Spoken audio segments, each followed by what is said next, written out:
slow down a bit if you want. And get caught by the Hornets? No thanks.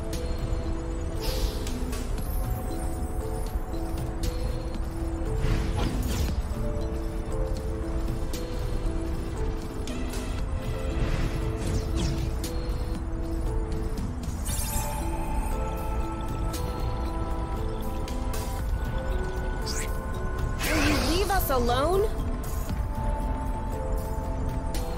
She's too fast.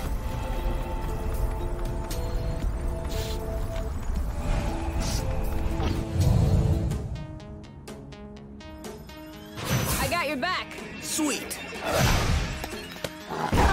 Are you all right? On your mark. Go, go, go!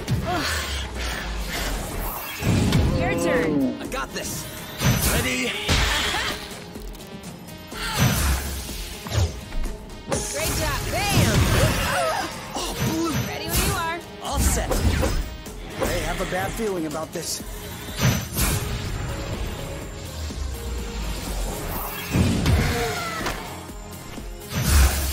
That should do it. Done and done. That was easy.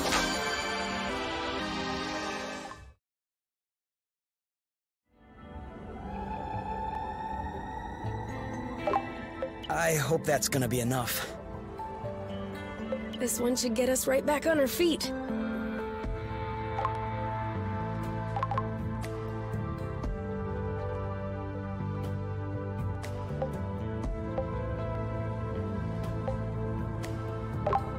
We're gonna eat till we drop.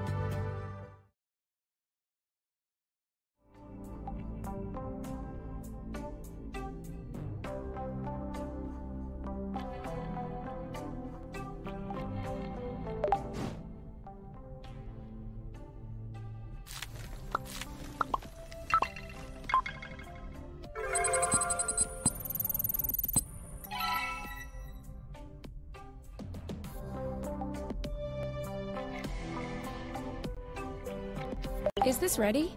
Can I harvest? Yeah, go ahead.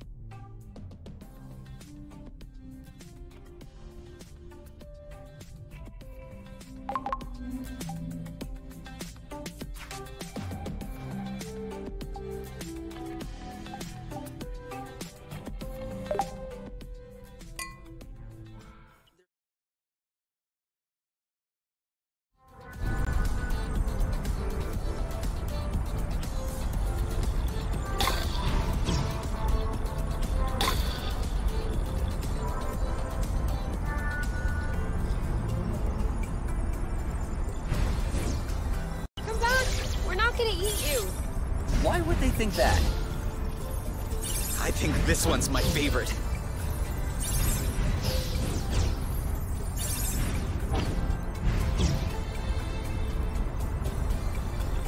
I have a good one.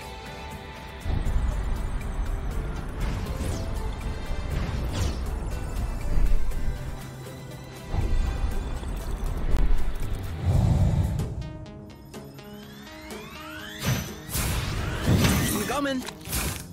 Nice one. Ooh. On your mark. Now. Oh, blue. He's getting warm.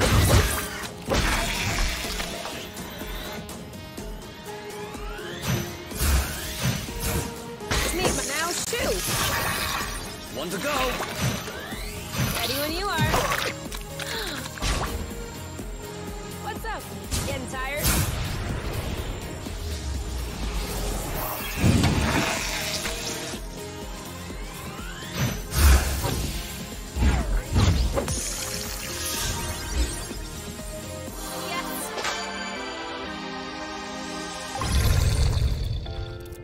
Yes. What a glutton.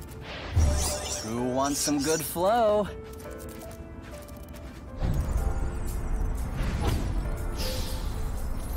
Standard pieces or not, the job done. Please don't remind me.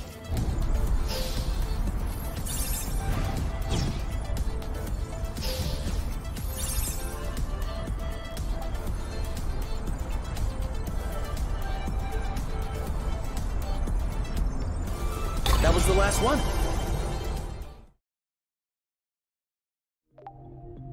You? All right, let's talk about it. Fine. I was just gonna ask if you could switch off the light. Oh. You've been mulling it over this whole time? Of course I've been mulling it over this whole time. Thank you for adding one more thing to my mind. Hold on, are you telling me you hadn't thought about it before? You know what? No, I hadn't thought about it. I'm trying not to think about the apiary. Enjoy what we have here, even if it isn't much. Do you really think that they can come get us here? If we could take the flow bridge here, then so can they. But there's no way they can know where we are. Is there? I cut off the autonav, the astrolock. Even the landing was all manual. I'm just saying, let's prepare for the worst.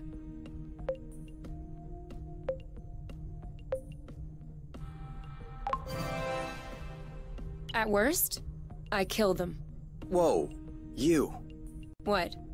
If that's what it takes not to go back, I'll do it. No problem. Kill them, steal their ship. By the time they send more guys, we'll be far away. You're seriously not considering... Maybe not. Maybe I am. At worst, we'll know. You're scaring me. Oh, come on. You're totally safe. You're my teddy bear. I'm not sure how I should take this. Well, take me in your arms for a start.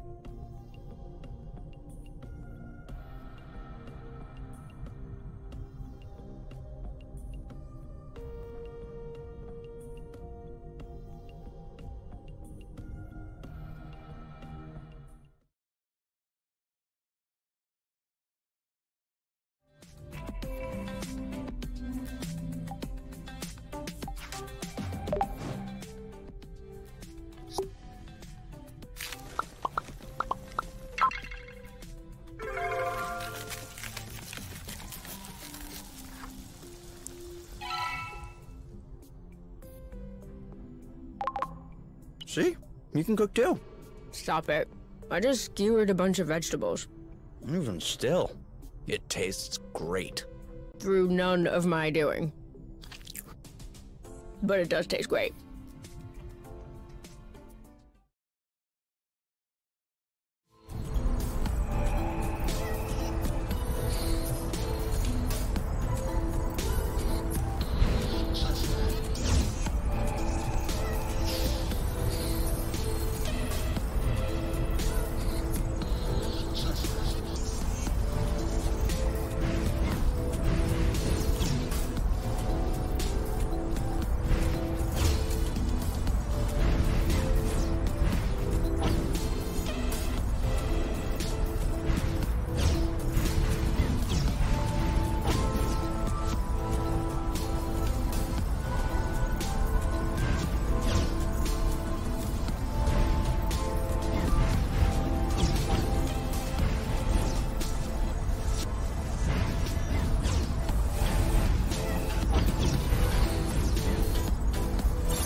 I knew we could do it! So, we made it up here. What do we do now? We take in the scenery.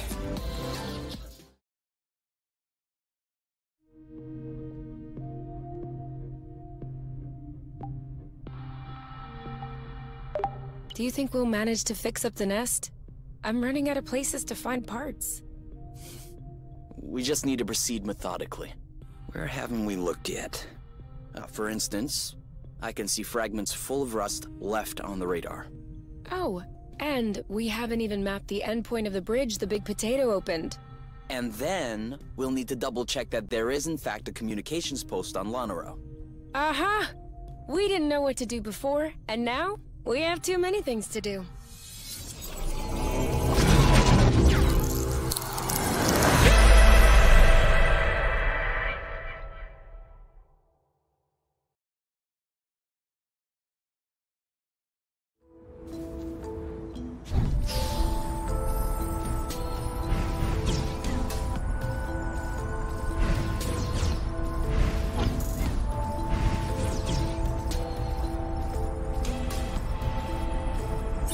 I can slow down a bit if you want. And get caught by the hornets? No thanks.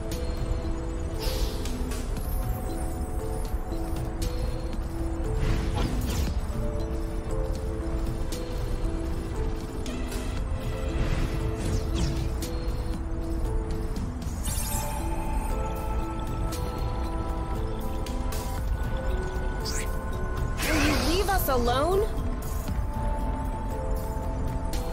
She's too fast.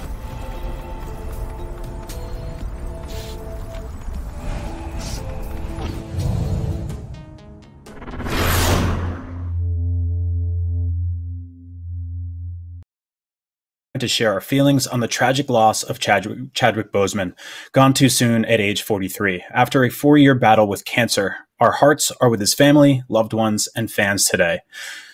We were truly fortunate to witness Chadwick's accomplishments in film history and are honored to have seen him don the helmet of Black Panther, a character who is and will remain a beacon of integrity, strength, and hope. In this and his powerful roles in films like Da 5 Bloods, Marshall, and 42, he'll be forever remembered and cherished. In lieu of a moment of silence, we present to our audience a pivotal scene from his presence in Infinity War. Here, as the Avengers face their greatest challenge, their forces are bolstered by a united Wakanda, led by King T'Challa. We now know that as Chadwick Boseman led the Avengers against the otherworldly armies, he was fighting a personal battle behind the scenes. For this, and many other reasons, he was an incredible testament to the human spirit and an inspiration for generations to come. Rest in power, Wakanda forever. We better keep him in front of us. How do we do that?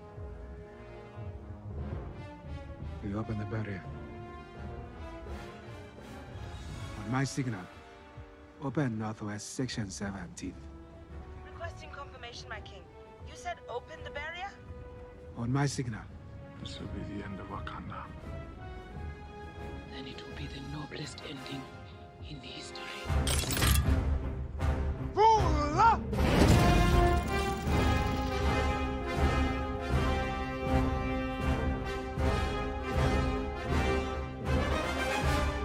Wakanda forever!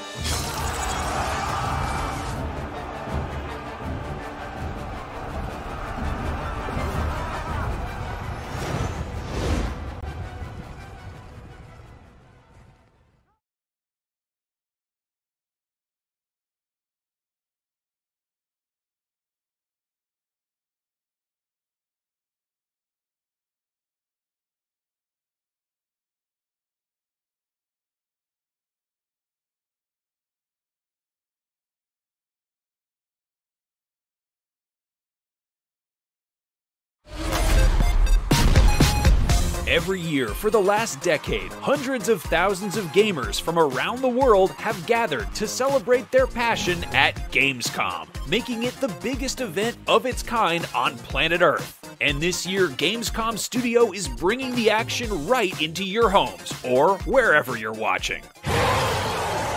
Day 3 all starts now. We're kicking things off with a block of never-before-seen trailers, but stick around all day for demos and brand new gameplay from upcoming releases. We'll be soaring to new heights with Ace Combat 7: Skies Unknown, literally bouncing off the walls in Ghost Runner. Then, later on, the Gamescom Daily Show, hosted by Michael Swaim, will probably face some malpractice suits for what's happening in Surgeon Simulator 2. Plus, lots more.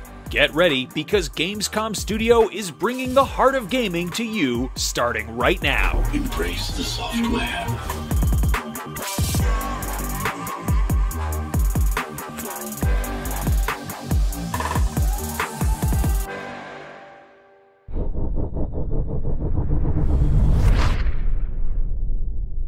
Peggy 12.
Welcome to Gamescom Studio Day 3. I am Max Scoville, and we just got a look at an exclusive trailer for the new DLC coming to Ace Combat 7, Skies Unknown. It looks like a whole lot of jets. We'll have more on that later on. I'm joined right now by my esteemed colleagues, Brian Altano and Miranda Sanchez. What is up next? Well, aside from the jets, we've got a block of exclusive trailer reveals followed by demos for more games, including King's Bounty 2, and later on, a whole show dedicated to Gamescom's many awesome independent games.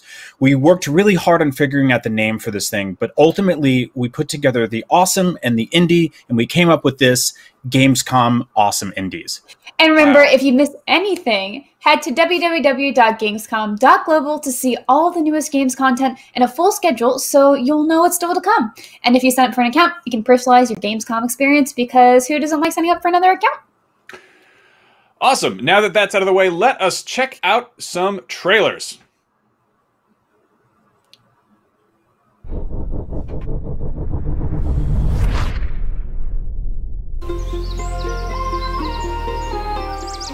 You're about to start an unforgettable journey. You're young, inexperienced, in a foreign world full of adventure.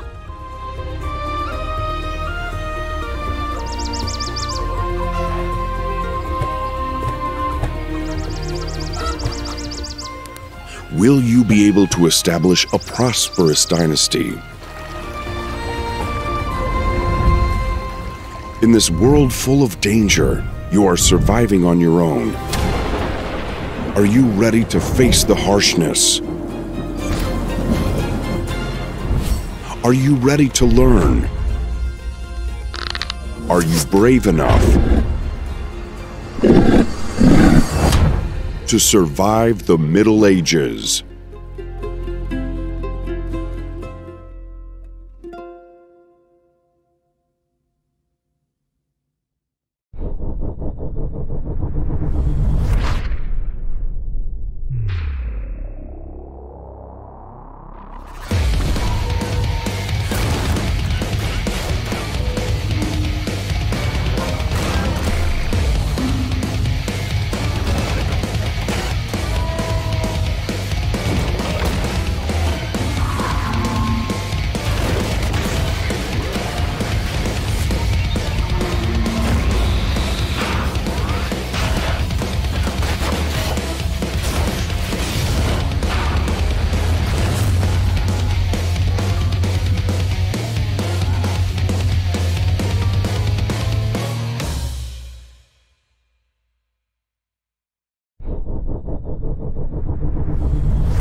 All right, we just got a look at 4 new video game trailers, Medieval Dynasty, Scourgebringer, Blazing Sails, and Potion Party right here on Gamescom Studio. So what do we think of them? Let's start with Medieval Dynasty.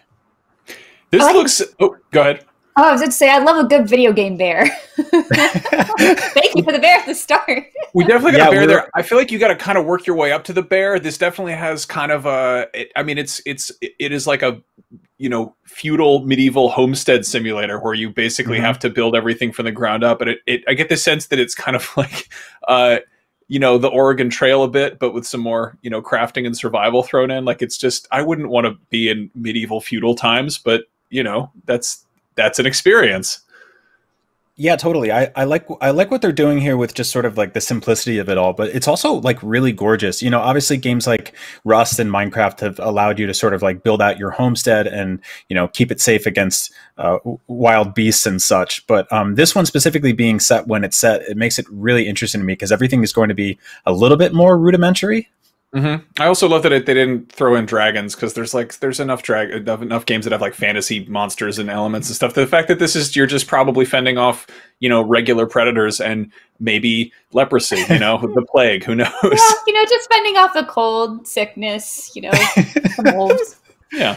Yeah, there's enough threats that we don't need fantasy there. But yeah, it got us talking about how we do want to rank all the video game bears one day because there's a lot of good ones. Next up is Scourgebringer, which is the one that immediately caught my attention because this is just totally my jam. This is a really sort of fast-paced, action-packed, free-moving roguelite platformer. It's a lot of words there. It's about exploring the unknown and slashing your way through ancient machines, guarding the seal of the past, and there are secrets, which is great. I love a good secret. Yeah, secrets are look great. at those secrets. Gotta hide something back there. I love the aesthetic here. It kind of reminds me of Hyperlight Drifter, but like way lower, lower color palette. And it's also just, it's you've got the sort of limited, very kind of 8-bit aesthetic, but it's clearly going really just fast and guns blazing, and it's got apparently a very metal soundtrack to go with it. Yeah. Oh, cool. The monster design for this too is just like really fun, and again, like the Hyperlight Drifter kind of aesthetic of it just makes it all pop so well. Yeah, the art direction of the bosses is super cool. I like that one dude that was just throwing up green lava everywhere. Yeah. I love a good vomiting robot, man. Next up is Blazing Sails. It's a pirate battle royale game. Obviously, our first impression of this is, yes, it's pretty Sea of Thieves-ish, but it's doing enough stuff on its own to distance itself. I'd say the battle royale angle, although we do have a lot of those, we don't really have a lot of ones that take place at sea with customizable pirate ships. And hopefully, big things of grog that you can guzzle or whatever. Yeah, puking on your enemies is kind of a big thing. You gotta be able to stun them some way. But hitting them with a shovel could probably be good too. I'm curious what the sort of like the gameplay loop of this is, because you usually with a battle royale you get you drop somewhere on a map. Like, how does this start out? Do you just spawn in the ocean somewhere? Are you falling out of a plane that doesn't make any sense in the pirate setting? But I love the idea of like, if you're squatting up, everyone's on the same boat, because we see that with with most battle royale games, you've got like the your team of people, and you've got to kind of like traverse the map together, or you've got that one idiot who runs off by himself. But in this case, if you're all stuck on the same boat and somebody comes over and wrecks your boat, are you all just like stuck in the water together? Like, there's this. I mean, if they're going with the traditional battle royale angle, you could basically fly in on giant parrots. That'd be nice. Why not? That would be kind of cool. Next up. Yeah, I would love to do that. Next up, we have Potion Party, which is a couch co-op alchemy game. It felt a little overcooked-ish to us, which is cool because that's a great game, but also it has this sort of meta game of building out this shop, and you can play as a skeleton. So Overcooked has always looked really cool to me, but this is like the ideal version of that, just because it does have like that spooky vibe. Like, it is an alchemy shop. You got some like witch characters. You got your skeleton character. You have a little ghost flying in. I think this would just be such a fun experience, especially with kind of the fall season coming up. Whenever you especially expect to see skeletons hanging around and all that spooky stuff. So I think this is going to be a fun one, and the art's super cute. Yeah, the spookiest time of the year is upon us. Well, thank you guys. I do have some good news and some bad news. The good news is there is so much more Gamescom still to come, and the bad news is we have to take a quick break. But Gamescom Studio will be right back after this, so stick around.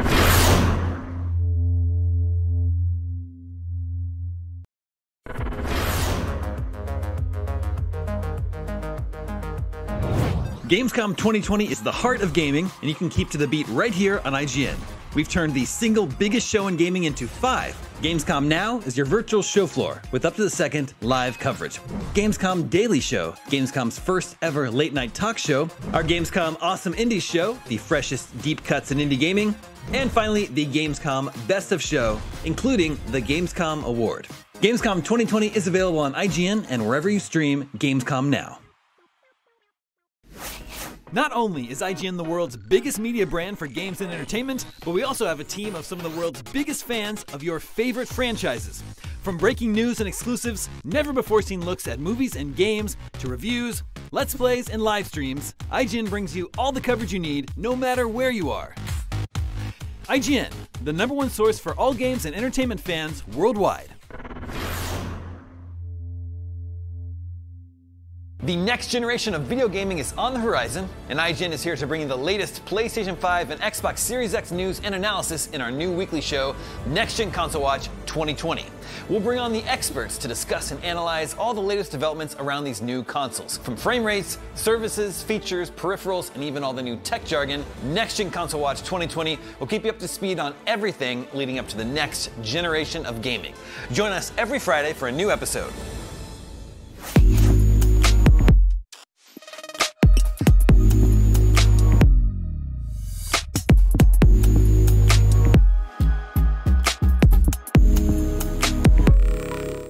This year, Gamescom is streaming to you on IGN, and now you can watch it unfold on TikTok. World premieres, exclusive gameplay, cosplay, interviews, and unforgettable moments from the biggest show in gaming can now be crammed right into the palm of your hand. Check out IGN and Gamescom's TikTok accounts and use the hashtags Heart of Gaming and Gamescom 2020 to get in on the action.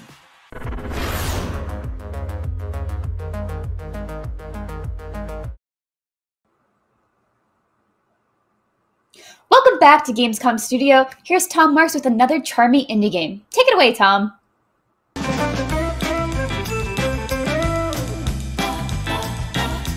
Welcome back to Check Out This Game, where we highlight exciting, under-the-radar games worth your attention.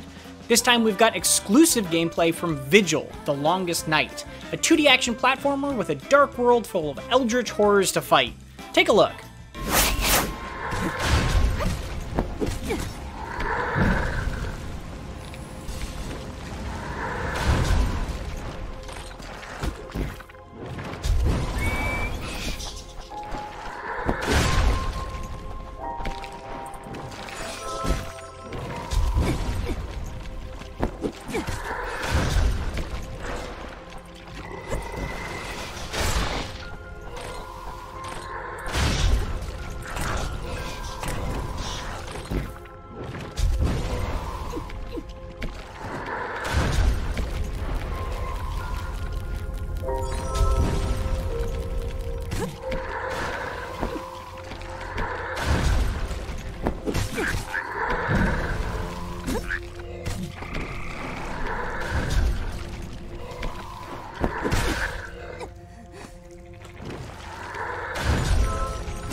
Like what you see? You can watch the extended version of this gameplay at IGN.com or YouTube.com/IGN, or visit the game's interactive digital booth by visiting indiearenabooth.de. Also be sure to tune into Gamescom Awesome Indies Saturday, August 29th at 10 a.m. Pacific for more exclusive gameplay, trailers, and reveals of exciting upcoming indie games.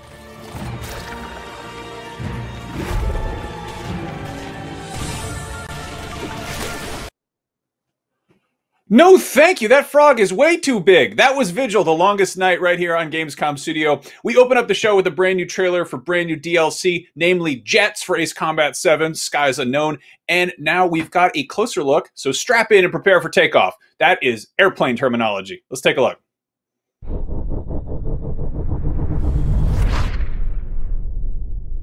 Peggy 12.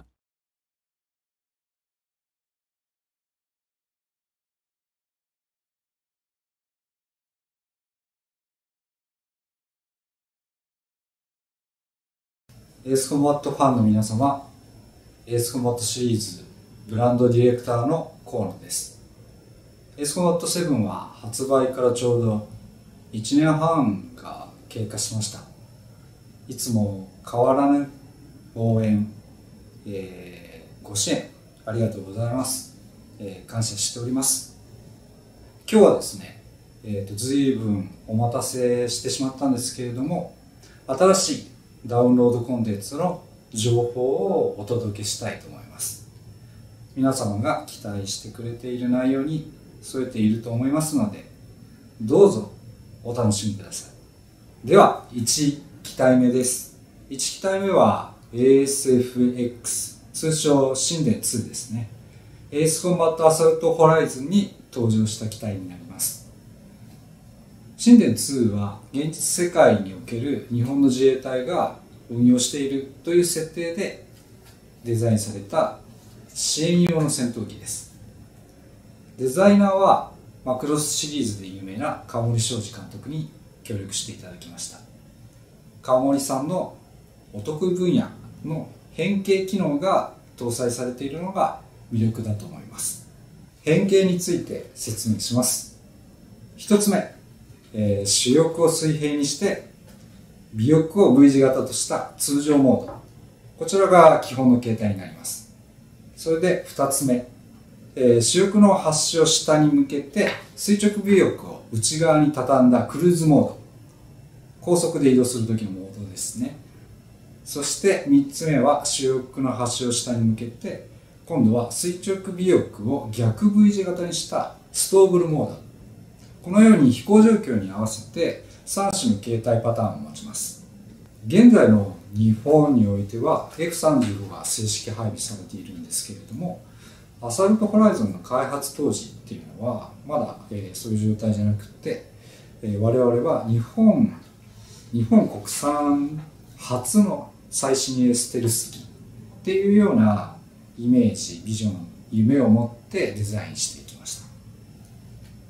で、これ十分に可能性のあるデザインを考えられていると思います。で、そうした機体運用に対して、そういう、運用面まで設定面まで十分に考えて交渉して川森さんと開発スタッフがリアリティと遊び心を持ってデザインしたとても素敵な機体だと思っています。神殿2ですが、大きく変化する可変翼にやっぱり目を奪われると思うんですよね。ただこの機体の最大の特徴っていうのは、機体後部に配置された縦型の総発エンジンにあると思っています。現実ではライトニングとか、限られた機体でしか実際採用されていないんですけれども、最新のステルス機がこれを採用したというふうに考えてデザインされています。この機体、先ほどお話しした通り、この機体デザインそのものだけではなくて、運用されるシナリオ、戦闘で使われるストーリーだったりとか、エストール空母の存在なんかも感じられるように、この神殿2から周りの環境が感じられるようなデザイン、リアリティの設定が込められています。皆さんもぜひこの機体を使ってみて、滑空機が持つ独特の世界観をお楽しみください。続いて CFA44 になります。エースコンバット6で初登場したこの機体はゲームコンセプトの大量の敵機を相手にする、その強力な力が魅力的な機体になっています。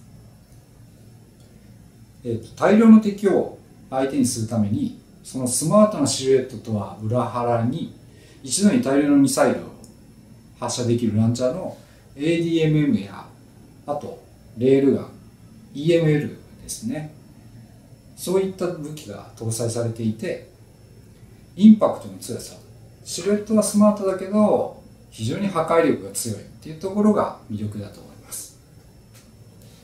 CFA はキャリア、ファイター、アタッカーの頭文字で、44という数字は実は44マグナムが由来です。大型のレールガンを2丁持っている2丁拳銃のように装備していることが、44の由来になっています。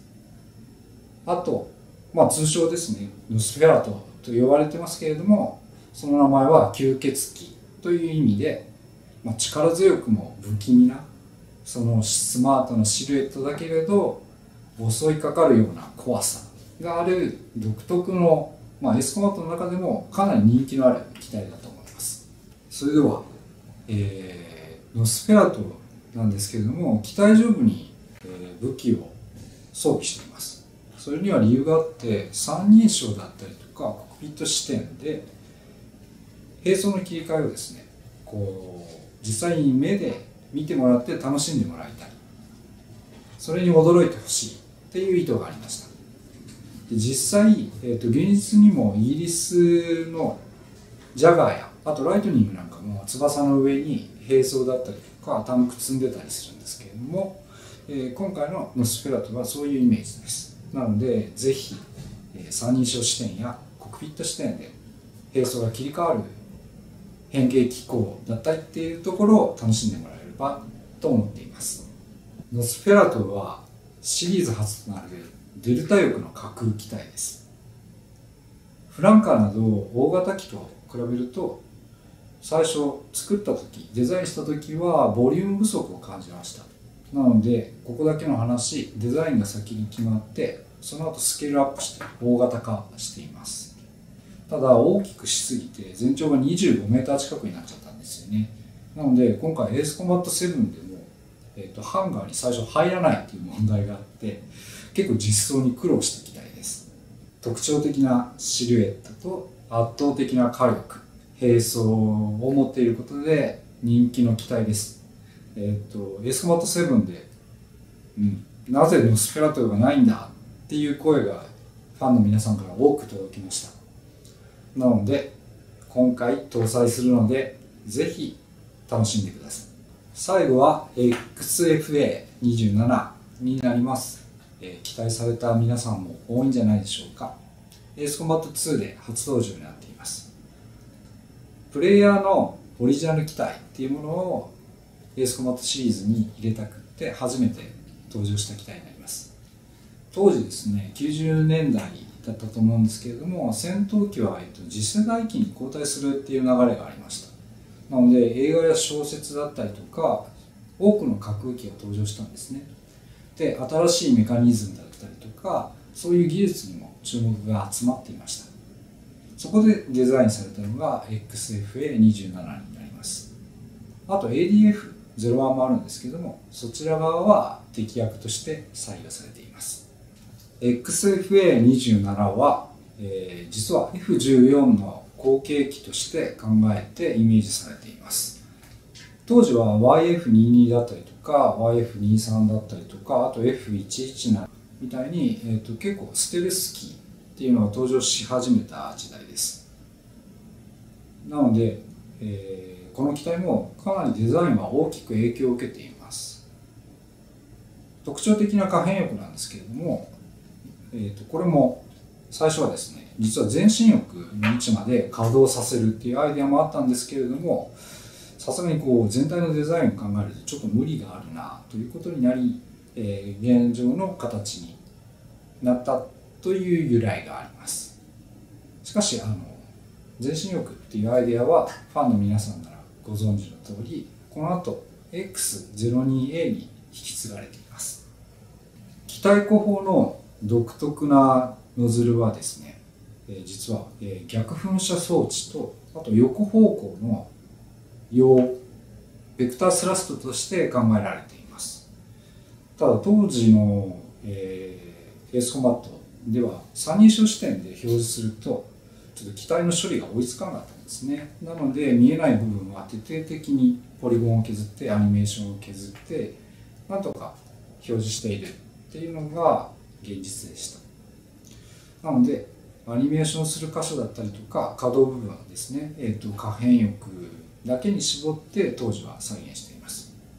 ベクタースラストの可動っていうのはその後だんだんとハードが進化していくときにやっと実現できたことになります。XFA27 はエースコンバットインフィニティで再登場しています。で、インフィニティで再登場させたんですけれども、機体の下側についているスタビライザーの部分がですね、実は離着陸時に地面に接触するっていうことが分かりまして、急遽折りたたみ機構を追加しております。で、さらに着陸客だったりとか、あと並走を取り付けるパイロンだったりとかっていうふうにやっぱり時代に合わせて表現力が上がっていったことでディティールをどんどん加えていって今の形に至ります。そうやってディティールアップを繰り返して登場した XFA27 はやっぱりヒーローっぽいイメージがあるのか、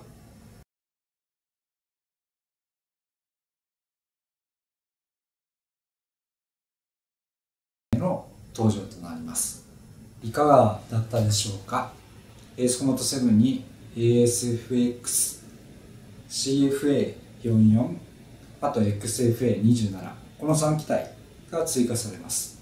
実はですね、この3機体それぞれスキンを多分7つずつ持ちます。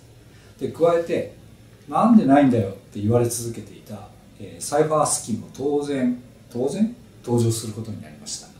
加えて0から、機体スキンが、あと10いくつ入って合計で確か30オーバーのスキンが今回の DLC には含まれます。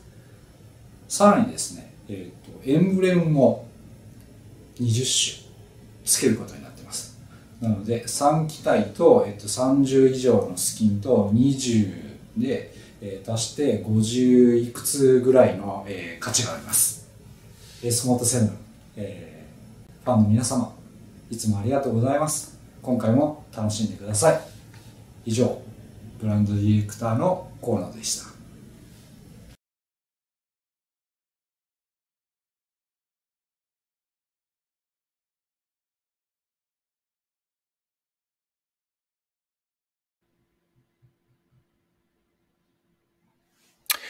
That was Ace Combat 7, a game that will allow you to lift off into the sky, which is wonderful in a year where you can't leave your apartment.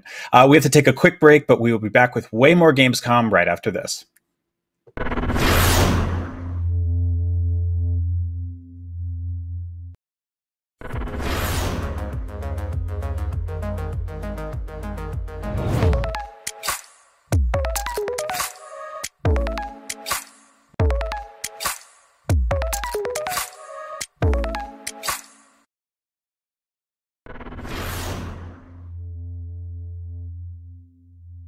The next generation of video gaming is on the horizon, and IGN is here to bring you the latest PlayStation 5 and Xbox Series X news and analysis in our new weekly show, Next Gen Console Watch 2020.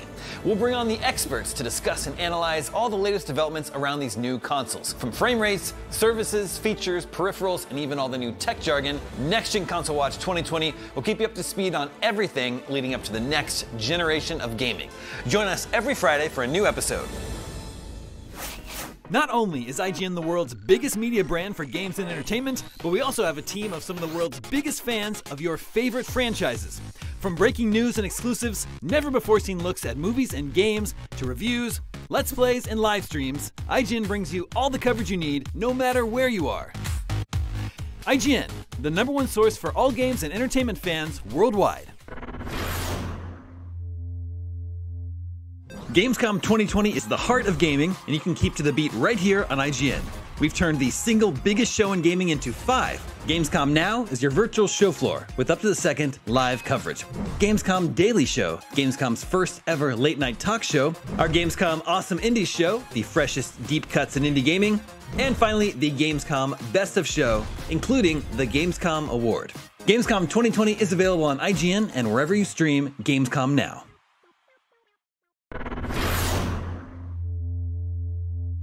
there! Do you have opinions on games, movies, TV, or other weird stuff on the internet? You can take part in our new show, Power Ranking, where you can vote on all your favorite things on the internet. Do it now! Do it! Just go! Vote! Go vote!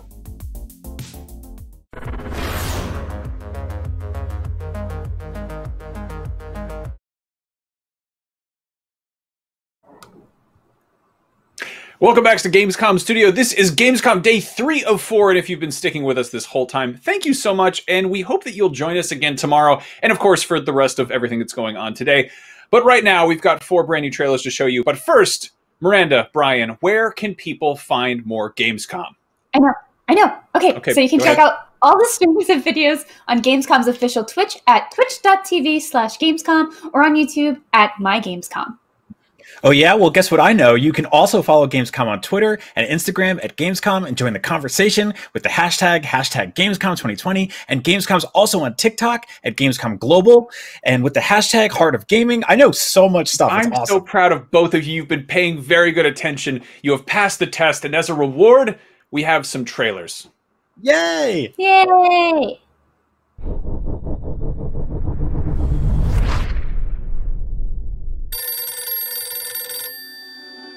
The girl is here. Shall I let her in?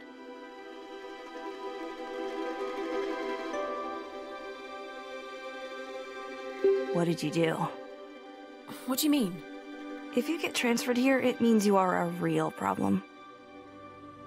I'm Jennifer, by the way. Lindsay? But call me Lynn.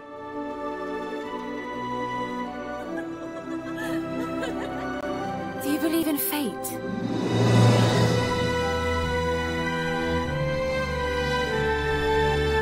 This place isn't so bad after all. Just kidding.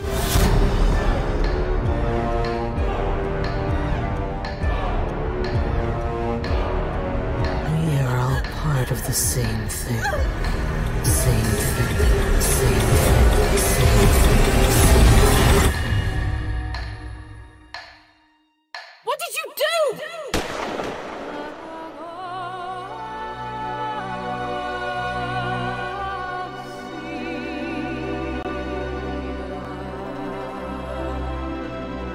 You're the only thing that has ever made me feel alive.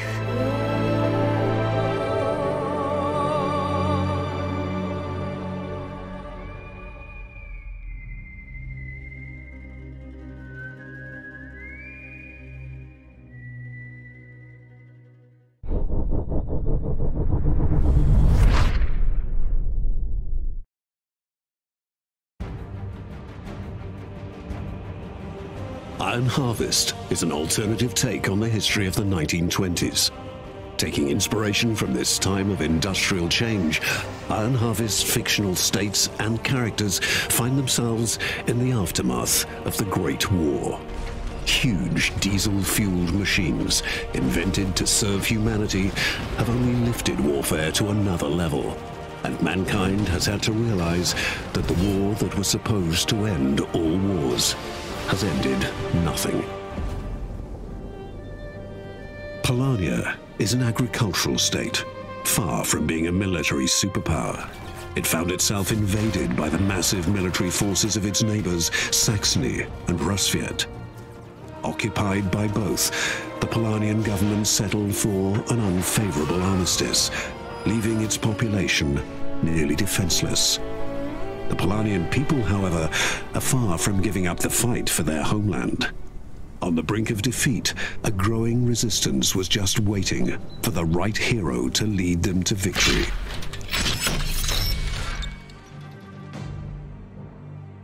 The Polanian rebels are split into several resistance cells and are fighting an unconventional war against the heavily armed forces occupying their homelands. This leads to very special troop characteristics.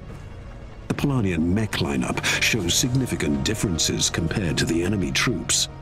Having neither the technology to equip them with superior weaponry, nor the necessary resources to give them heavy armor, the Polanian troops specialize in speed when entering the battlefield.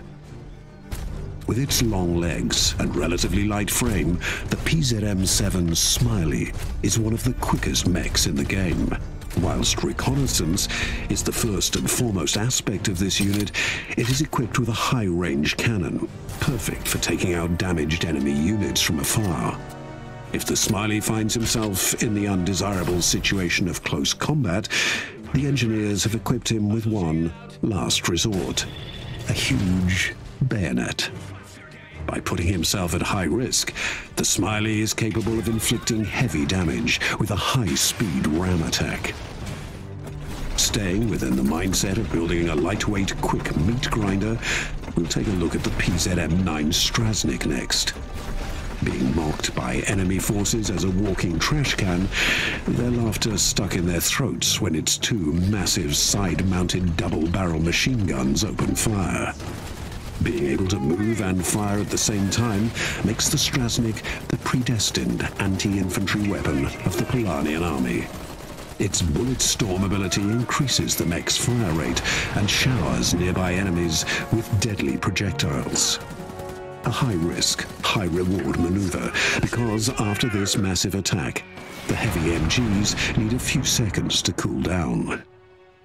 Unmatched in its unique combination of speed and heavy armor is the latest stroke of genius of the Polanian engineers, the PZM-16 Soth. This troop carrier does not sacrifice speed to vulnerability and is as fast moving backwards as it is forwards. The infantry it is carrying makes it a powerhouse against enemy infantry or armored units. Equipped with a roof-mounted 360-degree mortar, it inflicts damage on a wide radius around it. Even more so when it switches to stationary mode and boosts its defenses and combat strength. But sometimes it's not the heavy-stomping, devastating, raw power of a war machine that's the right man for the job. They call her the Polanian Joan of Arc, Anna, a young Polanian freedom fighter. On the battlefield, she can be both scalpel and broadsword. With her long-range sniper rifle, she can take out enemy infantry units one by one, or as a group, using piercing ammo. If the enemy soldiers get too close, her pet bear Wojtek will rip them apart. The situation is bad, and is about to get even worse for the Polanian people. The Polanian resistance is fighting a more and more hopeless fight. Their only hope is peace. But there are hidden powers trying to refuel the conflict and reignite the war.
I'm Tasha from Manticore Games, and I'm here to show you everything you need to know about Core. Core is a brand new PC gaming platform where you'll find all sorts of free games to play and worlds to explore, designed by a community of creators from around the globe. It's a game construction kit and game playing destination all in one. Our mission is to empower anyone and everyone to be a game creator. If you've ever had an idea for a game, Core is the perfect place to turn that dream into a reality. Core is like having an entire game development studio in your hands. You get the power of the Unreal Engine in an easy-to-use interface, access to thousands of free, high-quality music, sound, and art assets, drag-and-drop game mechanics, and built-in 3D modeling tools.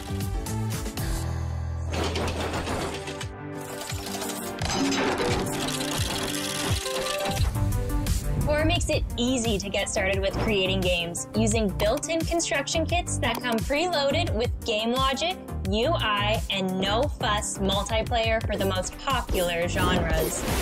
You can remix and mod an existing game for your friends or create a masterpiece from scratch. No coding is required. With the help of our online tutorials, you can make your first game in 10 minutes. When you're ready, your game will be instantly hosted on the Core platform where it can be discovered and played by gamers around the world. Core also offers creators options to help them find an audience and even make money from their games. To get started creating games, go to coregames.com, register, download and install Core, and start your journey into game development with our free Core Academy courses.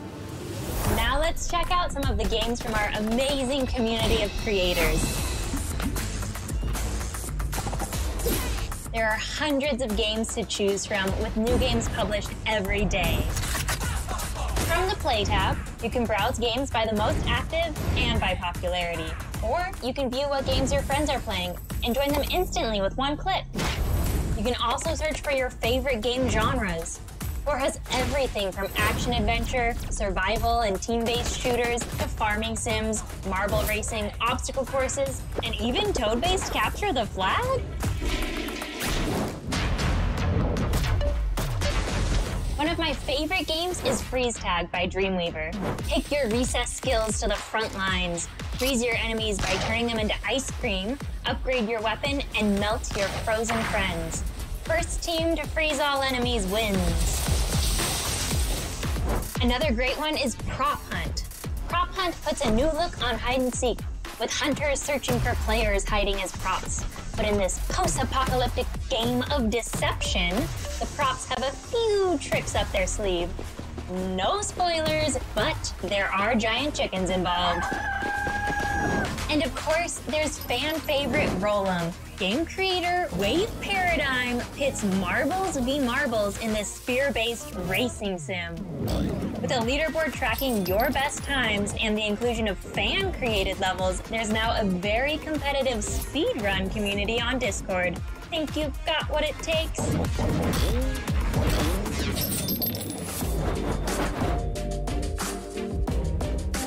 And of course, you'll want to explore these games with a fully customized character. In Core, you'll have the option to purchase new characters, mounts, and emotes. Our system allows you to mix and match heads, tops, bottoms, and choose colors for endless outfit combinations. We will regularly release new characters, so you'll always have something fresh to flex. Core is also a social hub where you can hang out and make friends. Share a drink at a medieval tavern, swim in zero-G at an orbiting space station, or visit a virtual theme park. Then jump into a portal to instantly hop into a new game or adventure.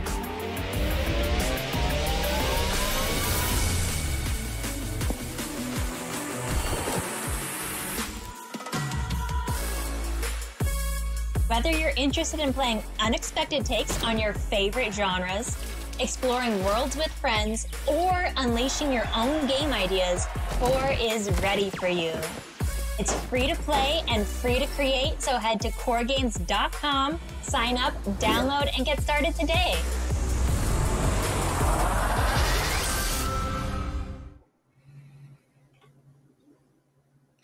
Wow, that was a whole bunch of trailers. We need to take a short break, but when we get back, we've got Demon Turf, King's Bounty 2, Blanco's Block Party, Goner 2, Proto Corgi, and much more. I swear I'm not making these up. Gamescom Studio will be right back. Stick around.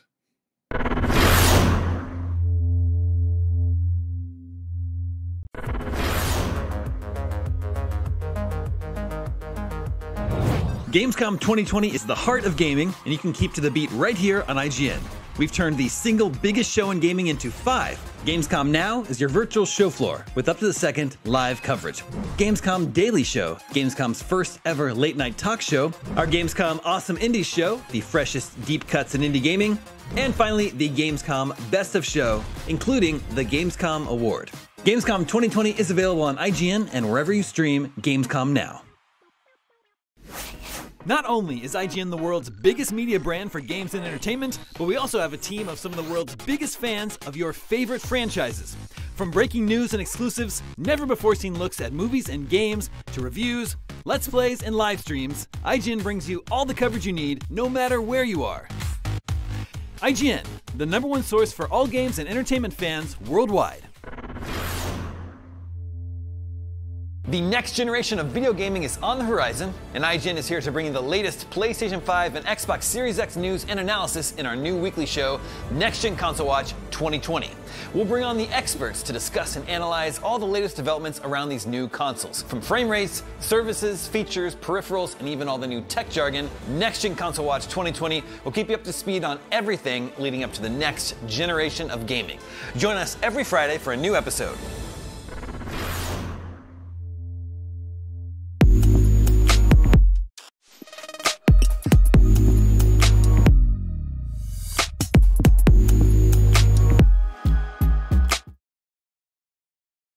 This year, Gamescom is streaming to you on IGN, and now you can watch it unfold on TikTok. World premieres, exclusive gameplay, cosplay, interviews, and unforgettable moments from the biggest show in gaming can now be crammed right into the palm of your hand. Check out IGN and Gamescom's TikTok accounts and use the hashtags Heart of Gaming and Gamescom 2020 to get in on the action.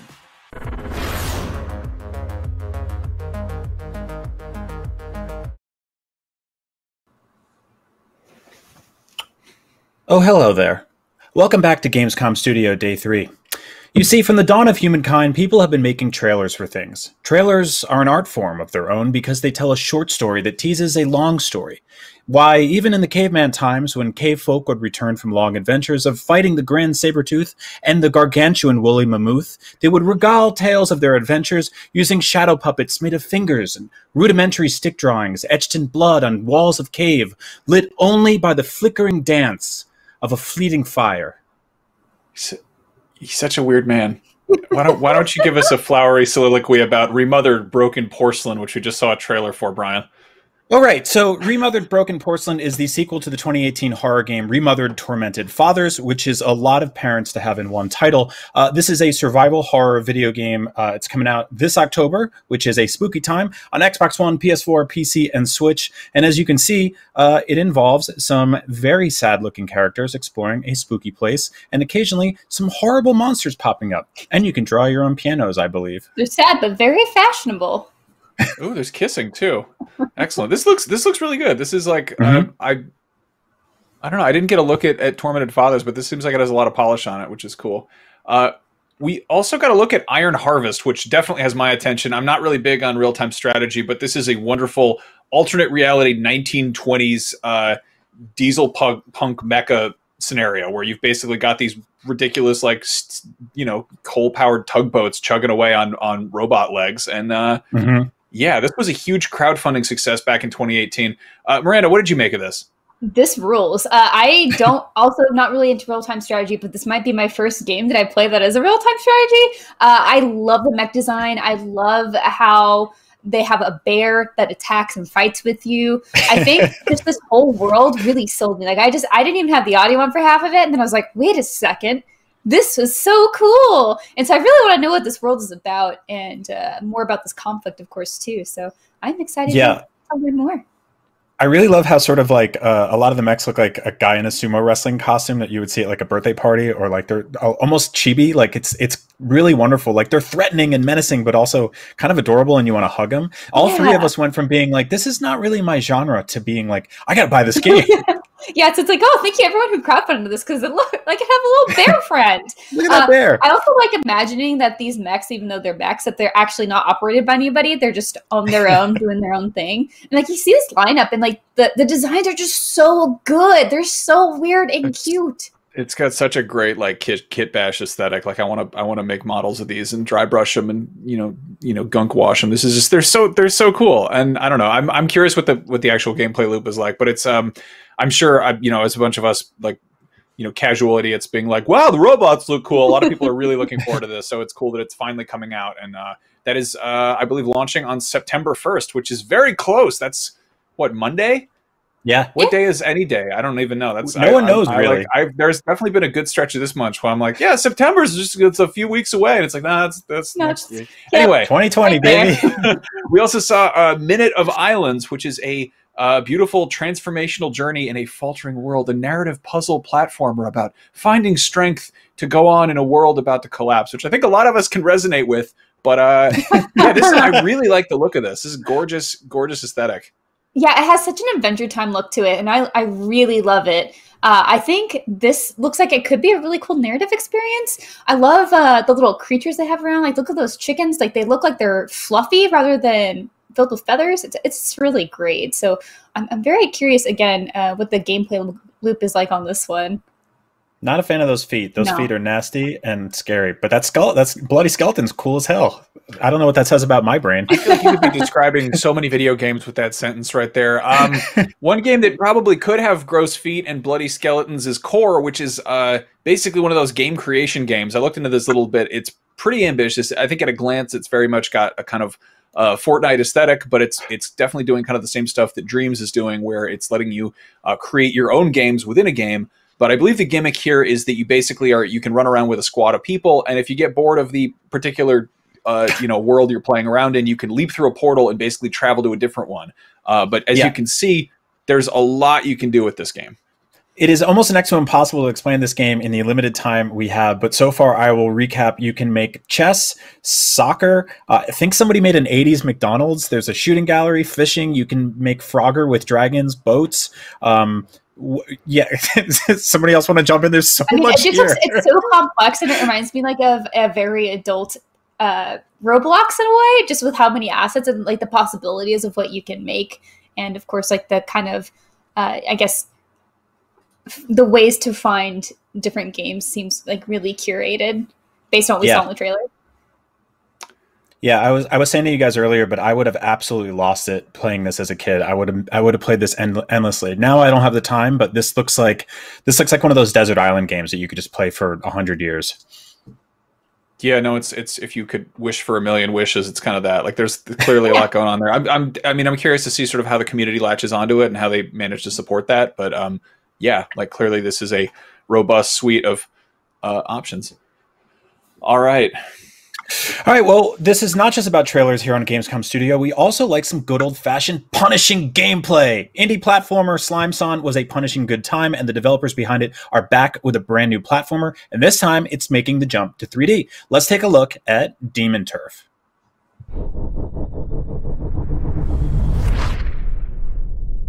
Sup everyone to this exclusive gameplay preview of Demon Turf, the 3D platform with attitude. My name's Lucy, and Fabraz asked me if I could rep the game for them a bit. So let's check out some of the features that they are the most excited about, shall we? You might be wondering, what the heck is Demon Turf about though? Beebs, can you summarize the plot real quick, please? The demon world is inhabited by all kinds of nasties. It's separated into turfs and their gang leaders. But none stand a chance to the Demon King himself. I say it's time to kick his sorry butt out of here. Ah, that was pretty good, Beebs. Whatever. So her goal is to take on the Demon King, who pretty much owns his place. Tall order, right? And apparently he's been challenging her for a while now. Bravo! Yeah, I can really do without the sarcasm, buddy. But you're doing so well! Yes, you are! Yes, you are! Her best friend Midgie is also part of this epic quest. Yo, Beebs! You, look annoyed. Heck yeah, I am. That turd of a Demon King taunted me in my dreams. Well, what? You think it was actually him? but enough of all that. Let's check out some gameplay, yo! Sizzle real time.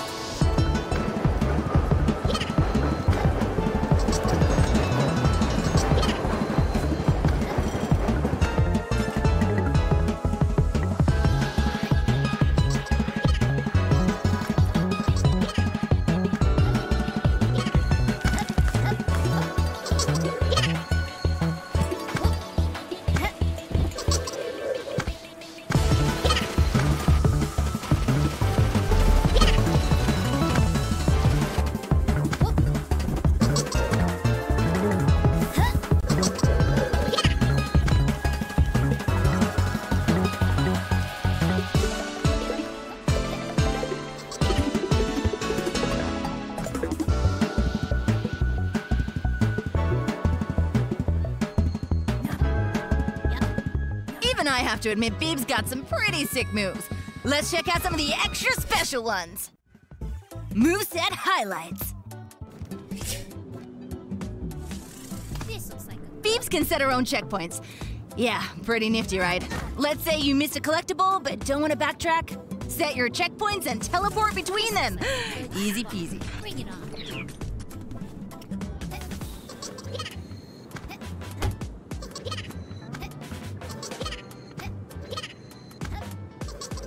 Beebs also packs quite a punch. Granted, her magical punch isn't lethal, but you can use it to shove enemies right into spikes or down into pits. Bam!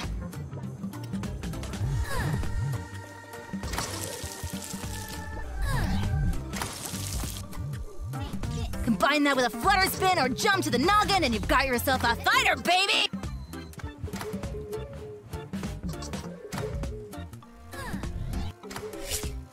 We can't skip her turf abilities either. You unlock these bad boys when facing a turf's boss and they kick butt. The hook shot allows her to traverse to new places or yank enemies towards her.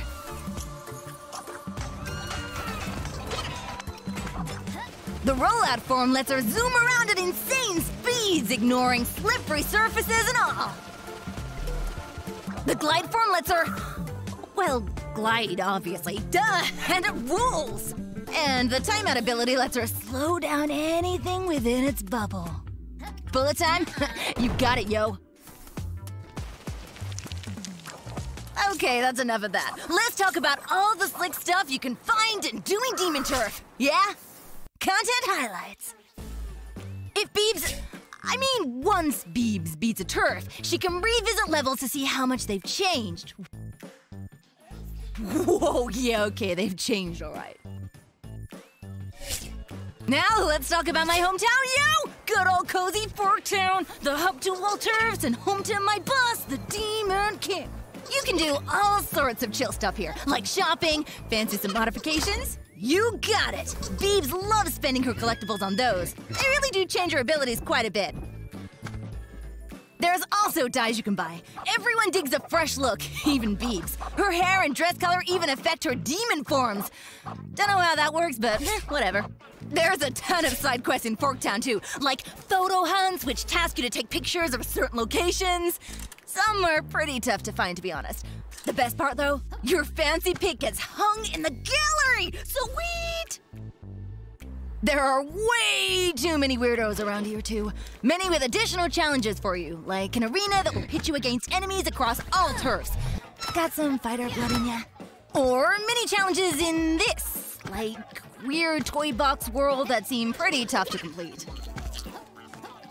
I also saw some cartridges lying around town. I bet they still work in the arcade. Wait a minute, that level looks familiar. I swear I recognize it from somewhere. Okay, I feel like I've talked for ages. Yo, Fabris team, am I done here? What? One more quick turf boss preview. Okay. Let's check out Fredo.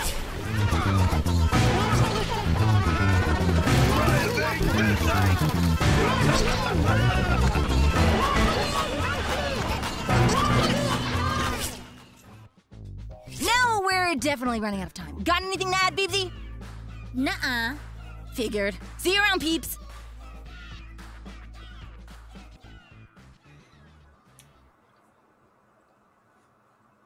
That was Demon Turf, and there is plenty more Gamescom Studios still to go, but there's even more to come after that. That's right, Max. After Gamescom Studios, stay tuned for the Awesome Indies Show, a roundup of some of the coolest, craziest, weirdest, and otherwise most indie games.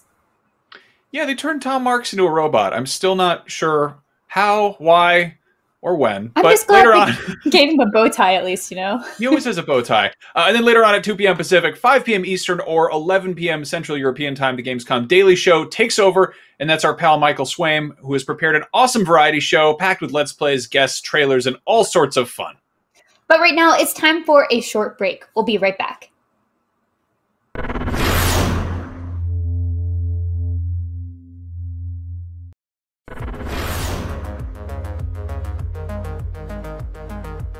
The next generation of video gaming is on the horizon, and IGN is here to bring you the latest PlayStation 5 and Xbox Series X news and analysis in our new weekly show, Next Gen Console Watch 2020. We'll bring on the experts to discuss and analyze all the latest developments around these new consoles. From frame rates, services, features, peripherals, and even all the new tech jargon, Next Gen Console Watch 2020 will keep you up to speed on everything leading up to the next generation of gaming.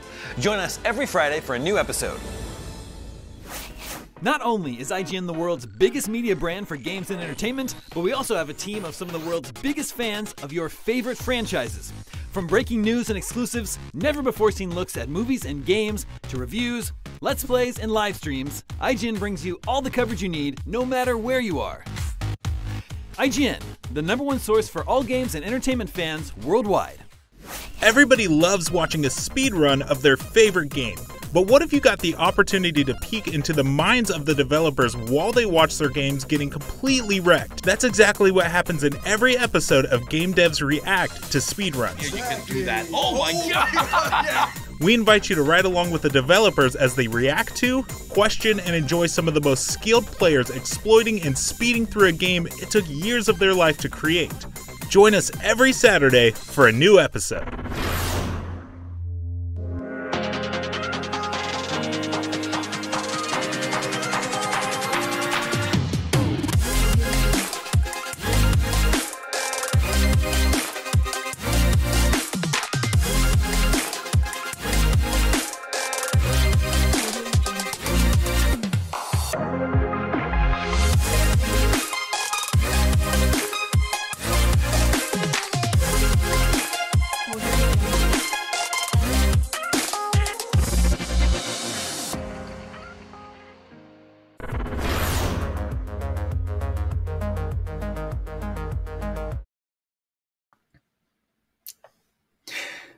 Oh, hey there. Welcome back. I'm Brian Altano, and you're watching Gamescom Studio, a full day of brand new video game trailers, exclusive reveals, exciting gameplay, interviews, teasers, and various other wonders and oddities. You just got a look at Demon Turf, an awesome upcoming indie platforming game, and up next, an inside look at King's Bounty 2. Let's take a look.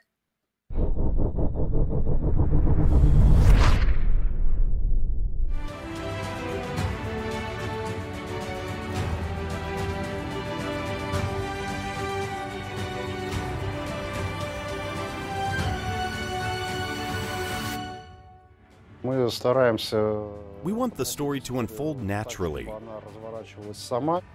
Like so many stories, at the beginning, our hero simply wants to solve some personal problems. It's a serious issue for him, but it has little impact for the world at large. Still, he'll get to the world-changing issues real soon.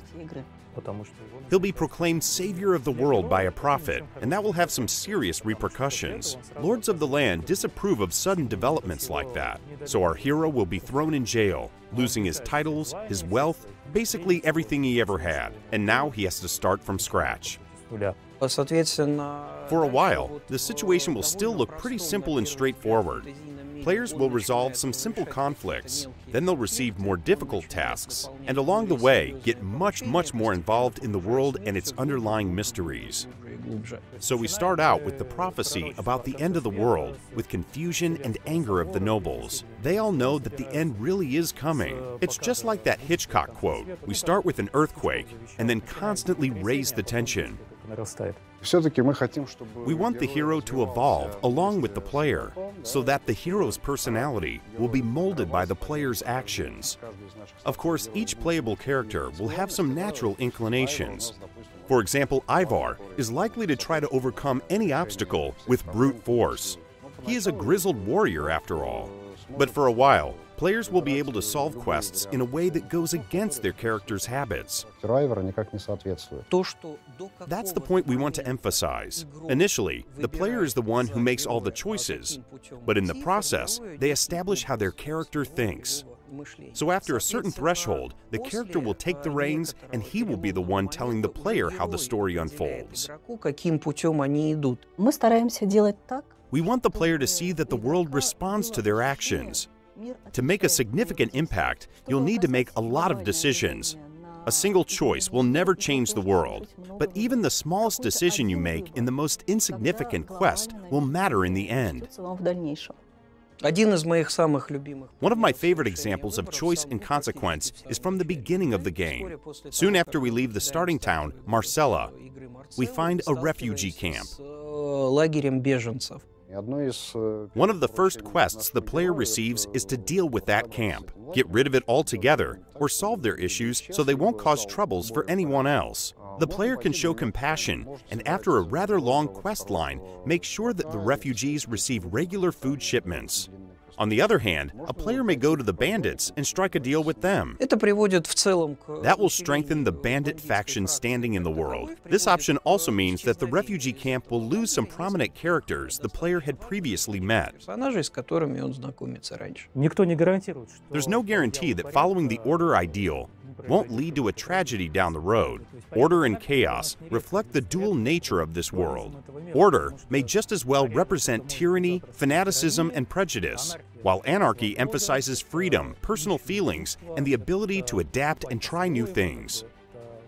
It's a bit harder to explain the difference between strength and art, but basically, strength means that you can act first and think second, while art means you have to take time to gather the facts, solve the puzzles, talk to everyone involved, consider the outcomes, and only then you'll maybe do something. We want to make sure that each quest, no matter if it's short or long, dramatic or lighthearted, easy or difficult, that each quest in our game will engage the player on a personal level. I can't give the exact number of quests in our game because it's constantly changing. Currently, we have about 70 quests, but it's a rather meaningless number. Some quests are solved in a few steps, while others will unfold throughout at least half of the game. We expect that our main story will take about 15 hours to complete. With side quests, that number rises to about 50 hours, for now.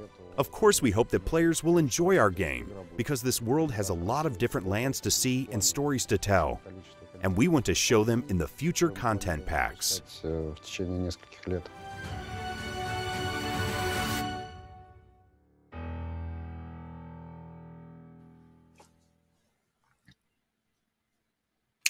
Welcome back, and that was the good word from the developers of King's Bounty 2. Next up, here's 2D and Top D, courtesy of Tom D. Marks D.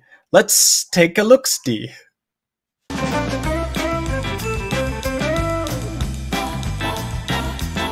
Our next game is called 2D and Top D, and if that sounds weird now, it'll probably become clear why in a minute. This puzzle platformer has you switching characters and perspectives to get to the end of each level. Here's a look at some exclusive new gameplay.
Like what you see? You can watch the extended version of this gameplay at IGN.com or YouTube.com/IGN, or visit the game's interactive digital booth by visiting indiearenabooth.de. Also be sure to tune into Gamescom Awesome Indies Saturday, August 29th at 10 a.m. Pacific for more exclusive gameplay, trailers, and reveals of exciting upcoming indie games.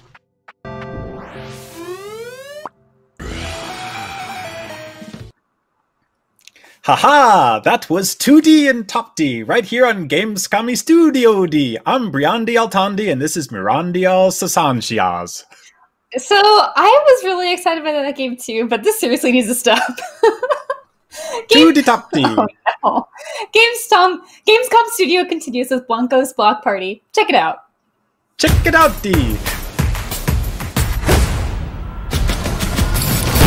Hey everyone, I'm Justin Kruger, Director of Community at Mythical, and today we're going to be running through Blanco's Block Party. I'm joined by Josh Foreman, our senior level designer on Blancos. Josh, where are we right now? So this area is the primary social hub. We call it the Junction. It's where you meet up with your friends and then go off and do what we call block parties, which are games that you go and do together. There's all sorts of cool mini quests and gigs and things that various NPCs can give you. Why don't you tell us a little bit about what a Blanco is? Blancos are inspired by collectible vinyl toys. Stylized, cool action figures, more or less, come to life. Just trying to tap into that really creative, out-of-the-box world that they inhabit. You can customize them, level them up, and these Blancos are designed by some incredible artists out there in the world. Yeah, we have partnerships with several really big names in the collectible vinyl market, and we're going to be adding more and more of these cool characters as time goes on. What can you do with a Blanco once you actually unlock it? So as a collector, one of the main things I'm doing is I'm just looking for opportunities to trick out my Blanco, to buy new Blancos, to add different skills to them. Like I've got this super cool jetpack attachment. The main thing you're going to be doing is going into these block parties, and these are essentially games of skill where you get together and you can do things like racing, shooting. We've got a game called Vibe Collect where you have to collect the most of these little lightning bolts, and then we have Trials as well, which is kind of the single player where you're just really honing your skills at the platforming and stuff like that. And you can also build your own block parties. That, I think, is one of the really cool, exciting parts of this game. On a personal note, I've been a level designer for over 20 years, and it's so fun to see how the players use things in creative ways that I never thought of. So, as an example of a block party, let's just go into a race right now, and I'll just show you how it works. Now, one of the things that I wanted to show here, this particular jump, it's kind of challenging, as you can see. So I think I want to tweak that. I'm just going to pop into build mode. You can see I'm holding this little spray can. That's the icon of my creation here. I can load up into the air, check out everything from this vantage point. So I'm just going to delete them. And I'm going to go through my inventory here, find something like a ramp. Scale this down a little bit, set it in place. The coolest thing to me as a level designer is I can test this immediately. Just like that, I can republish this map and we can go play it again. I can invite my friends to the new block party, new and improved. So all the different items that you see, you'll be able to change and tweak, and it will evolve over time. Why don't we check out what it looks like from the very start? So this is what you get when you start a brand new block party. You just get a piece of ground, a spawn point, and then up over here you can see this is the lobby that friends will load into when you guys are getting ready for the block party to start. We have several different categories of props, decorations, structures, and then basics, which are kind of like the building blocks. You can make a variety of game types. There's races, shooting, vibe collecting. You can set up all these options, put the coolest soundtrack you want on there. At Mythical, we've been experimenting with lots of ways of combining a shooter at the same time that you're doing a race. All of these can be mixed and matched, and it's really fun. And the editor really customizes your experience, knows what you're trying to make. That's really cool. All right, Josh, so we've seen you create a block party. Now, why don't we actually get into one and play one? Let's go.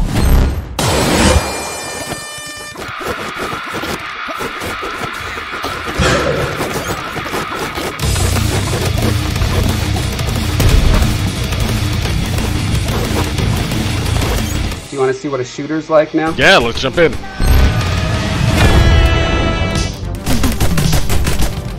In the shooter, you got the unicorn rocket launcher, a cactus launcher. Tell us a little bit more about the guns. We're really leaning into the funky aesthetic of vinyl toys, and there's always some kind of twist.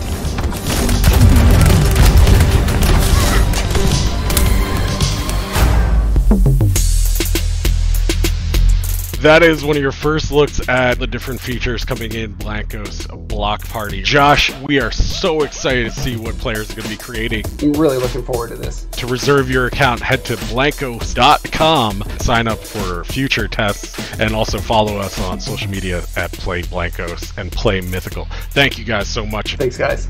Enjoy the show.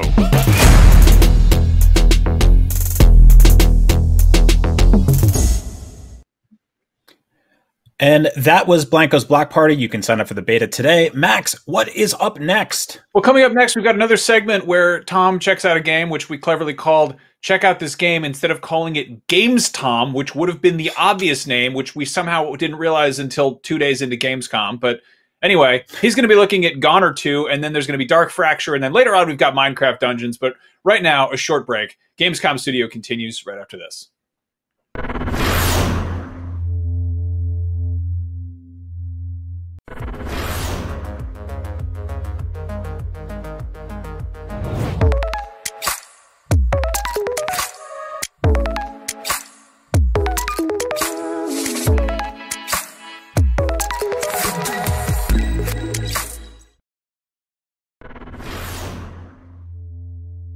The next generation of video gaming is on the horizon, and IGN is here to bring you the latest PlayStation 5 and Xbox Series X news and analysis in our new weekly show, Next Gen Console Watch 2020. We'll bring on the experts to discuss and analyze all the latest developments around these new consoles. From frame rates, services, features, peripherals, and even all the new tech jargon, Next Gen Console Watch 2020 will keep you up to speed on everything leading up to the next generation of gaming. Join us every Friday for a new episode. Not only is IGN the world's biggest media brand for games and entertainment, but we also have a team of some of the world's biggest fans of your favorite franchises. From breaking news and exclusives, never-before-seen looks at movies and games, to reviews, let's plays, and live streams, IGN brings you all the coverage you need, no matter where you are. IGN, the #1 source for all games and entertainment fans worldwide. Gamescom 2020 is the heart of gaming, and you can keep to the beat right here on IGN. We've turned the single biggest show in gaming into 5. Gamescom Now is your virtual show floor with up-to-the-second live coverage. Gamescom Daily Show, Gamescom's first ever late-night talk show. Our Gamescom Awesome Indies Show, the freshest deep cuts in indie gaming. And finally, the Gamescom Best of Show, including the Gamescom Award. Gamescom 2020 is available on IGN and wherever you stream Gamescom Now.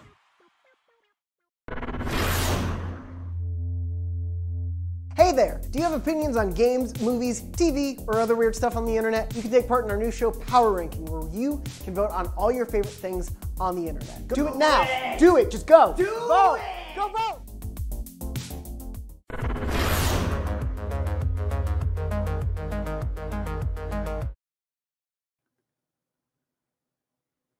Welcome back to Gamescom Studio. It is just a little ways into day 3 of 4, and there's still so much more to come. And honestly, it might go a little bit faster if we didn't just keep popping up to introduce everything and give you schedule breakdowns and tell you to go do stuff. But them's the rules, so thank you for your patience. And so, without any further ado, dilly-dallying, dawdling, meandering, rambling, filibustering, or spinning my wheels to give the studio crew working behind the scenes ample opportunity to queue up this next segment, here's Tom Marks with Goner 2.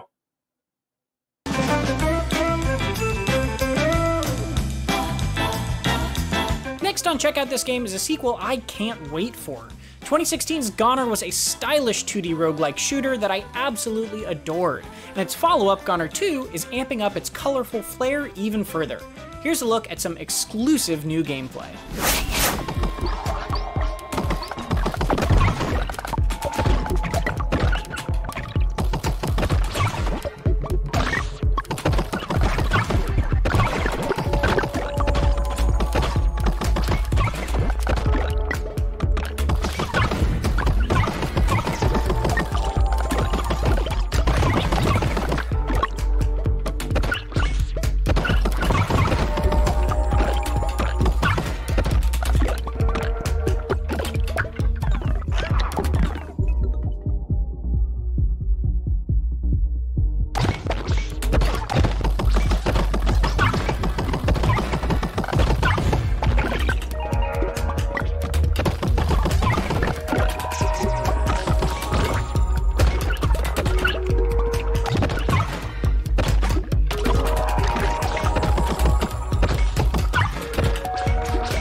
Like what you see? You can watch the extended version of this gameplay at IGN.com or YouTube.com/IGN, or visit the game's interactive digital booth by visiting indiearenabooth.de.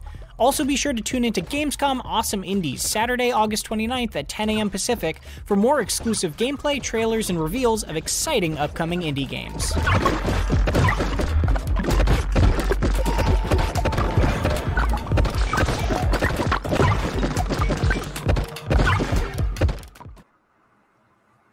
Hello, you're watching Gamescom Studio. That was Tom Marks, with GamesTom, haha, with Olga Goner too. And now it's time for something completely adorable. This is Proto Corgi.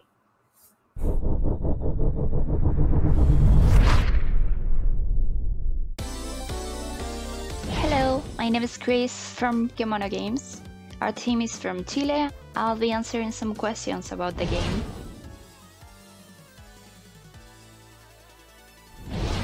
This is because it was the cutest dog to feed such a small sprite. And also our game designer was going through a love-like dog obsession phase. And we also had a hunch that our little corgi buddy was going to successfully conquer everybody's heart with all the cuteness he radiates.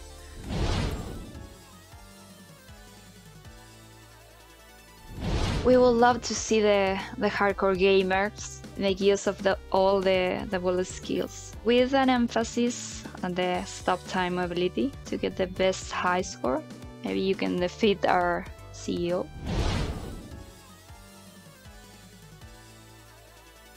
While as many others, our team loves many famous dogs from popular media. Our CEO and game designer couldn't choose between Ain from Cowboy Bebop or Missile from Ghost Trick. Traits from those dogs can be seen in our loyal and fearless main hero, Bullet.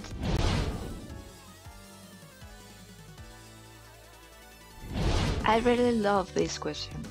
Well, Bullet is a cute cybernetic pup, so he doesn't require theoretically insight reading. So maybe only a few pats and naps between the mass destruction.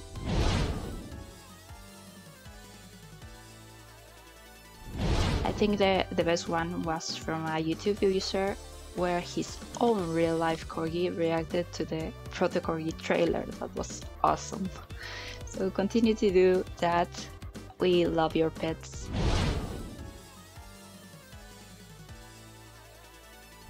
It's very easy in lower difficulties, and it gets hard as Battletoads in most difficult ones. And the difficulty design is behavior based, so we don't increase the enemy health point per difficulty. We change the enemy patterns or the level design. So you must expect a difficult game in a good way.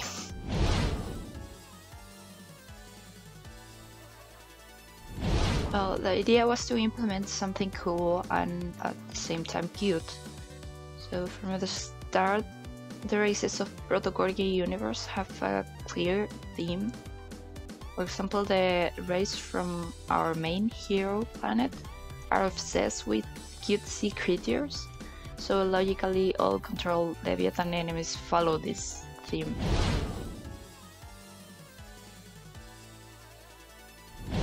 Healthy doggy snack, maybe, and obviously the proper pat on the head from his owner Nixie.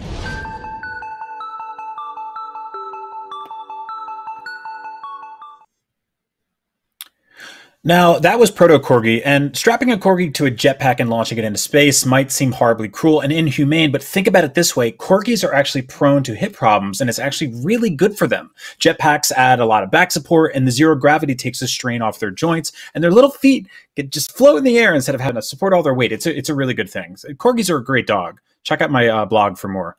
Anyway, Gamescom Studio continues. Here's Cyberhook.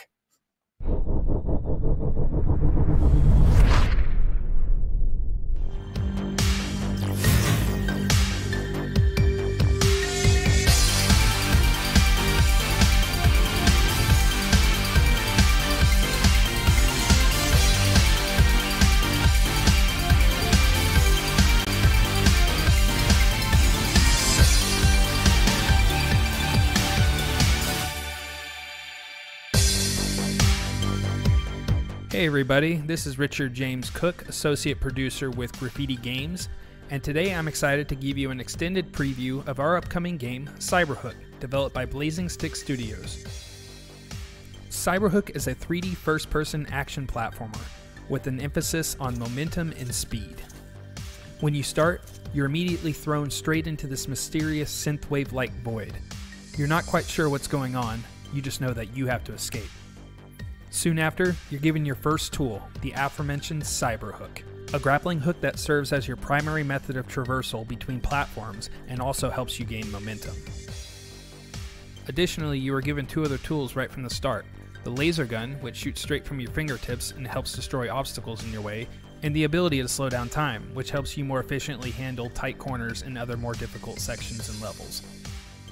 Armed with just these three things, you have everything you need to survive the world of Cyberhook.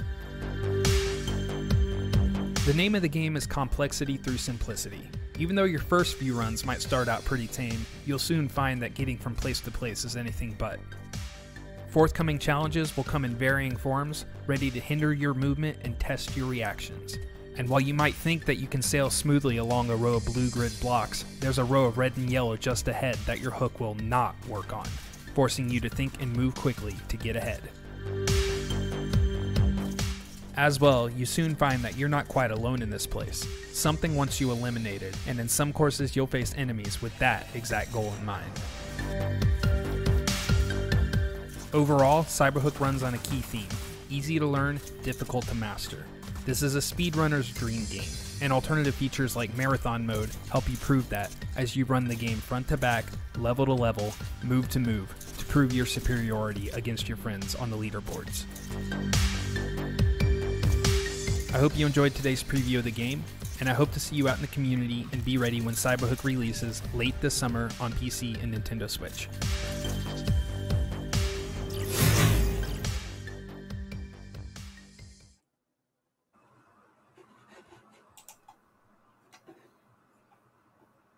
That was a look at Cyberhook, which looks awesome right here on Gamescom Studio. Miranda, what's coming up next? A block of brand new exclusive trailers. But first, a short break. Don't go anywhere.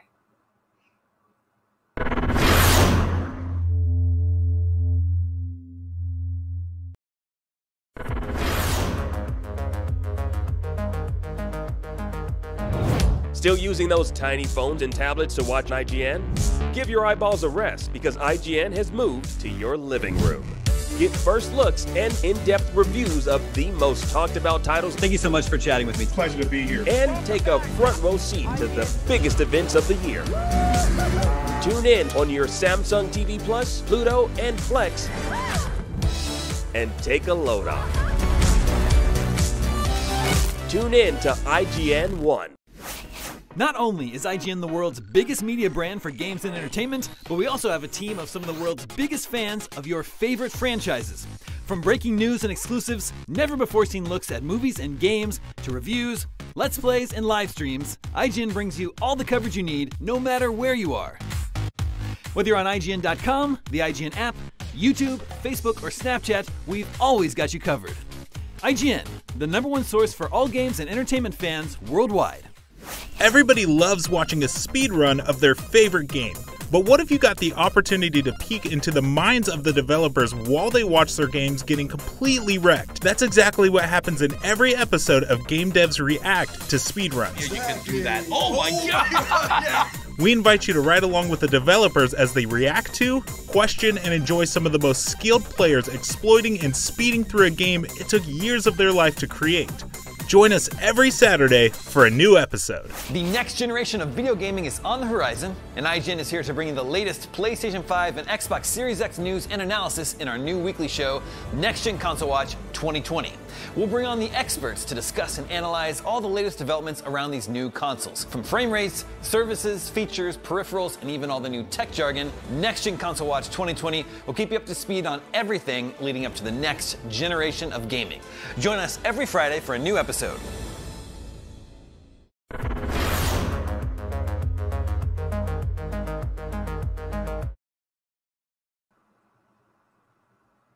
Welcome back to Gamescom Studio. Our next game is a journey into psychological horror, something my good friend Lorelai here knows a lot about. Here's Dark Fracture.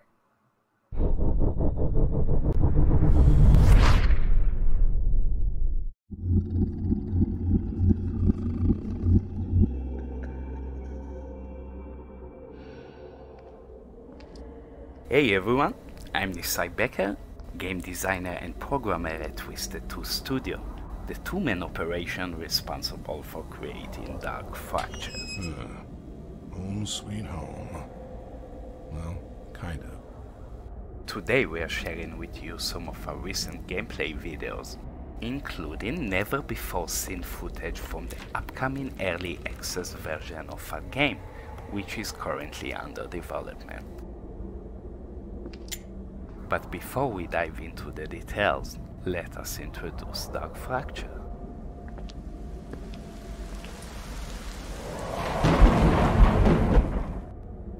Dark Fracture is a psychological horror game played in first person. Set in the late 90s in a forested rural area. You play as Edward, an employee working the graveyard shift at the decomposition research facility. Your personal past leaves you with some psychological scars and a troubled state of mind which you're carefully managing on a daily basis. This job, which is the first full-time job you've managed to hold down for a long period of time, serves as an anchor for you to restart your life. Hey, who's there? One night, you find yourself walking alone in this clandestine place. Bizarre phenomena start happening, and as the night progresses, it gets harder and harder to draw the line between imagination and reality. Between the demo and the planned early access release, we have made improvements to the visuals with enhanced assets, realistic 4K textures, and the inclusion of newly designed high-quality 3D models.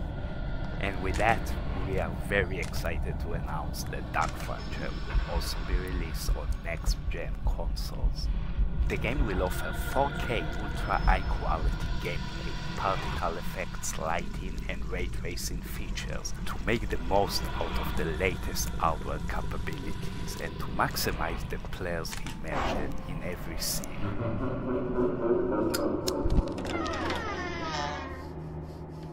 Apart from the prologue's morgue environment, here is a glimpse of the unsettling netherworld that awaits you in your next exploration of Dark Fracture's early access release.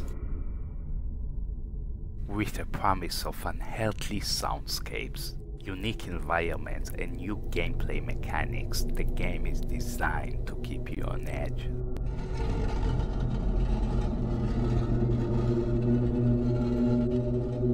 We are committed to improving and adding new content to keep things fresh for our avid horror fans. Hey there! My name is Raz and I am one of the creators of Dark Fracture. As part of a small team of two, I involve myself mostly in all things 3D, be it assets, textures, monsters, and concepts. We love horror, and in Dark Fracture we want to share something that we are excited to make. And so, we chose to go right into this genre as our first game. Drawing inspiration from some of our favorites, like Amnesia and Visage, and of course, some of our favorite artists such as H.R. Giger and Beksinski. So far, the prologue allowed you to explore Edward's place of work, and the very beginning of his story. But, there is much more to explore in the world of Dark Fracture. And we can't wait to show you all that awaits you just beyond the confines of the morgue. From the facility itself to more of the nightmarish world that threatens to devour Edward. There is much more to explore and discover about the story and the world of Dark Fracture. While this all sounds well and good, some of you might wonder, well, when will you be able to experience this for yourselves? So, we are excited to announce that you will get your hands on Dark Fracture on the 28th of February.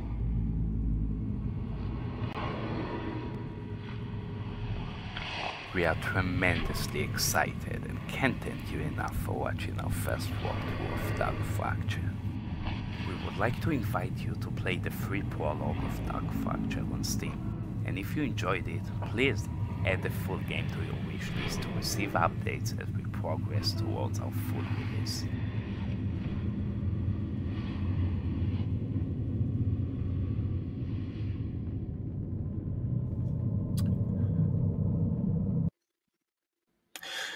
That was Dark Fracture right here on Gamescom Studio. Now, lots of video games make you choose between magical powers and giant mech suits, but there's got to be a way to combine both.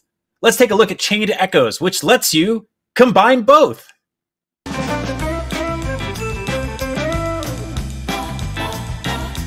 This next Check Out This Game feature may catch you by surprise. Chained Echoes' turn-based fantasy combat looks cool already, but it gets even more exciting when you can hop into a flying mech suit whenever you want.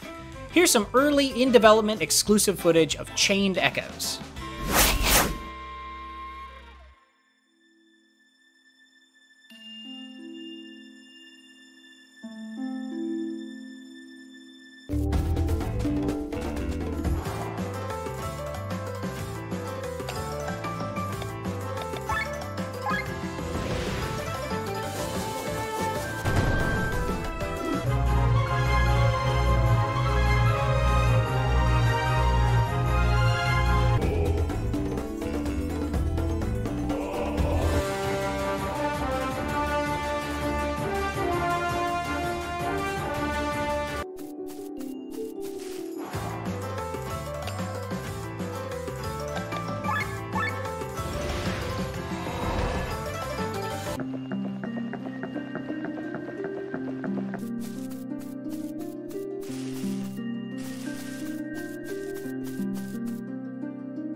Like what you see? Be sure to tune into Gamescom Awesome Indies Saturday, August 29th at 10 a.m. Pacific for more exclusive gameplay, trailers, and reveals of exciting upcoming indie games.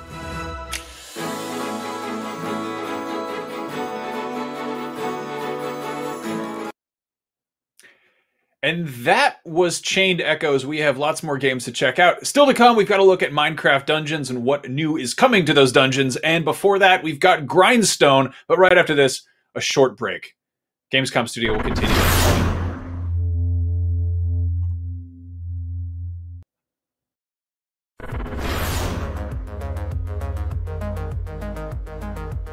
Everybody loves watching a speedrun of their favorite game.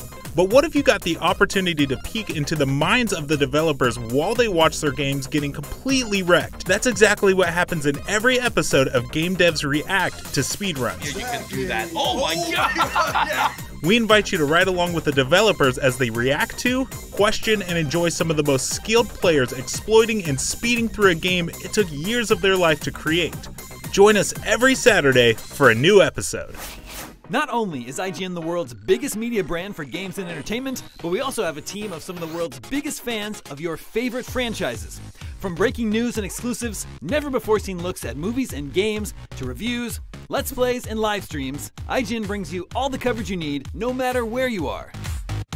Whether you're on IGN.com, the IGN app, YouTube, Facebook, or Snapchat, we've always got you covered. IGN, the #1 source for all games and entertainment fans worldwide. Still using those tiny phones and tablets to watch IGN? Give your eyeballs a rest because IGN has moved to your living room. Get first looks and in-depth reviews of the most talked about titles. Thank you so much for chatting with me. Pleasure to be here. And take a front row seat to the biggest events of the year. Tune in on your Samsung TV Plus, Pluto, and Flex, and take a load off. Tune in to IGN 1. The next generation of video gaming is on the horizon, and IGN is here to bring you the latest PlayStation 5 and Xbox Series X news and analysis in our new weekly show, Next Gen Console Watch 2020. We'll bring on the experts to discuss and analyze all the latest developments around these new consoles. From frame rates, services, features, peripherals, and even all the new tech jargon, Next Gen Console Watch 2020 will keep you up to speed on everything leading up to the next generation of gaming. Join us every Friday for a new episode.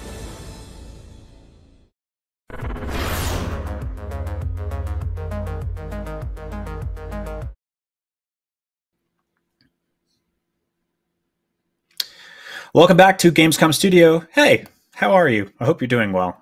I'm doing okay. You didn't ask, but it's important to check in with each other every now and then. Now, Grindstone was an incredibly addictive launch title for Apple Arcade last year, and now it's coming to Nintendo Switch. Let's check in with our friends at Cappy Games.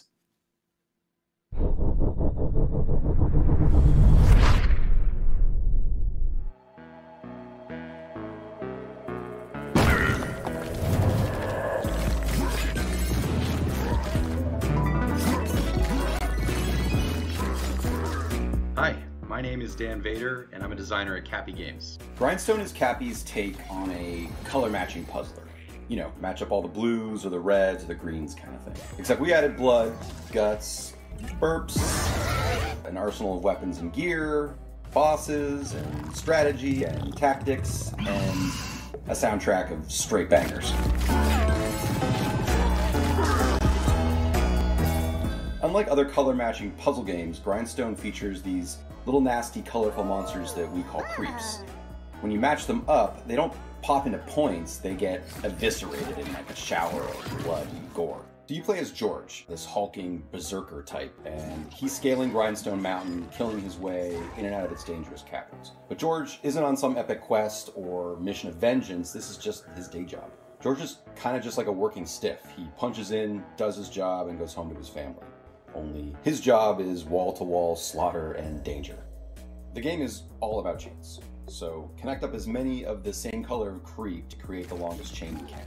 Make a big chain and you'll create a grindstone, the sparkling reward for all your blood-soaked effort. Create an even bigger chain, get an even bigger, juicier grindstone. But grindstones aren't just a reward and a resource. When they land on the board, you can actually use them to switch your chain from one color to a new color, creating an even longer and longer chain, which of course makes bigger and better grindstones. Now, if it looks like George is able to just chain his way through these colorful creeps like a hot knife through butter and not be in any danger, but it's not the case. After each player turn, some creeps will randomly go aggro, which means they can and will attack George if he just happens to end his chain beside one. And George only has 3 hearts in each level, so they can get pretty dangerous pretty fast. But it's not just creeps George has to worry about. There's also these guys we have called jerks, which are like tougher mini-boss enemies and each have unique attacks and abilities. These guys need longer chains to kill and definitely more planning and thought. So as if creeps and jerks wasn't enough danger and peril, there's also giant bosses to kill. And each of them, they put their own kind of spin on the basic chaining mechanic, and they challenge you to think about each move a little more carefully and use some strategy to clear them out. But besides good chains, a little strategy, and a little luck, what else is going to help George take down all these creeps and jerks and bosses? Gear. Grindstone has lots of gear. Hidden inside treasure chests throughout the game are these blueprints to craft weapons and potions and even outfits that each have a unique ability. You have a loadout where you can equip your chosen gear, sort of mixing and matching different pieces that can combine in really fun ways, sometimes unexpected ways. And so, as a result, you can sort of develop your own play style or strategy for how you like to deal with certain enemies or areas. And speaking of areas, Grindstone Mountain is big. It just goes on, and each area of the mountain is sort of crazier than the last. There's ice caves and boggy marshes with strangling vines, lava zones with rivers of magma, there's ancient tombs, and there's even a gross slaughterhouse with machines of death everywhere. There's also these things we call offshoots. They're sort of sub-caves where elements from different mountain biomes get remixed. I mean, all told, there's over 250 levels that span across the whole mountain.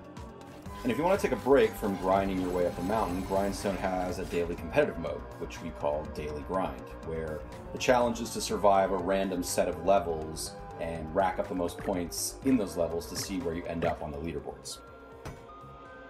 Grindstone launched on Apple Arcade way back in the before times of 2019, and it got a great reception from players, which led us to try something we've never really done before as a studio, which is update our game as we go with more and more content, sort of filling out the experience until it's bursting at the seams with all of our ideas. And right from the start, we began planning how we could bring Grindstone to the Switch so that more players could experience this game that we were just really proud of.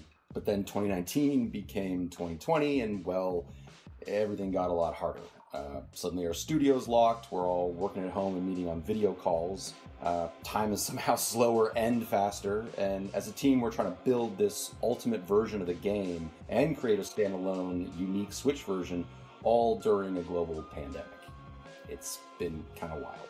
The whole time we're building out new features for Grindstone, we're also creating the Switch version, and that made us evaluate each and every detail through that lens. Like, how is this going to work on the Switch? How will this look in widescreen versus portrait, and what needs to change to make it happen? How will the touch controls convert to sticks and buttons? We want to get the Switch version just right, so we put a lot of thought into it, and definitely had to create new stuff from scratch to make it happen. Right now, I think everyone's looking for silver linings, right? For some light to punch through the dark. For our team at Cappy working on this port and expanding this game we truly love, I think it's really helped us by providing something to focus on, something to pour ourselves into at a time when it would be so easy to kind of drift away and get lost. I was definitely grateful to have something so meaty and meaningful to work on during this time. And there you have it, Grindstone launching on Nintendo Switch this fall. On behalf of the whole Cappy team, thanks for watching, and hope to see you on Grindstone Mountain and on the Daily Grind leaderboards.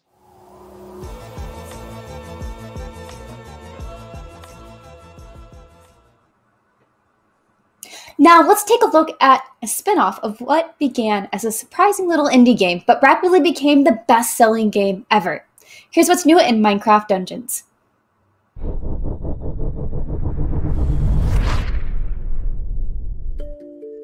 Hi, I'm David Nishagen, executive producer for Minecraft Dungeons. I'm excited to show you a first look of our upcoming content release, The Creeping Winter. And I'd also like to show some other really fun free game updates we'll release the 8th of September. We launched Minecraft Dungeons back in May on Nintendo Switch, Xbox One, PlayStation 4 and Windows PC, and we've been blown away by the community's response to the game. It's been so fun to see streams and so much amazing content online, and also to get that warm feedback from friends and families enjoying the game together. We're really proud of what the team has done so far, but there's plenty more coming. On September 8th, we're going to release our second content update to Minecraft Dungeons, Creeping Winter. It's set in a snowy setting, or an ice biome as we say in Minecraft speak. Players will continue the story from the base game and explore exciting new areas like the frozen fjords and the lost settlements, with plenty of secrets to discover and new treasure to be found. There's also brand new mobs like the Illusioner and the Iceologer, and we'll add a bit more challenge to the fight with our new Slippery Ice. There's nothing like helplessly sliding towards a big bunch of creepers. Also available with the September 8th update, there's plenty of free content and features for everyone. Parts of the feedback we received was that players wanted more endgame, a better use for emeralds, and more different things to do. So that's what we've done. First, we improved the merchants in the camp. You can now find and rescue 5 different merchants, and they will set up shop. These new merchants include a blacksmith that lets you upgrade your gear. Yeah, you can now keep that favorite weapon of yours. And we've also added a gift wrapper, a way for players to trade items. You can also level up these merchants to expand their stock and capabilities. Second, we've added daily trials. These are optional challenges the player can try to complete for extra good treasure. In these trials, we change the game mechanics and rules. An example of a trial would be that we replace all the players' arrows with fireworks arrows and replace half the melee mobs with creepers. That would be a trial we call Everything Explodes. There will be multiple different challenges every day, so whenever you log into Minecraft Dungeons, there will be something new and fun to play. Looking at the months ahead, we're committed to evolving the world of Minecraft Dungeons through paid and free expansions, but we're also planning to release new features and content, and many of these features are the result of community feedback. We really do listen. We take you seriously. One feature that our community has been asking about is cross-platform multiplayer, and we're going to release just that later this year, so players across all platforms can play together. Development of Minecraft Dungeons is ongoing, and we want to continue to add new and exciting things to keep players happy and playing for months to come. We can't wait to have players dive into the new content starting September 8th. Make sure to drop us a line and let us know what you think. Thank you, and see you in game.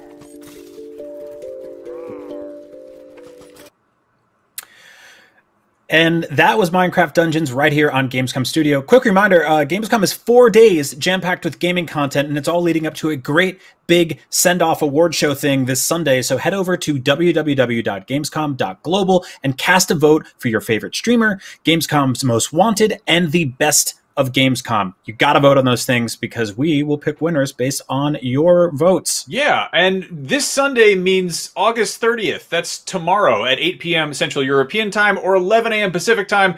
Tune in then and find out the winners on the grand finale of this year's Gamescom, where we give the gamers a stage, cool cosplayers. I can't even talk, man. Why are we doing it? Cool cosplayers, user-voted awards, esports, and more. And here's a look at what's coming up soon. A little later on, we've got new gameplay from Ghost Runner and then a segment on Juggler's Tale. But right now, it's time for Gamescom Awesome Indies. That's coming up right after a short break. God.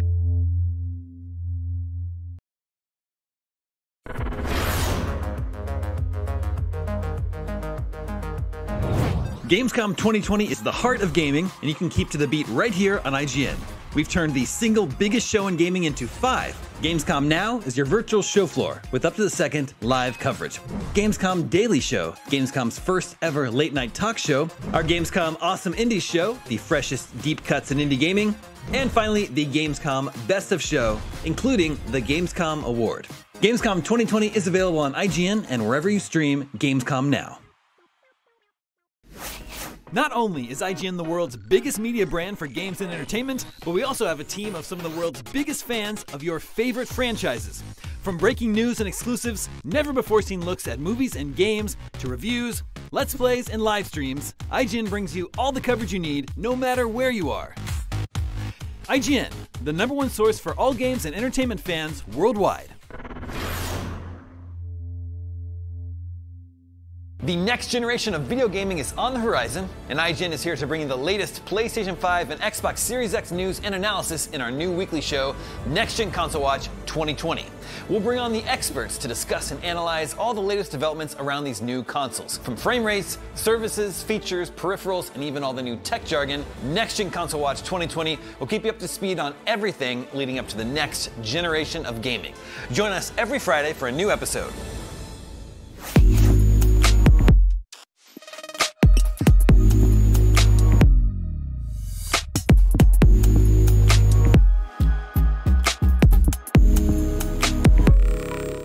This year, Gamescom is streaming to you on IGN, and now you can watch it unfold on TikTok. World premieres, exclusive gameplay, cosplay, interviews, and unforgettable moments from the biggest show in gaming can now be crammed right into the palm of your hand. Check out IGN and Gamescom's TikTok accounts and use the hashtags Heart of Gaming and Gamescom 2020 to get in on the action.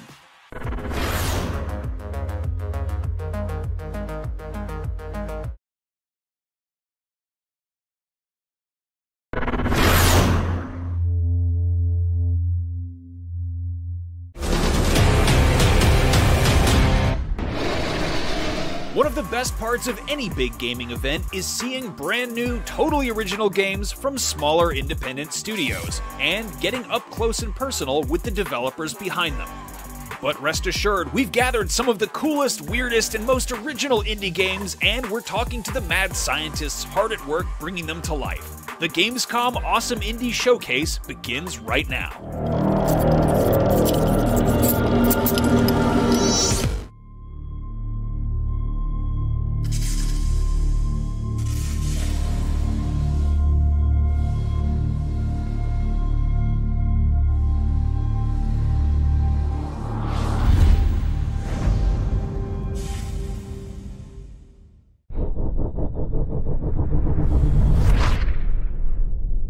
Hello.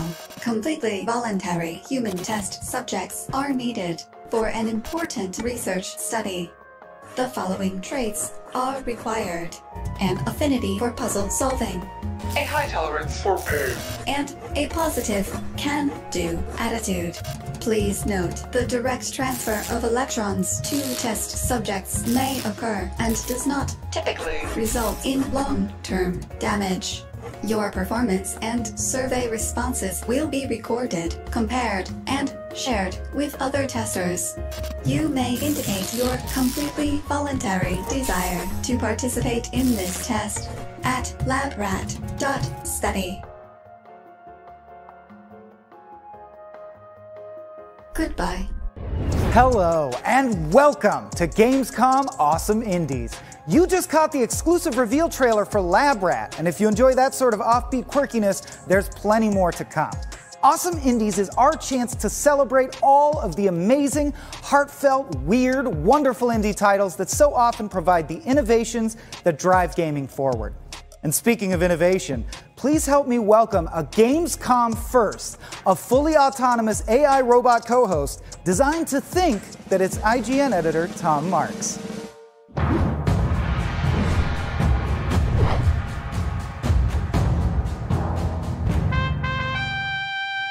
No, I am IGN editor Tom Marks. I'm just appearing remotely because they'd only let one of us in the studio at a time for safety reasons. All I hear is bleeps and bloops.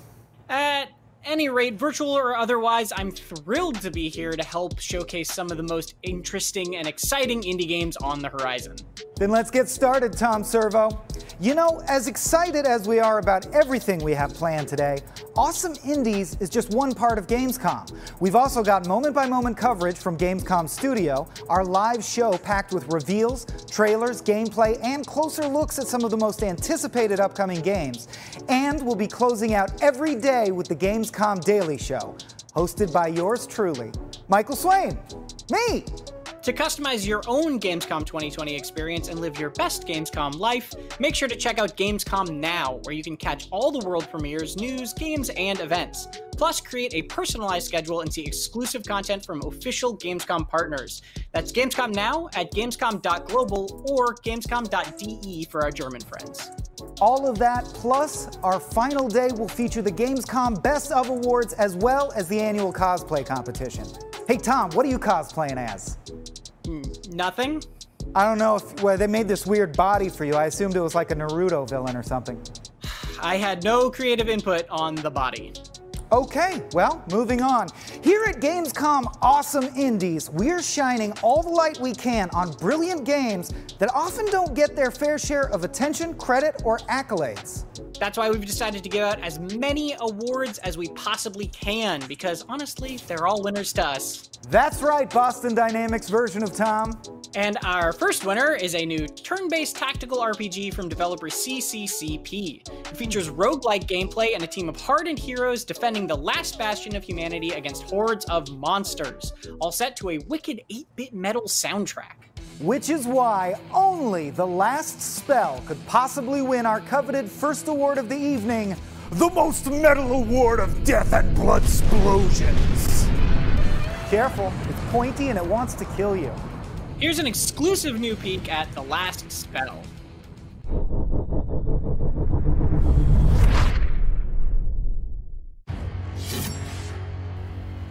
Hi everyone, this is Cyril from the Arcade Crew, and today I'm going to show you some features from the upcoming CCCP tactical RPG, The Last Spell.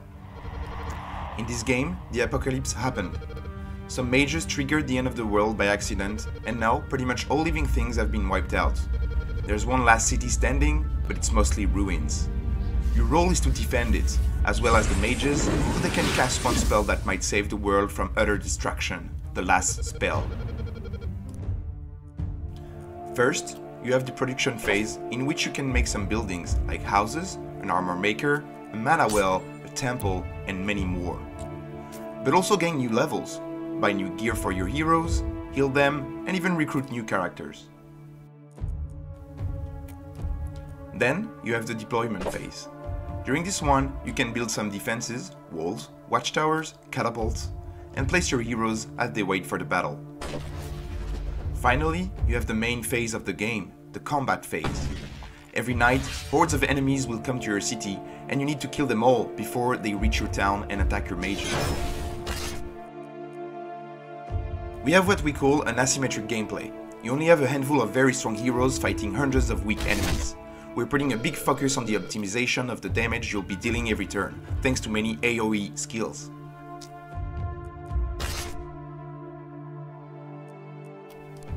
In the last spell, the characters are classless. This means that all the skills you'll be able to use depend on the weapons your character will be carrying. We want to give the player this arcade feeling. Turns are quick to play, and you will easily use impressive skills to slay dozens of enemies. However, the player will be challenged with the resources optimization and the synergies between the characters they'll need to find, if they hope to make some progress in the game. So you'll need to start over many times to try new strategies. Finally, at the end of every night, you'll see this screen showing your score, the panic bar, and the damned souls you managed to collect. In the last spell, you have to take care of your citizen. If no enemy manages to penetrate the city walls, your panic bar will stay low, and you will gain more rewards. You also earn souls when killing enemies. They will enable you to unlock new things for your next runs. And this ends this very small presentation of the last spell. We're still working on the game, and we have long months of development ahead of us, but feel free to wishlist the game on Steam to support us and join the CCCP community on Discord.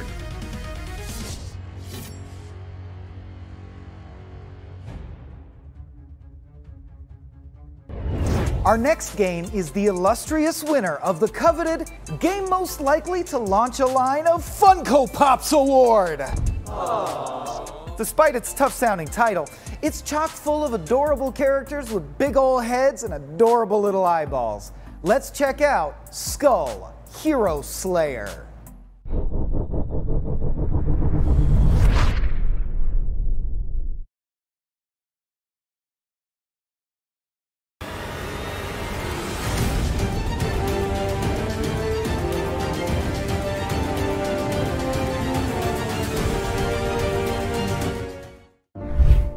게이머 여러분 안녕하세요. 스컬 더 히어로 슬레이어 디렉터 박상우입니다.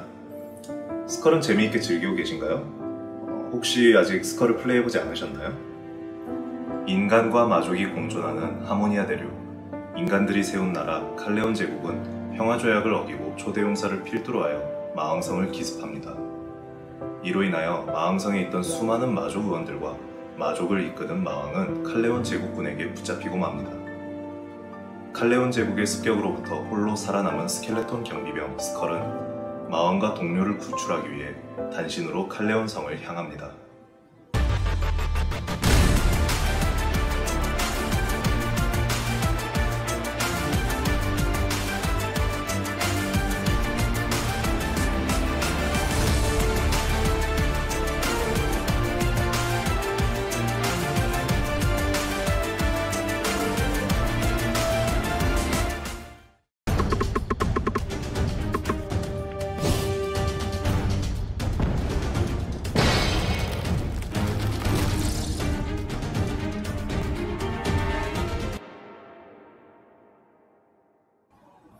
지금까지 얼마나 많은 죽음을 경험하셨나요?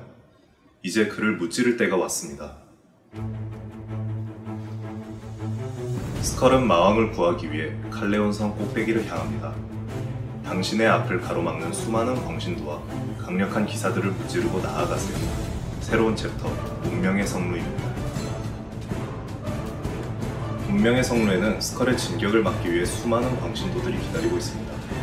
종교국가인 칼레온은 여신 레오니아를 섬기는 레오니아교를 국교로 하는데 칼레온이 점점 몰락의 길을 걸으면서 그들의 종교는 죽음을 두려워하지 않는 광신도를 만들어내는 수단으로 전락합니다. 제국의 지휘체계로부터 독립적인 요단의 성기사단은 칼레온 제국군들과는 차원이 다른 움직임으로 광신을 위협할 것입니다. 레오니아 교단을 비롯한 강적들을 넘어서기 위해 스컬에게는 더욱 강한 힘이 필요합니다. 여러분은 자원을 소모하여 현재 보유 중인 스컬을 업그레이드할 수 있습니다. 업그레이드된 스컬은 등급이 상승하며 패시브 또는 스킬이 강화됩니다.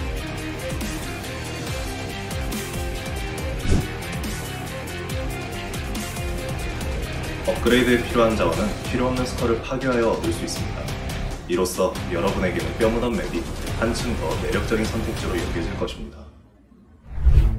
저희는 여러분과 함께 최고로 멋진 게임을 만들고 있습니다. 이는 저에게 훌륭한 동기부여가 되며 자부심이자 즐거움입니다. 곧 다가올 정식 출시는 그저 하나의 체크포인트에 불과합니다. 저희는 정식 출시 후에도 더 재미있고 더 멋진 스컬을 위해 계속해서 노력하겠습니다. 그럼 정식 버전을 기대해주세요.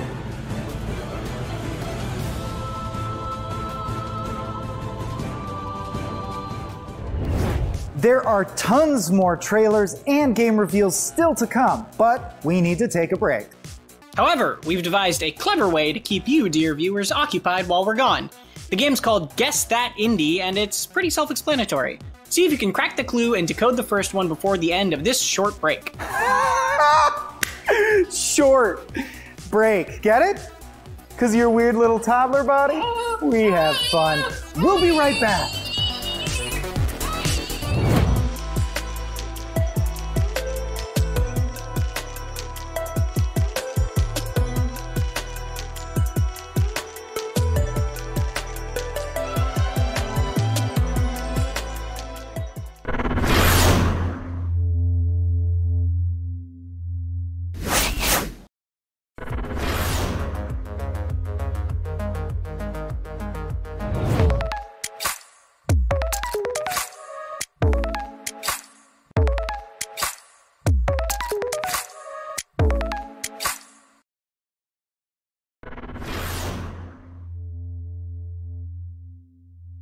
The next generation of video gaming is on the horizon, and IGN is here to bring you the latest PlayStation 5 and Xbox Series X news and analysis in our new weekly show, Next Gen Console Watch 2020. We'll bring on the experts to discuss and analyze all the latest developments around these new consoles. From frame rates, services, features, peripherals, and even all the new tech jargon, Next Gen Console Watch 2020 will keep you up to speed on everything leading up to the next generation of gaming. Join us every Friday for a new episode. Not only is IGN the world's biggest media brand for games and entertainment, but we also have a team of some of the world's biggest fans of your favorite franchises. From breaking news and exclusives, never-before-seen looks at movies and games, to reviews, let's plays, and live streams, IGN brings you all the coverage you need, no matter where you are. IGN, the #1 source for all games and entertainment fans worldwide. Gamescom 2020 is the heart of gaming, and you can keep to the beat right here on IGN. We've turned the single biggest show in gaming into 5. Gamescom Now is your virtual show floor with up-to-the-second live coverage. Gamescom Daily Show, Gamescom's first ever late-night talk show. Our Gamescom Awesome Indies show, the freshest deep cuts in indie gaming. And finally, the Gamescom Best of Show, including the Gamescom Award. Gamescom 2020 is available on IGN and wherever you stream Gamescom Now.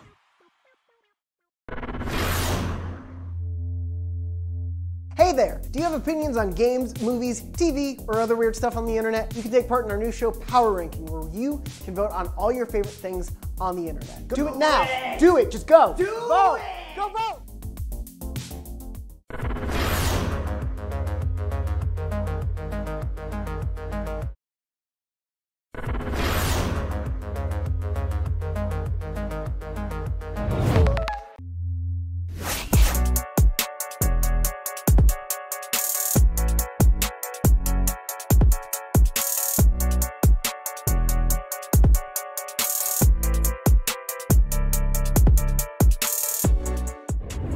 Saving babies. It's almost always the right thing to do. And our next game, Spinch, features plenty of baby saving. It's wonderfully weird, and it's the winner of our tie-dye t-shirt award for transcendental trippiness. So all aboard the Yellow Submarine! Help yourself to some brownies and get ready for a face full of spinch. Spinch! Spinch! Spinch! Spinch! Spinch!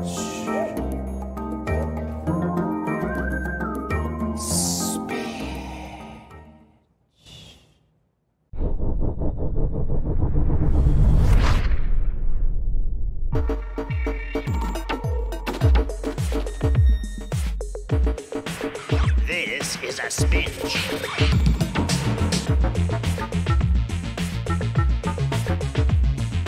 This is the ecosystem.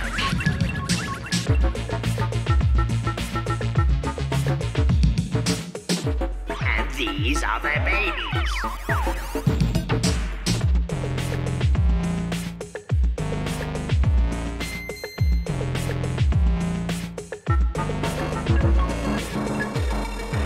Their babies taste delicious.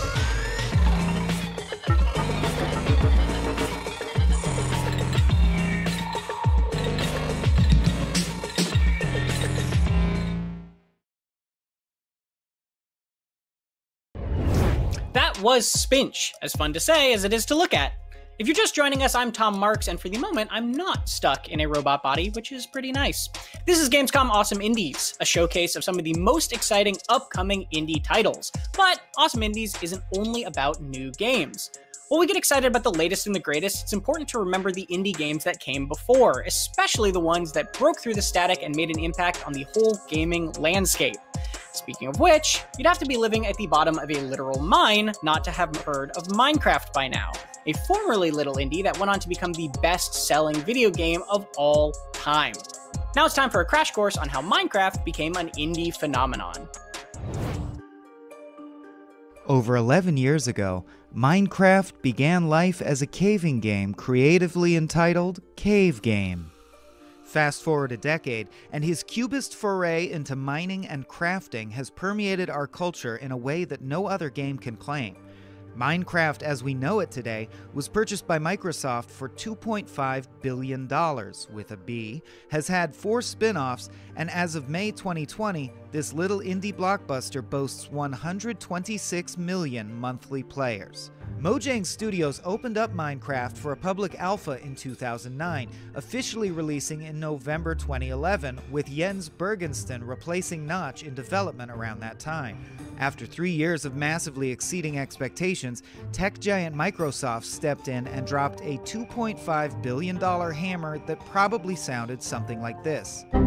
Since then, Minecraft players have built the Enterprise, the Earth itself, working computers, libraries of suppressed information, pretty much anything you can imagine, all within the living, Lego-like world of Minecraft. Though many Minecraftians, digital diggers, cave game creepers, Steves, whatever you'd like to call them, fans worried that Microsoft wouldn't be able to preserve the charming spirit of what began as a humble indie. As time went on, Steves everywhere were pleased to find their fears eased as Microsoft continued to cultivate Minecraft's if you can dream it, you can build it atmosphere, while allowing the game to reach a massive new audience. Since then, the Minecraft name has appeared in 3 spin-off titles, including Telltale's excellent Minecraft Story Mode, Minecraft Dungeons, Minecraft Classic, a return to the game's roots, and even a promising upcoming augmented reality game titled Minecraft Earth. Its expansive worlds, charming inhabitants, addictive build-gather gameplay loop, and signature blocky but beautiful style have proven to have enduring appeal, and we can no doubt look forward to further creative iterations in the years to come. Minecraft currently has its own convention, widely available merchandise at retailers like Target, and a wide list of awards and achievements.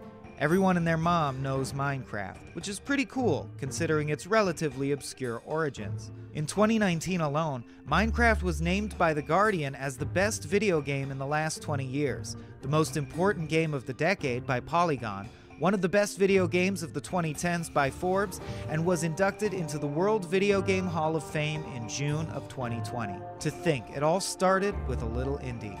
Today, this little indie has sold more than any other video game ever, period, surpassing 200 million copies across all of its 18 platforms. Among the biggest video games in history, Minecraft has set the bar for success for not only indie titles, but all games within the medium.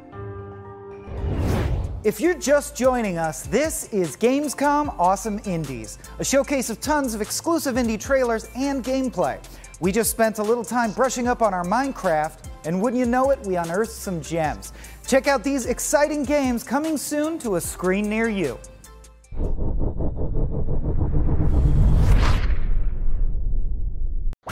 cozones. Welcome back. He's close! Oh, I guess not. Welcome back, valued viewer, to another episode of Gone Viral. We have some fresh talent to show you. I am so excited to see his potential. How about you? Let the carnage begin! Unbelievable! Do we have here the makings of a new champion?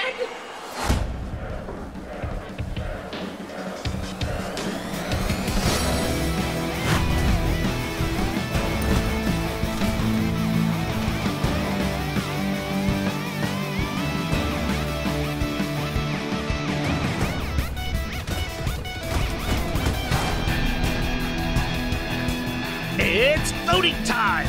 Come on, viewers! You know what to do! Yeah! A nuke!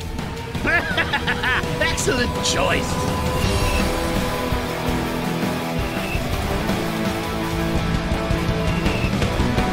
Well done! Let's see how far he survives. See you next week!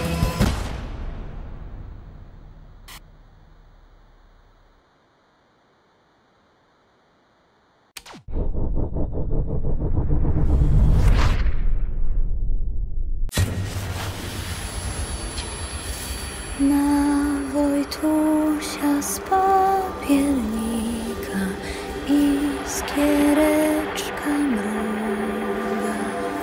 Chodź opowiem ci bajeczkę, bajka będzie długa. Była sobie raz królewna, pokochała grajka. Król wyprawił im wesele i skończona bajka. Była sobie baba Jaga, miała chatkę z masła, a w tej chatce same dziwy. Psst, iskierka zgasła.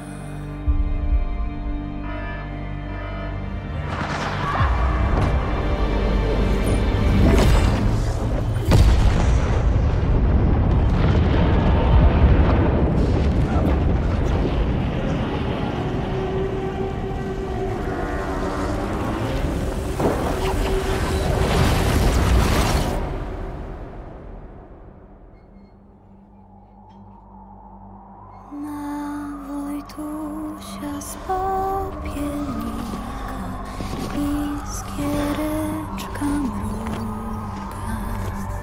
Chodź opowiem ci bajeczkę, bajka będzie długa.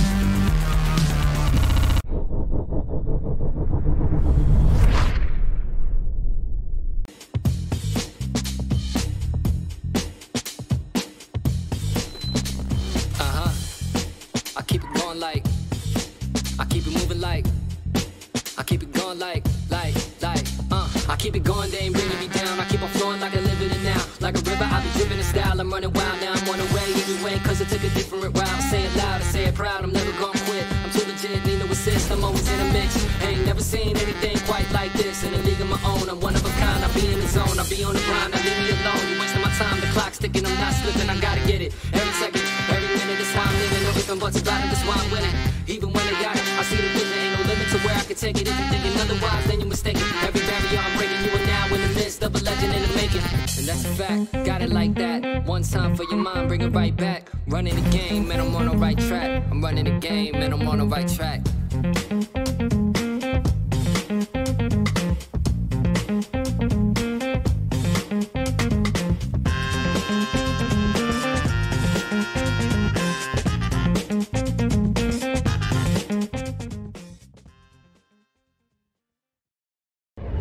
Hey, Ground Camera, you just saw the trailers for Gone Viral, Paradise Lost, Terror Squid, and Aerial Knights Never Yield. All here on Gamescom Awesome Indies. We'll be back with even more exclusive indie excellence, but right now it's time for another short break. Another break that won't last very long. And another round of Guess That Indie. Oh.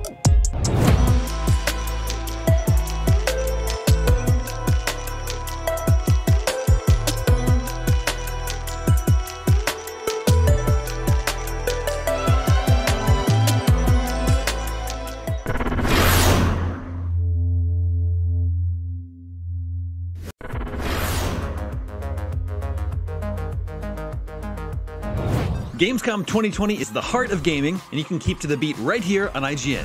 We've turned the single biggest show in gaming into 5. Gamescom Now is your virtual show floor with up to the second live coverage. Gamescom Daily Show, Gamescom's first ever late night talk show, our Gamescom Awesome Indies show, the freshest deep cuts in indie gaming, and finally the Gamescom Best of Show, including the Gamescom Award. Gamescom 2020 is available on IGN and wherever you stream Gamescom Now. Not only is IGN the world's biggest media brand for games and entertainment, but we also have a team of some of the world's biggest fans of your favorite franchises. From breaking news and exclusives, never-before-seen looks at movies and games, to reviews, let's plays, and live streams, IGN brings you all the coverage you need, no matter where you are. IGN, the #1 source for all games and entertainment fans worldwide.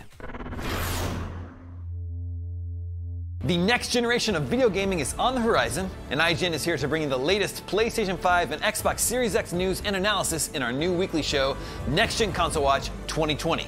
We'll bring on the experts to discuss and analyze all the latest developments around these new consoles. From frame rates, services, features, peripherals, and even all the new tech jargon, Next Gen Console Watch 2020 will keep you up to speed on everything leading up to the next generation of gaming. Join us every Friday for a new episode.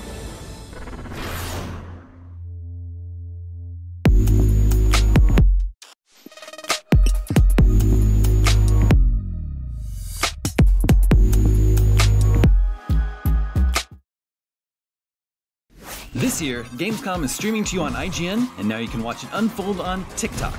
World premieres, exclusive gameplay, cosplay, interviews, and unforgettable moments from the biggest show in gaming can now be crammed right into the palm of your hand.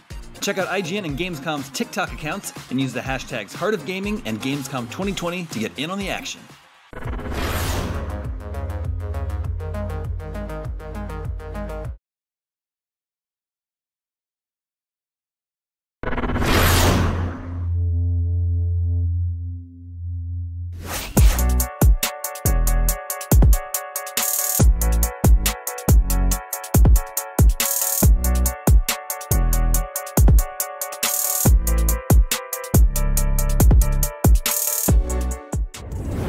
Based on one of the most foul-tempered and unlikable birds in avian history, Untitled Goose Game was one of last year's most popular indies. How did it attract such a flock of players? Let's take a gander.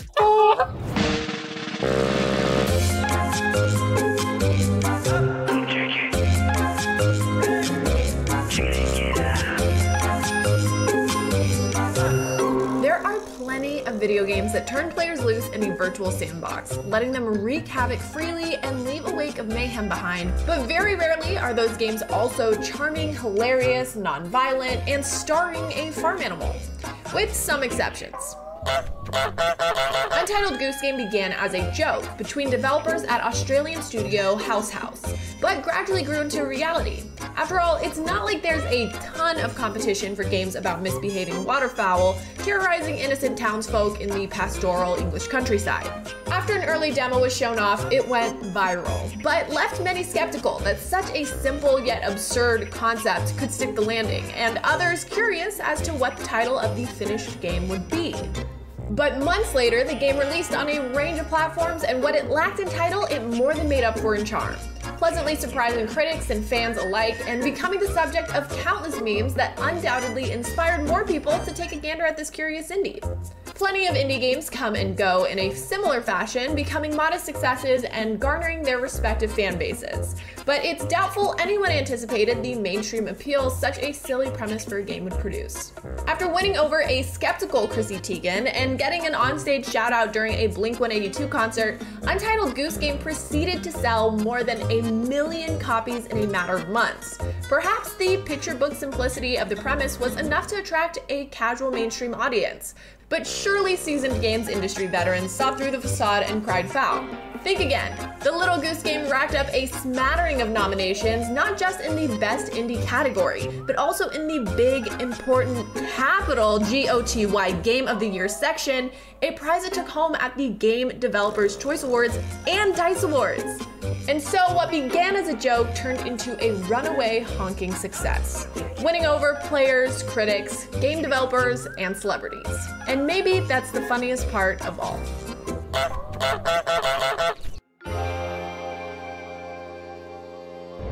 Video games often feature titles that try as hard as they can to grab your attention with exciting sounding words like Warzone, Battleground, Mario.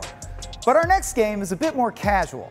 It's an adventure platformer set in the futuristic year 1995, all about a chubby underdog transformed into a magic balloon.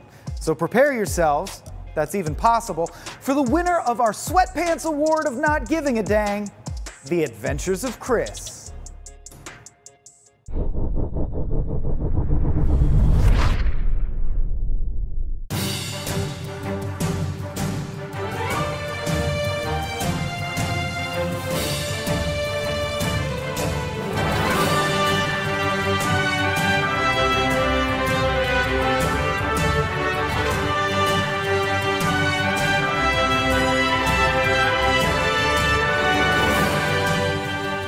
Hey, my name is Chris Ewan. I am the lead developer and composer for Adventures of Chris, and I'm super excited to tell you a little bit about my game.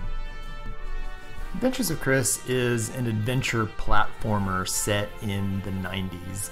It basically tells the story of this overweight, nerdy, picked on kind of kid who winds up getting caught up in this grand Saturday morning cartoon adventure. He finds himself in this world of 90s cartoon villains, and as a joke, an afterthought, gets transformed. And the game is basically about his gradual realization that this transformation actually gives him abilities he can use to save the world. The whole game is basically structured to deliver feelings of empowerment, both to the character, Chris, and to the player. The goal that I was shooting for was to really help you feel your character getting stronger and stronger in a visceral sort of way, in the same way that a lot of single-player, in-depth adventure-type games did from that era. You can travel around the world, you can do any level basically in any order you want. You can learn all sorts of abilities that get more and more ridiculously powerful as the game progresses. He basically goes from barely being able to jump to being able to throw lightning arbitrarily. There's a lot of humor in the game, so exploring the world, talking to other characters, finding out what happens next feels rewarding. While the story starts off in a fairly silly kind of place, the stakes definitely start to rise as things progress. There's a dark underbelly to this world, and Chris's kind of naive, goofy optimism may, in a strange way, wind up being the thing that saves the day. I just think it's a cool idea to see a bullied underdog kind of kid take an insult and turn it around and make it a superpower. Adventures of Chris will release on PC and console early this fall.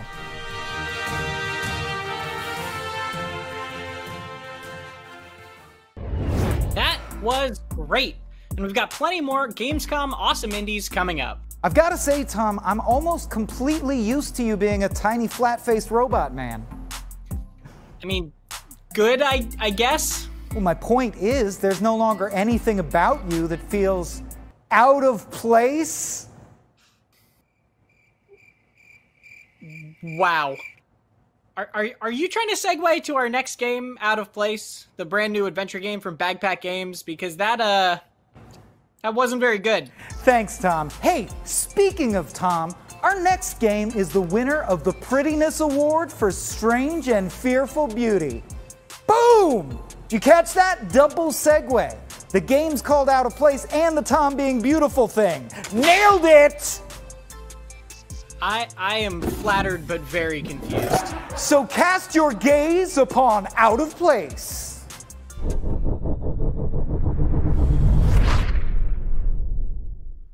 Hi, my name is Marcus, and I'm the CEO and do level design and lighting art here at Bagpack Games. In the upcoming minutes, we want to show you a little gameplay overview of our demo for Out of Place, as well as some hints at what Out of Place is all about. So, let's not waste any time and dive in.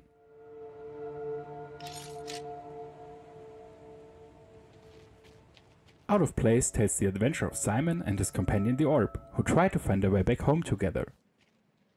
Trapped in Midham, Simon's only chance against the dangerous machines is the Orb. He can use him to unleash certain abilities using runes, which he will unlock throughout the game.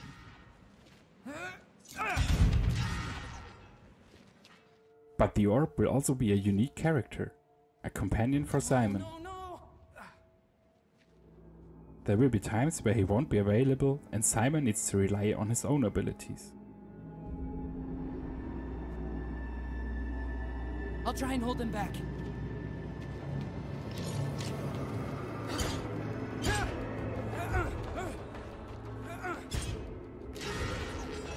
Alright, finally we can get rid of them. Out of Place will be a story-driven game, and the world of Midham has some stories to tell. Hopefully I'll never have to meet one of those giant machines. Once a flourishing and thriving land, there is not much left of its former beauty. It was created by an ancient, powerful machine and her little helpers that now roam the lands without a real purpose. But not everything is hostile. Simon will also make acquaintance with a young member of a native tribe. He will guide him during their journey through Midham, and Simon will develop a close friendship. What the hell? Some of the ancient machines were misused as guards that still followed his task.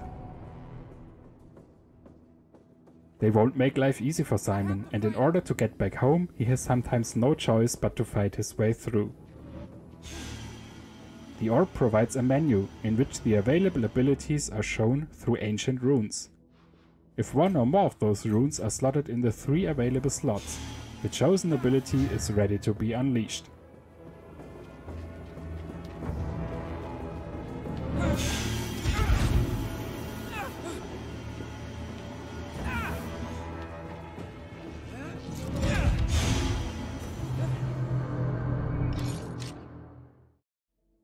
We hope you enjoyed our little overview, and if you can't wait to play yourself, we have good news for you.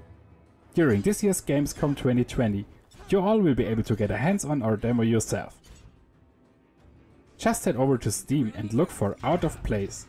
If you enjoyed the demo, please don't forget to put Out of Place onto your wishlist. Thank you! If you have any questions or want to know more, make sure to also check out our website outof.place, as well as our Discord server where we usually hang out. Thank you for watching and enjoy the rest of the show. No! No!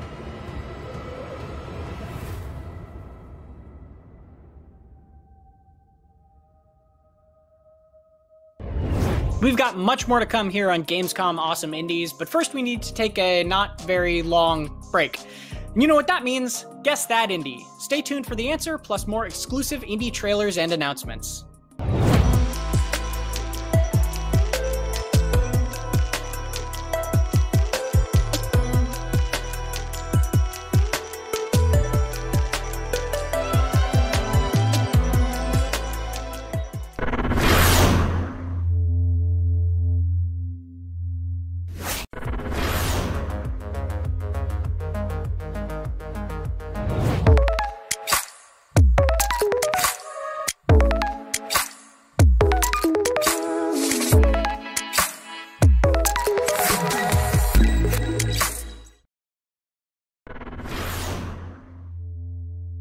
The next generation of video gaming is on the horizon, and IGN is here to bring you the latest PlayStation 5 and Xbox Series X news and analysis in our new weekly show, Next Gen Console Watch 2020. We'll bring on the experts to discuss and analyze all the latest developments around these new consoles. From frame rates, services, features, peripherals, and even all the new tech jargon, Next Gen Console Watch 2020 will keep you up to speed on everything leading up to the next generation of gaming. Join us every Friday for a new episode. Not only is IGN the world's biggest media brand for games and entertainment, but we also have a team of some of the world's biggest fans of your favorite franchises.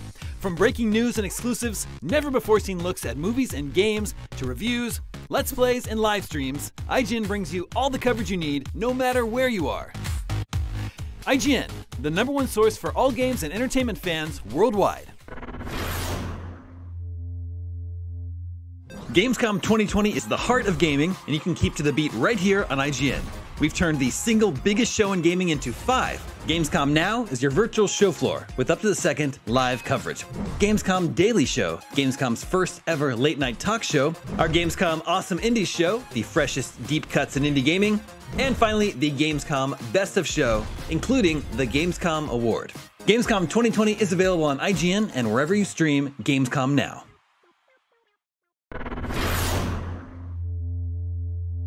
Hey there! Do you have opinions on games, movies, TV, or other weird stuff on the internet? You can take part in our new show, Power Ranking, where you can vote on all your favorite things on the internet. Do it now! Do it! Just go! Vote! Go vote!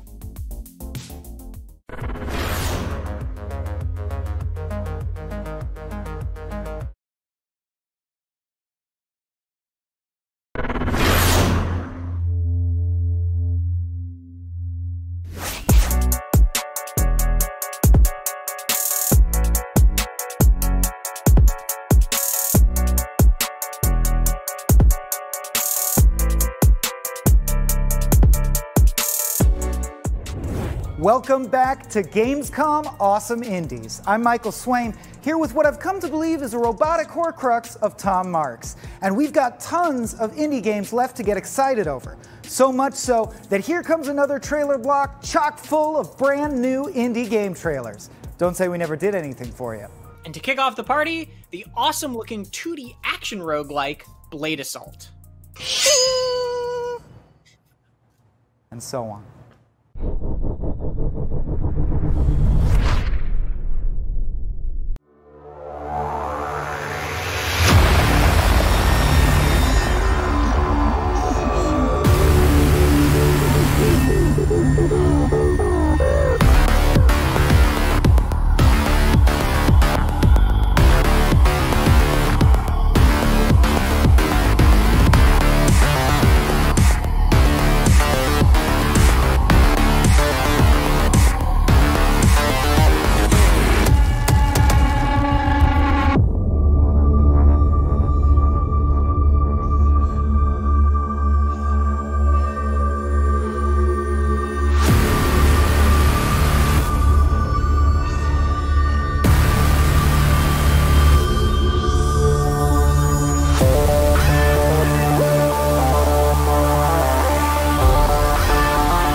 Captain's log.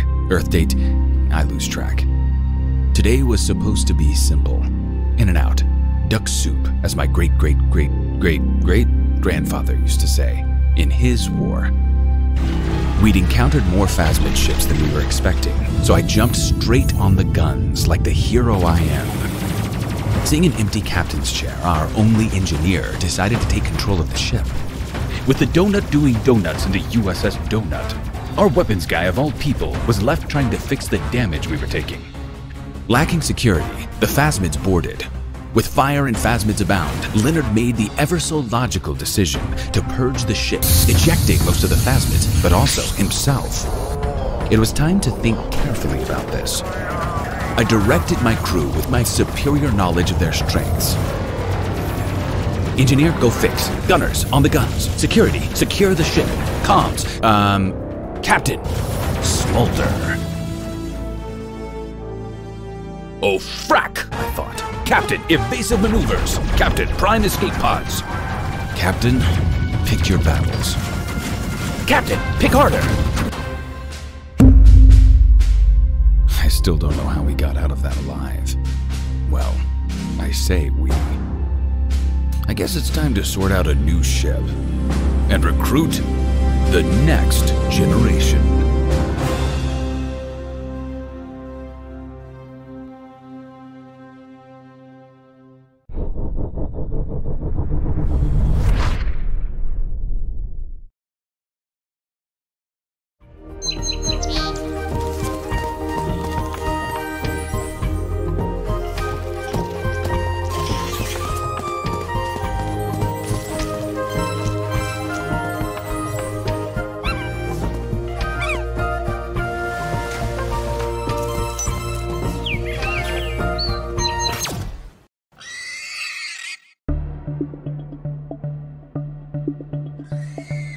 Army of invading insects, infesting the forest with roaming groups. Take them out.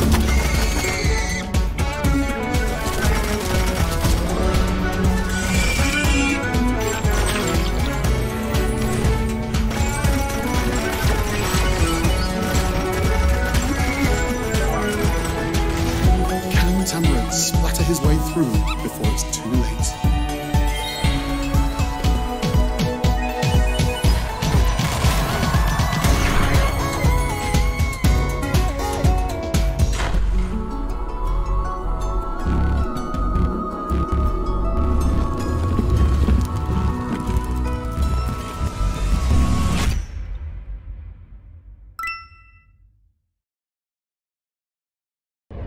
You just saw the trailers for Blade Assault, X01, Space Crew, and Tamarin. Coming up next, the winner of our very nice game you have here, shame if something were to happen to it, award. City of Gangsters. And to introduce it, please say hello to my little friend. Here's City of Gangsters, with an offer you can't refuse.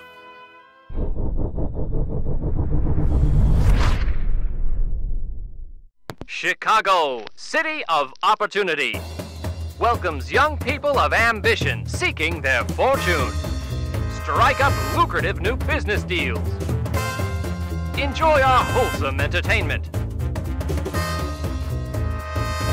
Tap into our city's wide variety of merchandise. Triumph in the race for wealth and prosperity. Do you have what it takes to become our new Captain of Commerce? Leave your mark on the world. The City of Opportunity is waiting for you. There's plenty more still to come here on Gamescom Awesome Indies. Right now, it's time for another round of Guess That Indie, and a quick break. See you back here soon.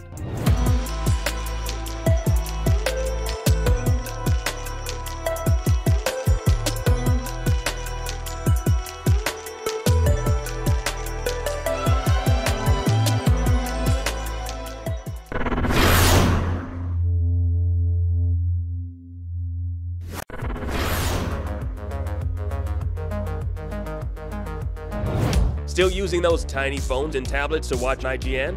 Give your eyeballs a rest because IGN has moved to your living room. Get first looks and in-depth reviews of the most talked about titles. Thank you so much for chatting with me. Pleasure to be here. And take a front row seat to the biggest events of the year. Tune in on your Samsung TV Plus, Pluto, and Flex, and take a load off. Tune in to IGN 1.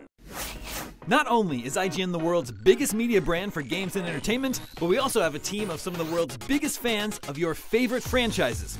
From breaking news and exclusives, never-before-seen looks at movies and games, to reviews, let's plays, and live streams, IGN brings you all the coverage you need, no matter where you are.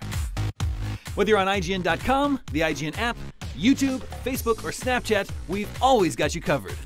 IGN, the #1 source for all games and entertainment fans worldwide. Everybody loves watching a speedrun of their favorite game. But what if you got the opportunity to peek into the minds of the developers while they watch their games getting completely wrecked? That's exactly what happens in every episode of Game Devs React to speedruns. You can do that. Oh my god! We invite you to ride along with the developers as they react to, question, and enjoy some of the most skilled players exploiting and speeding through a game it took years of their life to create. Join us every Saturday for a new episode. The next generation of video gaming is on the horizon, and IGN is here to bring you the latest PlayStation 5 and Xbox Series X news and analysis in our new weekly show, Next Gen Console Watch 2020. We'll bring on the experts to discuss and analyze all the latest developments around these new consoles. From frame rates, services, features, peripherals, and even all the new tech jargon, Next Gen Console Watch 2020 will keep you up to speed on everything leading up to the next generation of gaming. Join us every Friday for a new episode.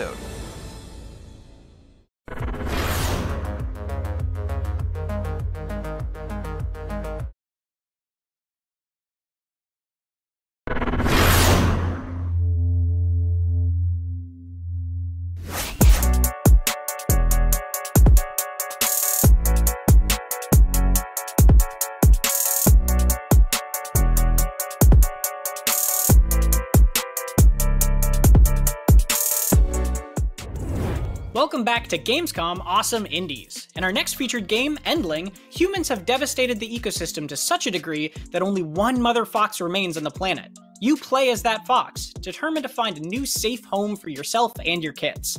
Let's learn some more about Endling.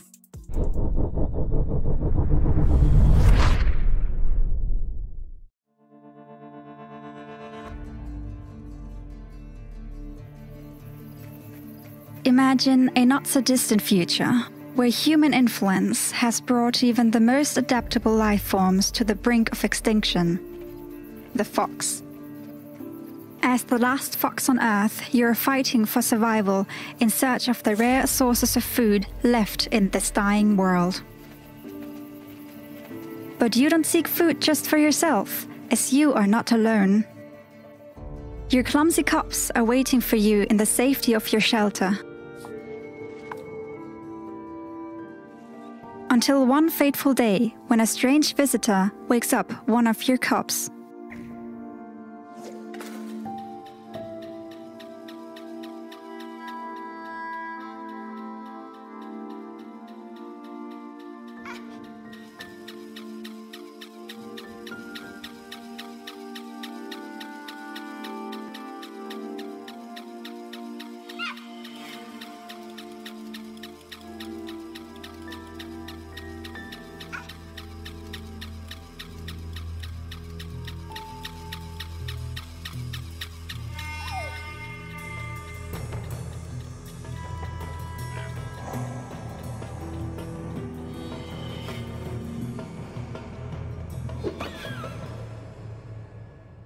The loss of your cub is a heartbreaking moment for your little family, but as long as there's hope, you will try to get it back. This is where your keen sense of smell comes in handy. You can sense the scent of your cub and can even find some traces left behind.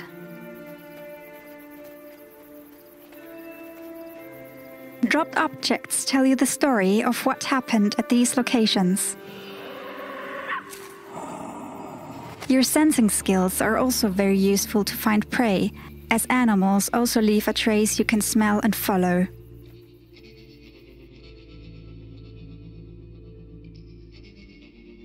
And you will need more food, because your other cubs still need your attention. As they grow up, they leave the shelter and will accompany you on your nightly adventures. They're new to this world, so keep your little ones close and safe. Over time, they will learn essential life skills and can do their part for the survival of the group. Nights are dangerous enough, with perilous traps and other predators threatening your cubs. But during the day, the most dangerous predators of them all start roaming the world. Humans.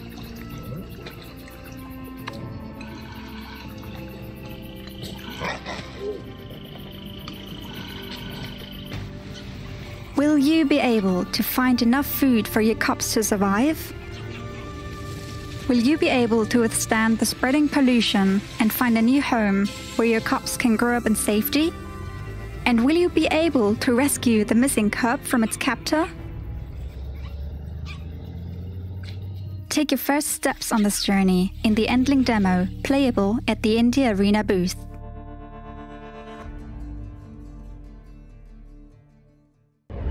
In 2013, Risk of Rain took the world by storm with a mix of roguelike and Metroidvania elements. And just this month, its 3D sequel left early access and got a full release.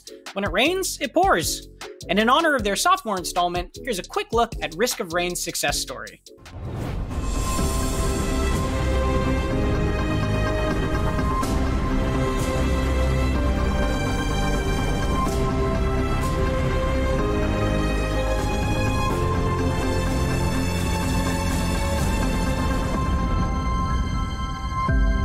Action platformers with roguelike elements are an incredibly common, borderline crowded genre of indie game, so it truly takes some special work to make one stand out as well as Risk of Rain does. The success of this indie gem is made all the more impressive by the fact that it was developed entirely by a handful of college students, a stark contrast to what the rest of us probably did in college. Risk of Rain drops you, the lone survivor of a space train that has crashed into a bizarre and dangerous planet, into a procedurally arranged nightmare hell that gets more difficult the longer you play it. Waves of obtuse and treacherous enemies increasingly descend upon you in a barrage of chaos, and your only hope is to stock up on any or many of the dozens of weapons and items that appear as you continue to endure. Stacking and organizing your weapon collection to your heart's content will help you customize your build and survive until you're killed by something large and horrible. Now, there are offensive items like knives, guns, and bombs, as well as defensive ones that heal you outside of battle. Combining them all is where things start to get really interesting as their modifiers begin to interact and make each Risk of Rain run feel fresh and interesting. On top of that, there are tons of different character classes to unlock as you advance, all of which will definitely get killed as they attempt to make it to the credits. And that's when you'll try again, pushing further and further into the madness, unlocking new toys to play with in the item log, and getting better and better and mastering the game's flow. Now, when going alone isn't enough and you need some help, feel free to hop on local or online co-op and bring a friend into the turmoil. It's such an enjoyable and addictive formula no matter how you play it, as it consistently nudges you to attempt one more run.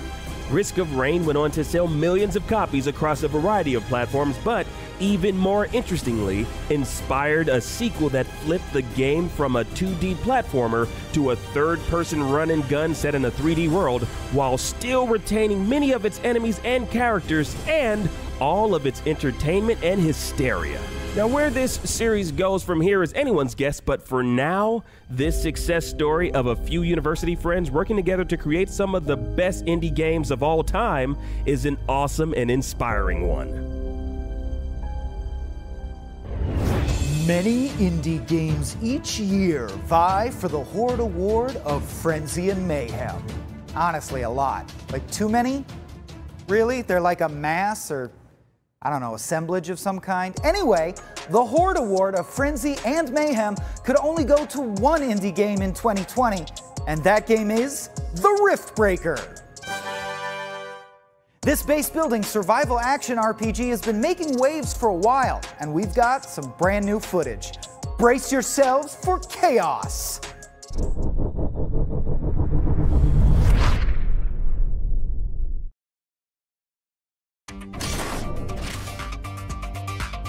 morning, Ashley. Good morning, Mr. Riggs. Let's get this planet started.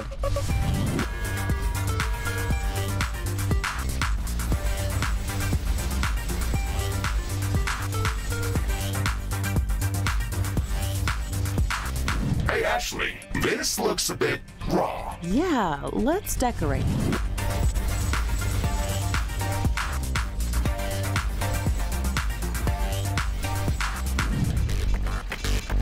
That looks much better, but the night is coming. That's right. Let's light it up.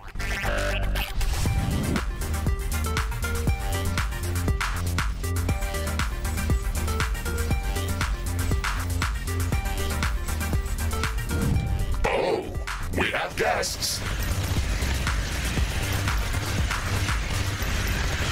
They don't like us here. Let's gear up.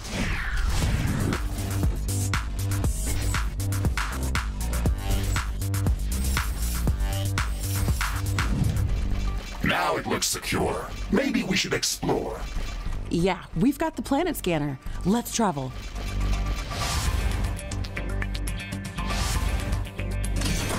This is a cozy place. Sure. 250 degrees Celsius. Not a problem. Let's bake.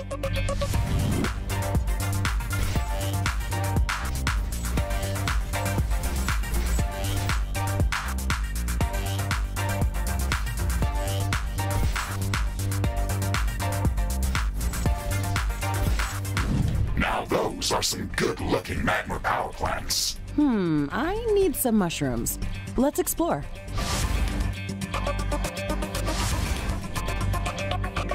This looks like a good spot for a farm.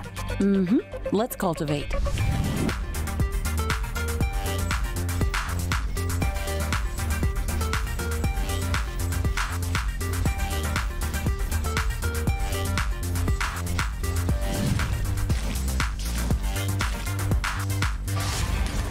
There are plenty of radioactive isotopes present here. Perfect. Nuclear power plants are definitely the way to go.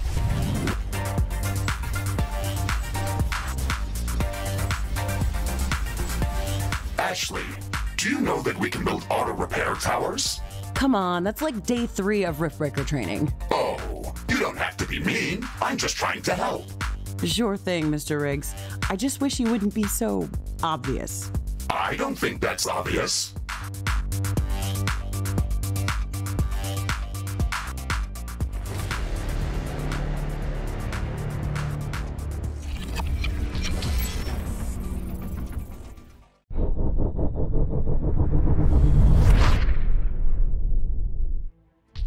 Hello, this is Piotr from Exor Studios. We are the developers of the Riftbreaker. Rift Jump successful. Today we would like to show you a couple of additions to the game. An all-new acid biome, as well as a couple of new weapons. Your task in the Riftbreaker is to set up a base and then keep expanding, reaching new areas, new biomes, and gaining influence over this new world. What you are seeing here is the first contact with this new acidic biome. Everything here is undiscovered. You have to find out yourself how the local fauna react to you, what kind of plants you can expect to find, and what other objects of interest you can find. What happens if you set things on fire? What happens if you destroy them with your sword? You have to find out everything by yourself. By the time you arrive here, you will have researched some new technologies, just like this grenade launcher, that allows you to take care of groups of enemies from a safe distance. And if grenades are not your thing, the flamethrower does the job pretty well. After you've explored a little and found a good spot for your base, it's time to set up an outpost. Let's just hope that these mushrooms that we're destroying right now won't release any mind-controlling spores or any other nasty thing that might hurt us in the long run. Alright, time to set up shop. Let's speed this up a little.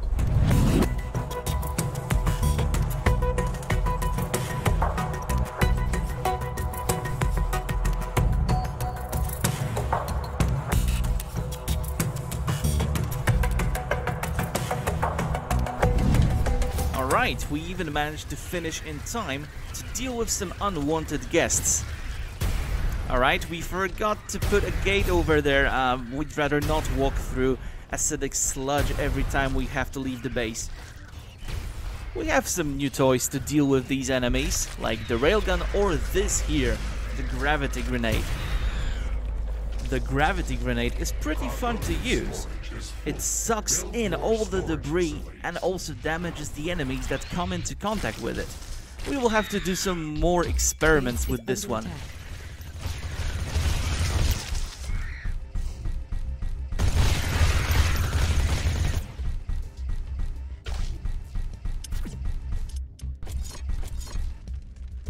The attack has been repelled, the gate has been set up, walls have been repaired.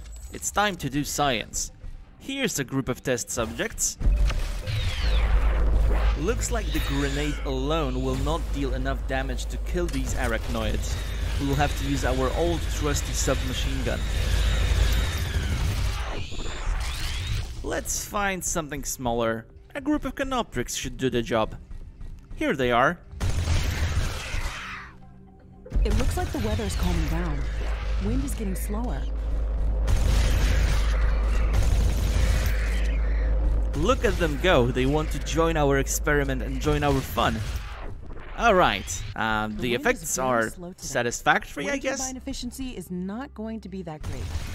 All of the technologies that you research in the Riftbreaker have some kind of special use. Here you can see that this gravity grenade doesn't deal a lot of damage to large creatures, but slows them down so we can deal with them more easily. Or this grenade launcher. You can lob projectiles over terrain obstacles to deal with groups of enemies without worrying about any sort of trees or stones that are in the way. Experiment with your weapons to find their special properties. Let's jump ahead a little bit. We've done research, we've explored, we have set up the base. It's quite big and it has a lot of demand for energy, but our current production is not cutting it. Let's build a couple of gas power plants and turn this acidic sludge into something useful. To make our power plants work, we need gas filtering plants. They will turn this sludge into pure flammable gas. This also requires us to set up some pumps and pipes. Setting this entire business up takes quite a lot of time and resources, but the amount of energy that we will make will more than make up for it. We can also set up a second gas filtering plant and couple it with some liquid tanks that will serve as a buffer in case something happens to our main gas reserve.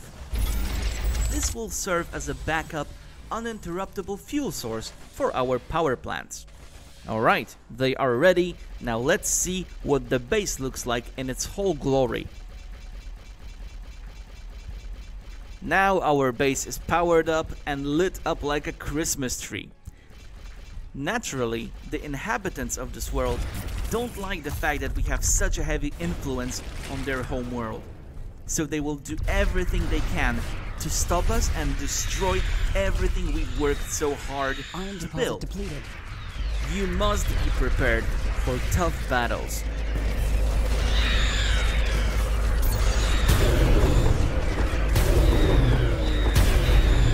Base is under attack.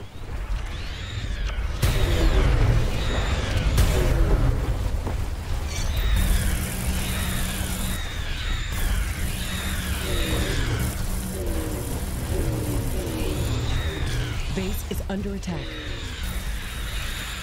We hope you enjoyed the presentation of this new biome and that you will visit us on our Discord at discord.gg/ExorStudios.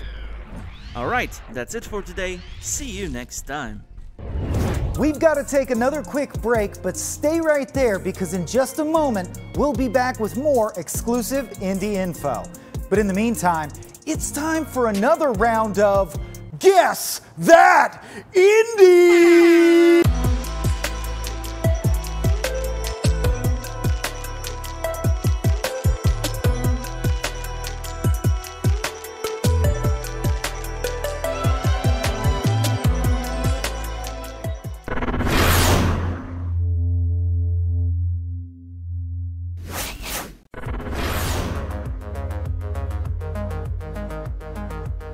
Everybody loves watching a speedrun of their favorite game.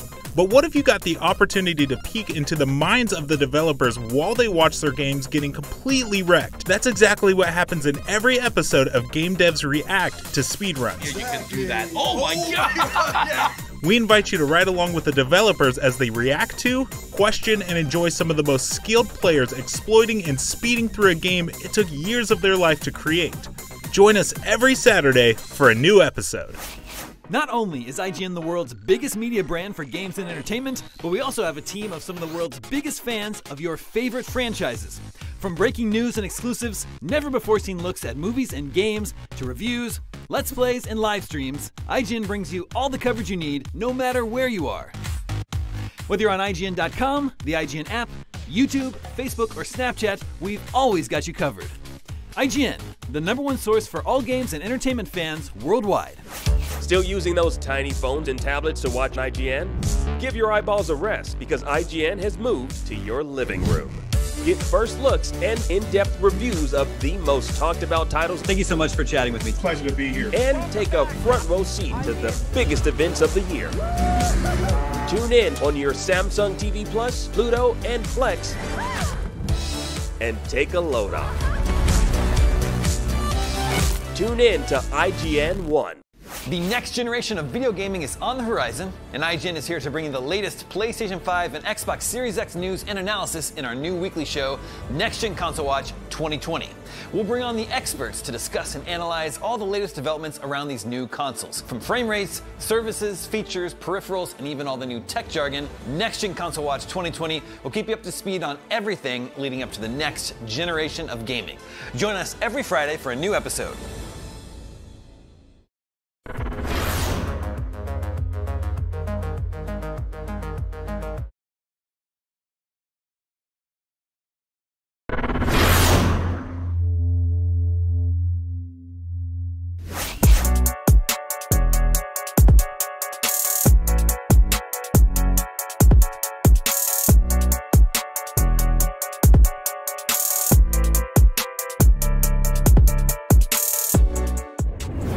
Oh man, I'm back on the mannequin, aren't I? Tom, you're part robot.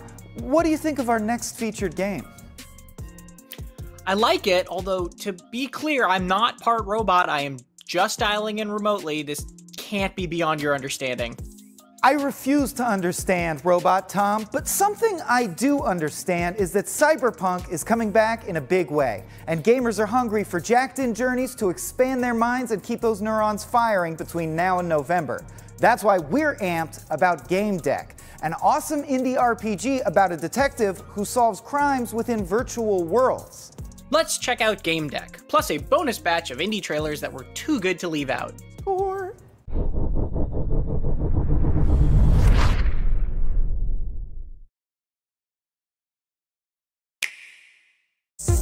Game Deck, a profession invented at the end of the 22nd century. A combination of a skilled virtual reality player and a private detective. Solves crimes in virtual worlds. Become a Game Deck. Face unique challenges like disputes, engaged players, realistic simulation, relaxing in the sunlight of the Wild West, or making new friends. Use custom Game Deck skills and tools like influence, deductive reasoning, Whiskamats, gaming couches, on a Nintendo Switch console. Warning, becoming a Game Deck may cause love for pen and paper RPGs, induce nostalgia, and urge you to make choices in your own unique way. Would you like to know more?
To survive, I am your best bet.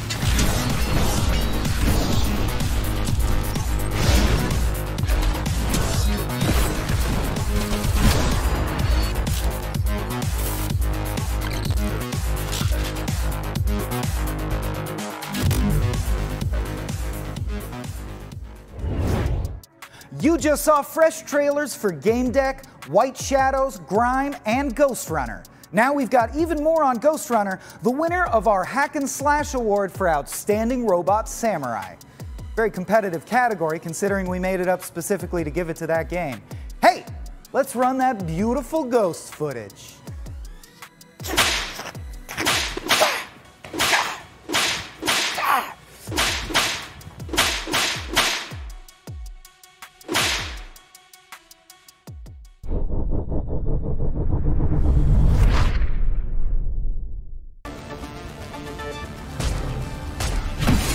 So where do we go? What's the next step? Point me to the repository. Okay, here you go. Just had to download the layout. The girl means well, but she's out of her depth. You need to stop relying on her. I only rely on myself.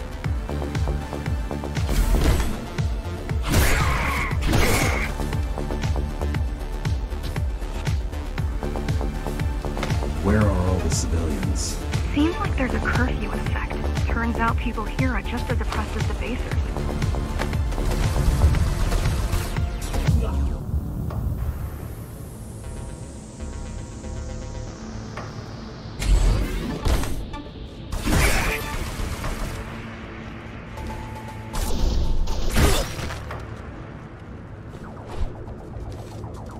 Citywide lockdown is now in effect. An armed and dangerous criminal has been spotted in the area. All Dharma City residents should remain indoors for their own safety. Residents found outside their homes will be shot on sight. Was that your plan? To attack Dharma City? Yes. Until today, we thought we were ready. What were you waiting for? You. We thought once you awakened, you'd lead us to victory. Help us break free and avenge the Architect. I'm touched. So, what's your plan to defeat the Keymaster? I mean, last time you faced her, you were one of 100 Ghost Runners. How do you know that? My father. I was only 2 when the coup happened, but he told me all about it. So many died back then. With all the Ghost Runners gone, there was no one to protect us.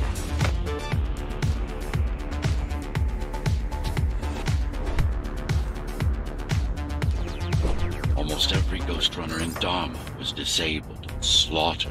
You were one of the lucky few unaffected by the initial deactivation signal. Why? There were variations in the design. Hey, Tom. Something just occurred to me. What if I'm the robot? No, neither of us is a robot. A mannequin is not a robot. A statue is not a robot. I've explained this to you before. I don't remember that. My databanks! Okay, we need a quick break. The good news is this is the perfect excuse for a game of Guess That Indie. Stick around and Gamescom Awesome Indies will be right back with another batch of great trailers.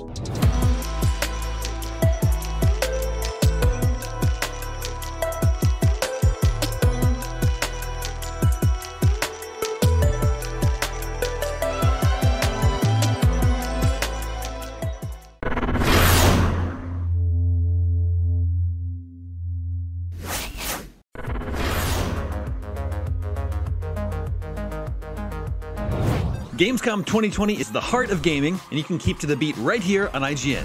We've turned the single biggest show in gaming into 5. Gamescom Now is your virtual show floor with up to the second live coverage. Gamescom Daily Show, Gamescom's first ever late night talk show, our Gamescom Awesome Indies show, the freshest deep cuts in indie gaming, and finally the Gamescom Best of Show, including the Gamescom Award. Gamescom 2020 is available on IGN and wherever you stream Gamescom Now. Not only is IGN the world's biggest media brand for games and entertainment, but we also have a team of some of the world's biggest fans of your favorite franchises. From breaking news and exclusives, never-before-seen looks at movies and games, to reviews, let's plays, and live streams, IGN brings you all the coverage you need, no matter where you are. IGN, the #1 source for all games and entertainment fans worldwide. The next generation of video gaming is on the horizon, and IGN is here to bring you the latest PlayStation 5 and Xbox Series X news and analysis in our new weekly show, Next Gen Console Watch 2020. We'll bring on the experts to discuss and analyze all the latest developments around these new consoles. From frame rates, services, features, peripherals, and even all the new tech jargon, Next Gen Console Watch 2020 will keep you up to speed on everything leading up to the next generation of gaming. Join us every Friday for a new episode.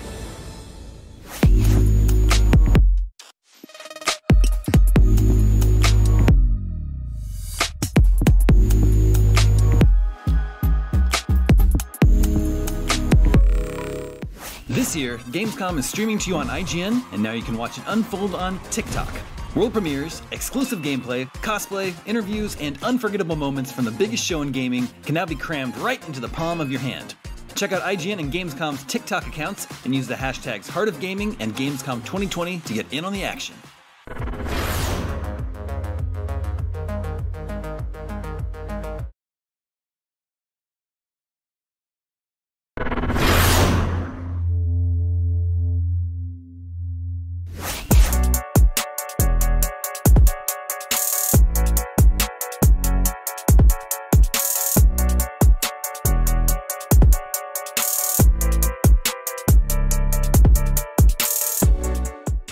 Welcome back to Awesome Indies, part of Gamescom 2020.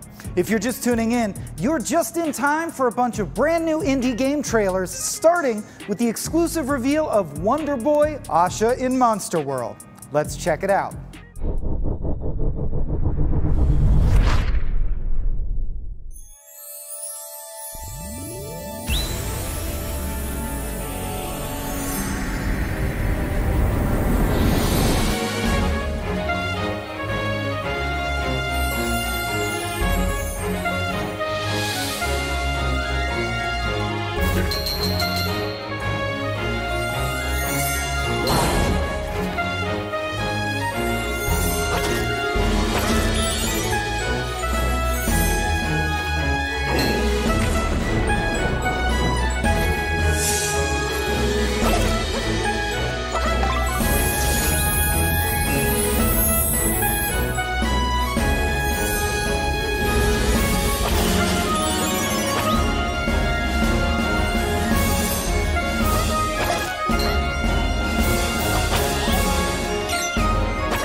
You just saw a whole mess of cool trailers for some great upcoming indie titles here on Gamescom Awesome Indies. Next up, an exclusive trailer for A Juggler's Tale, story-driven side-scroller about a puppet on strings, forced to inhabit a dark theater and longing to escape. I bet Tom can identify. Huh, Tom? Tom? Oh my God, he's gone. He's escaped! The Tom Bot has escaped! Shoot her!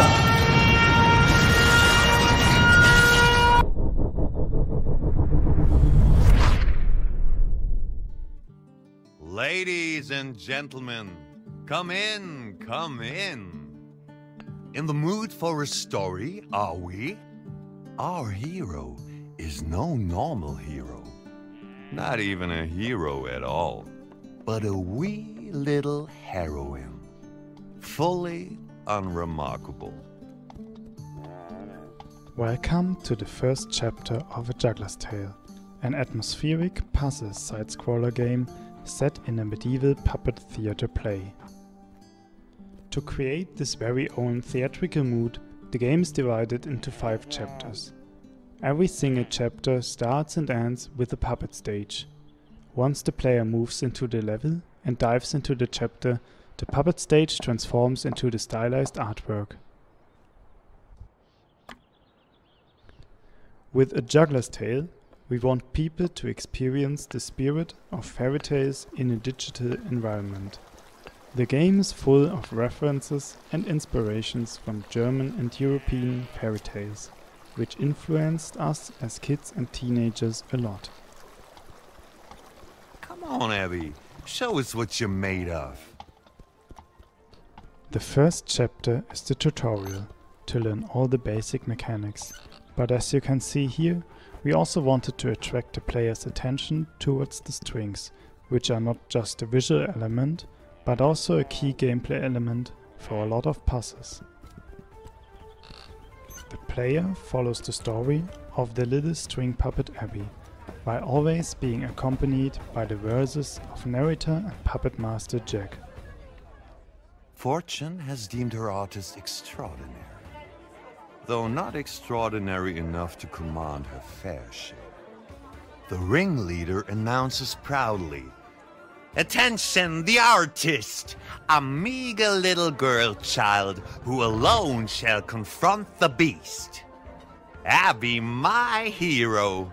I'm afraid I've dropped my cap. To the rescue, can Abby save my scalp?"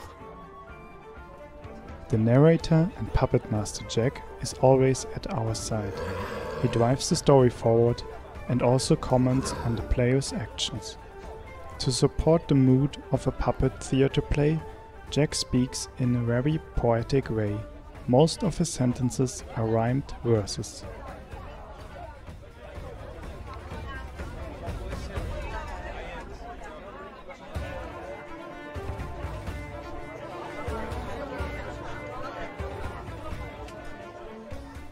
As you can see, I jumped a little bit too early, and Abby gets rescued by the puppet master. Situations like this create a very strong connection between the player and the narrator. Jack cares about his string puppet. He doesn't let you die, he just lets you try another time. Since this is the tutorial, we designed this puzzle to make use of the basic mechanics like pushing objects, swinging on ropes, and throwing. It also becomes clear that Abby is an artist and belongs to the circus.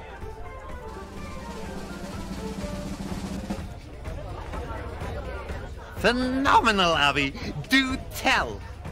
The ringleader praises Abby. You've mastered that well!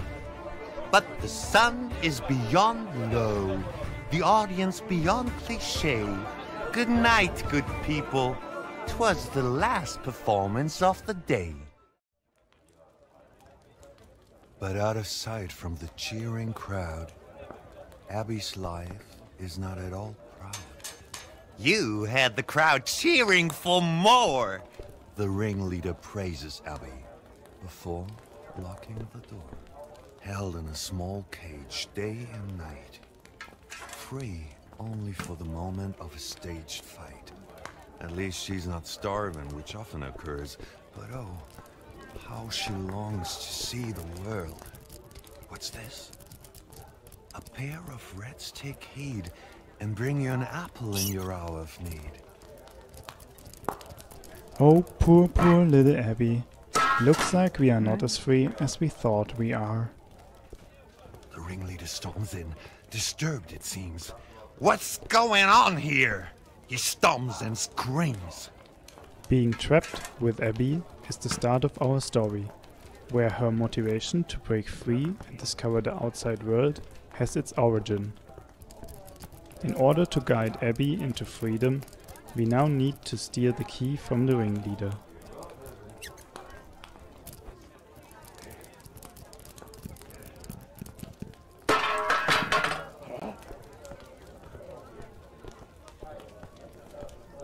So let's finally steal the key from the ringleader and let Abby discover the beautiful world out there. Abby's had enough.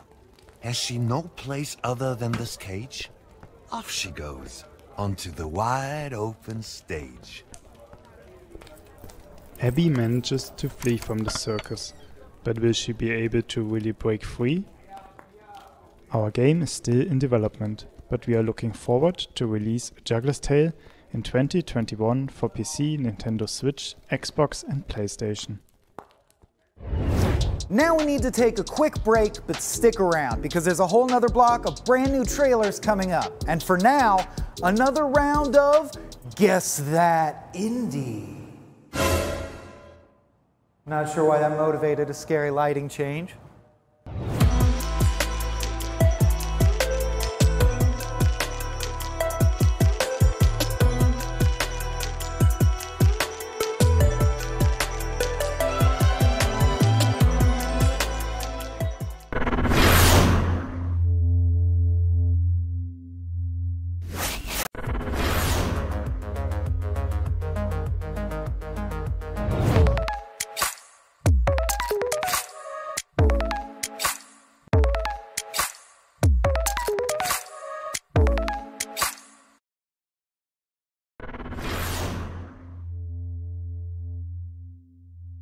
The next generation of video gaming is on the horizon, and IGN is here to bring you the latest PlayStation 5 and Xbox Series X news and analysis in our new weekly show, Next Gen Console Watch 2020.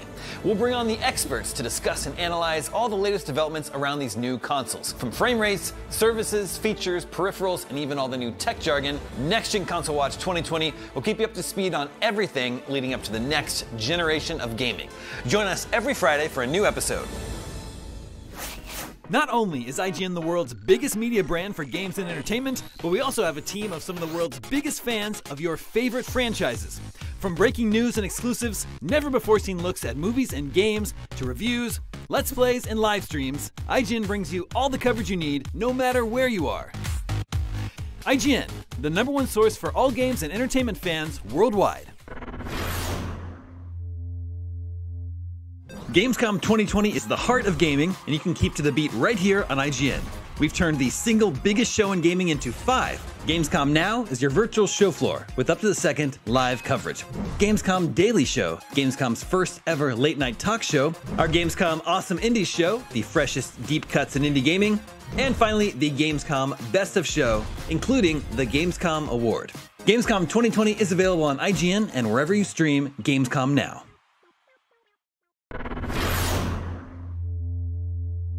Hey there! Do you have opinions on games, movies, TV, or other weird stuff on the internet? You can take part in our new show, Power Ranking, where you can vote on all your favorite things on the internet. Do it now! Do it! Just go! Vote! Go vote!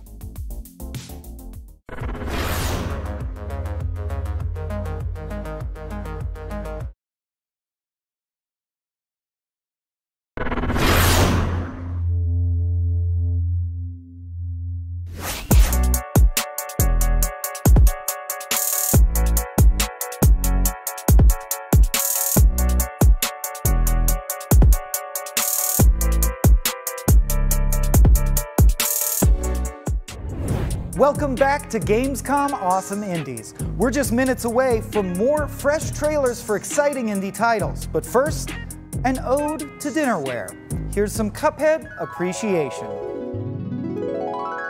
Canadian brothers Chad and Jared Moldenhauer went through more than 100 different designs for their very first video game hero before settling on Cuphead and his frankly less important brother Mugman. Yes, everyone's favorite porcelain Pew Pewer could have been a Kappa with a top hat, had a plate for a pate, or even been a literal fork face. What always remained at the core of the game, however, was the brothers' shared love of the cartoons of the 1930s by creators like Walt Disney, Max Fleischer, and Ub Iwerks. Tunes like early Mickey Mouse and Betty Boop were known for their big band soundtracks, bouncy, fluid look, and extended, trippy dream sequences. And by combining those elements with boss rush gameplay and a steep difficulty curve, Studio MDHR burst onto the scene with one of the most captivating indie debuts in recent memory. With hand-painted watercolor backgrounds, stellar animations, and plenty of on-brand weirdness, Cuphead proved to be a truly beautiful love letter to a hyper-specific time, place, and art form. And the Moldenhauer's genuine love for what they do shined through, propelling Cuphead to numerous industry awards, rave reviews, and over 6 million units sold across all platforms, not to mention an upcoming animated Cuphead series for Netflix. In the end, Cuphead may have slain the toughest boss of all, getting kids in 2020 interested in classic hand-drawn rubber hose-style cell animation. Honestly, someone must have made a deal with the devil on that one. However they did it, the team over at MDHR revitalized both classic cartooning and run-and-gun shooting in one deft move, as spry as Cuphead backflipping off of something pink. They also got to see a childhood dream come true, and after at least one failed attempt to design a similar title in the year 2000. The Moldenhauers credit, in part, the success of Super Meat Boy for their willingness to try again, just as Cuphead will no doubt inspire indie games and gamers for decades to come. And thus the indie torch is passed, from hand to three-fingered white-gloved hand, kept alight by the collective passions of gamers, artists, and gluttons for punishment everywhere. We salute you, MDHR. May devils harass you rarely. I am literally terrified about how little indie showcase we have left. But thankfully the party isn't over yet. So let's keep it going with our final block of all new exclusive footage. Bring on the games, baby!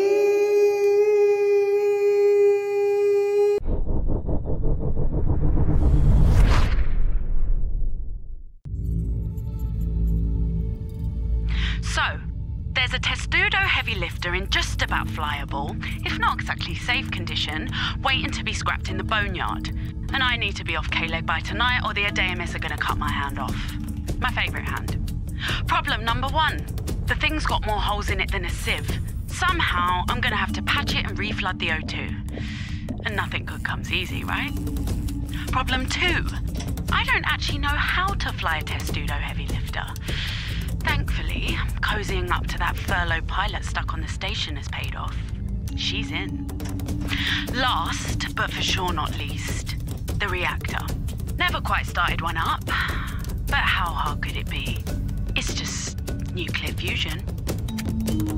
I admit, this plan is a little questionable, but if I've learned anything out here, it's that rules are for suckers. Time to go steal a spaceship.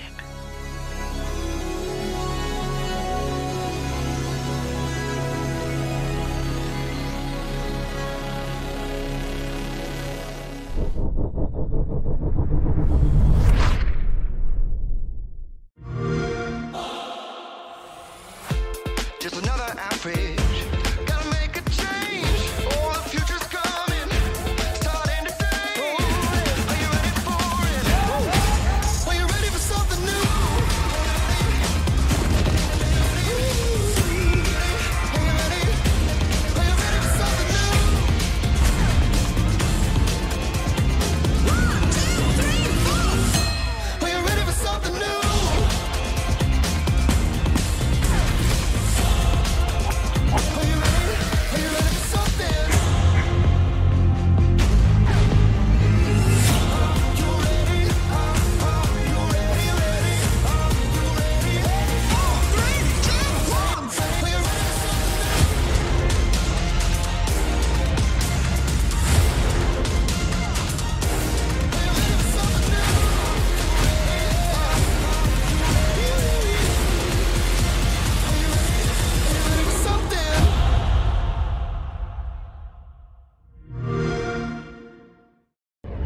Ladies and gentlemen, that is a wrap on our Gamescom Awesome Indies Showcase. Thank you so much to my wonderfully disembodied co-host Tom Marks, as well as all the fine folks at Gamescom, and most importantly, our amazing audience at home. You're welcome, Michael, and I look forward to seeing the look on your face when we meet in person again and your mind is blown. Don't forget, Awesome Indies is just a small part of Gamescom 2020. We've also got moment-by-moment coverage from Gamescom Studio, our live show packed with reveals, trailers, gameplay, and closer looks at some of the most anticipated upcoming games. And we'll be closing out today with Gamescom Daily Show. Not to mention our final day tomorrow will feature our Gamescom Awards show, as well as the annual cosplay competition. It's all part of our best of show coverage. Now, to customize your own Gamescom 2020 experience and live your best Gamescom life, make sure to check out Gamescom Now, where you can catch all of the world premieres, news, games, and events, plus create a personalized schedule and see exclusive content from official Gamescom partners. That's Gamescom Now at gamescom.global or gamescom.de for our German friends. Now, before we go, everyone knows it's legally irresponsible to end these kinds of things without pretending the show is ending before showing you all one more thing.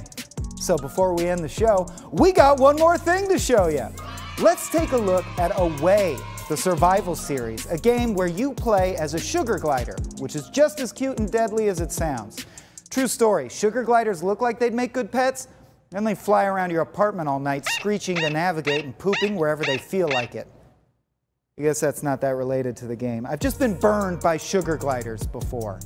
But that is why Away, the survival series, wins our last and therefore most important award, the Sugar Glider Award of a Nocturnal Screeching of Fury. Take it away, Away, the survival series.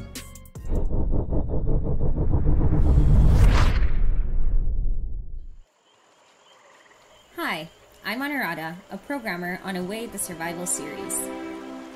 And I'm Sebastian, co-founder and lead developer on Away. Today we're excited to give you a sneak peek at what we've been working on for the past 4 years. Inspired by nature documentaries, Away is an adventure game where you play as a tiny sugar glider. The story is set in a distant future, where nature has reclaimed the planet, and with danger looming, you will have to find safe refuge for you and your family. Your journey will take you through stunning environments, each with their own vibrant ecosystem. Today, we'll be giving you a glimpse at what lies deep within Away's forest. After being wounded by one of Away's predators, the sugar glider's mother and sister are now healing. We've decided to look around for something that could help them recover. There's a beacon over there that looks promising. Let's head over there and see what we can find. Poisonous plant is a member of the Solanum or nightshade family. A single prick of its thorns can cause serious injury to an animal as small. Throughout the game, Away's narrator helps guide us through our surrounding and narrates our journey into the wild. It's like being in our own personal nature documentary. There's always something going on around us, whether we notice it or not, so we have to stay very vigilant. One way to do this is to tap into the sugar glider's instinct. It allows us to see through the environment and reveals the animals and insects that surround us. We can see a few red animals. Those are enemies that we'll want to avoid. But there are also a few green ones, which indicate creatures that we can eat to replenish our health. One of the best things about being a sugar glider is that you can explore your environment in any way you want, from the ground or from the trees. And of course, if we get high enough, we can also glide through the air.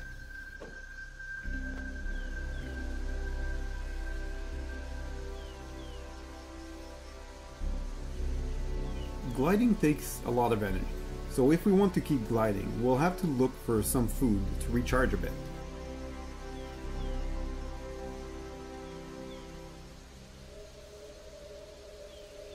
There's a beetle on that other branch that looks like it could do the trick. This is where the verticalities of Away's environment comes into play. We can use our height advantage to easily catch our prey.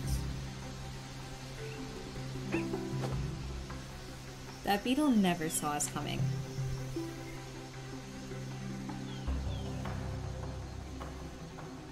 Okay, now that we've eaten, we should have enough energy for some longer glides.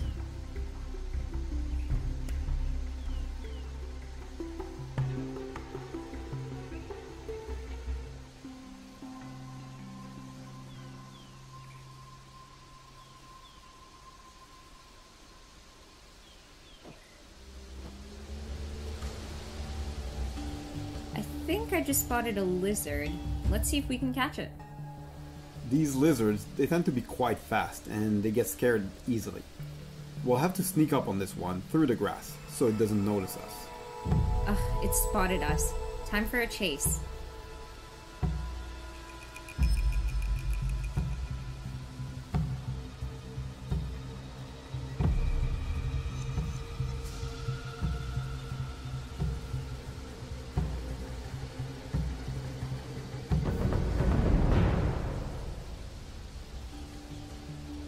Some animals are easier to catch than others. We have to choose our prey very wisely.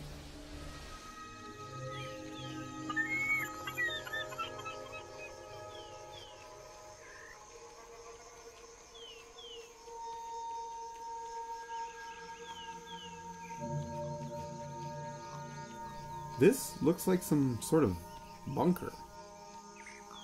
There's light coming from the inside, but the opening is too small for the sugar glider. We might be able to get in if we were a little bit smaller. In moments like this, we can use our special ability to possess other animals. If we can find a smaller insect to possess, we might be able to fit through this crack and see what's inside. To unlock this ability, we need to fill up our sugar glider's possess bar. We can do this by eating a few blue mushrooms. Once the bar is completely full, the sugar glider starts glowing. Let's see if we can find a small insect to possess.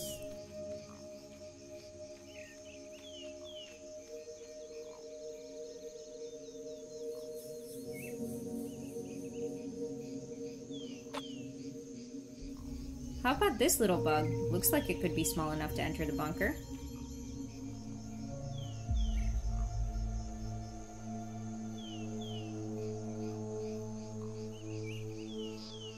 And it fits.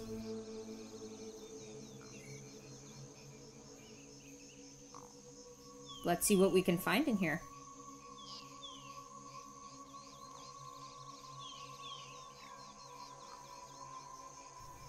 Is this some sort of computer?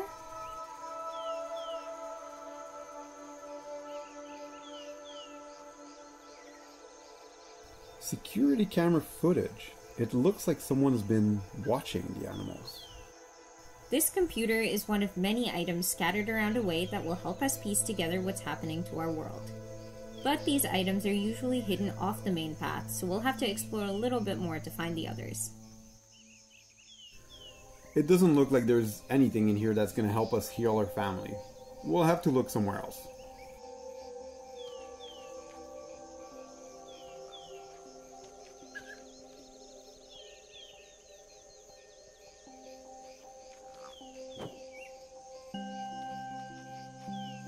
It's getting close to sunset. Let's head back to our mother and sister before it gets too dark.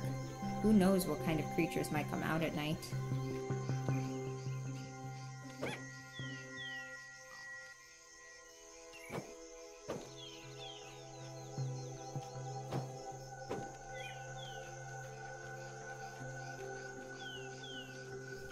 Thanks for watching! We hope you enjoyed our sneak peek at the breathtaking world of Away, the Survival series. We're happy to announce that Away will be releasing on PC and PS4 in early 2021. Until then, you can wishlist Away on Steam, where we've got a special gift waiting for you. I don't want to spoil too much, so see you there.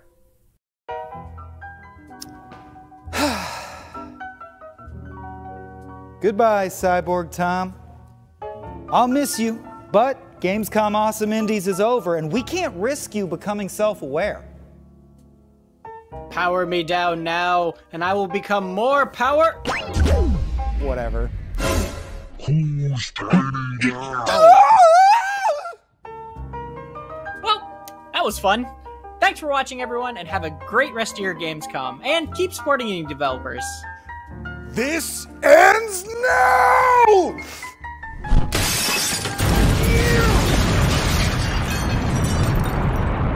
Hit the ground, but I think it's okay.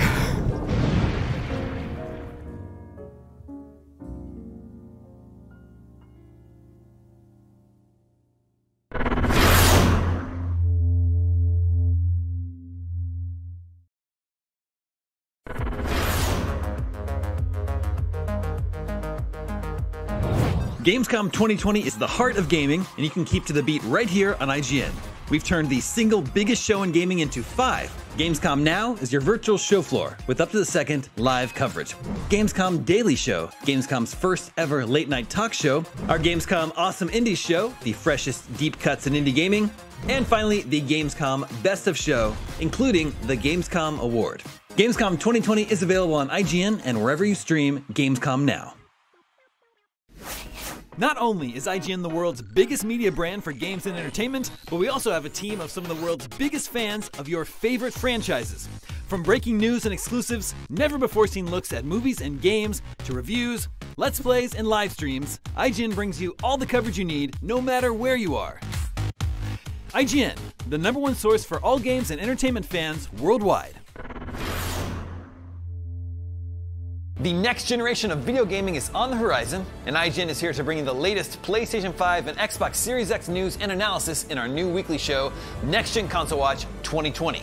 We'll bring on the experts to discuss and analyze all the latest developments around these new consoles. From frame rates, services, features, peripherals, and even all the new tech jargon, Next Gen Console Watch 2020 will keep you up to speed on everything leading up to the next generation of gaming. Join us every Friday for a new episode.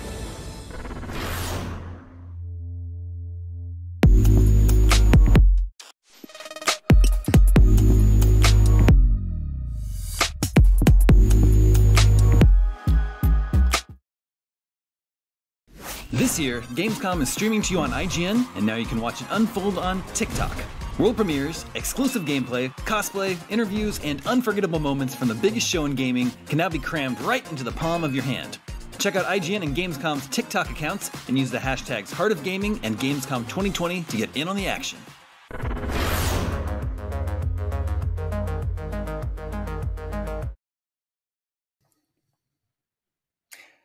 Hello and welcome back. That was the Gamescom Awesome Indies show, and worry not, we have more awesome indies to check out later today on Gamescom Studio, and these two shows are just two of the many shows going on for Gamescom this year. If you want the full schedule, tons more content, and a personalized Gamescom experience, you can sign up for an account, head over to gamescom.global, and take a look around.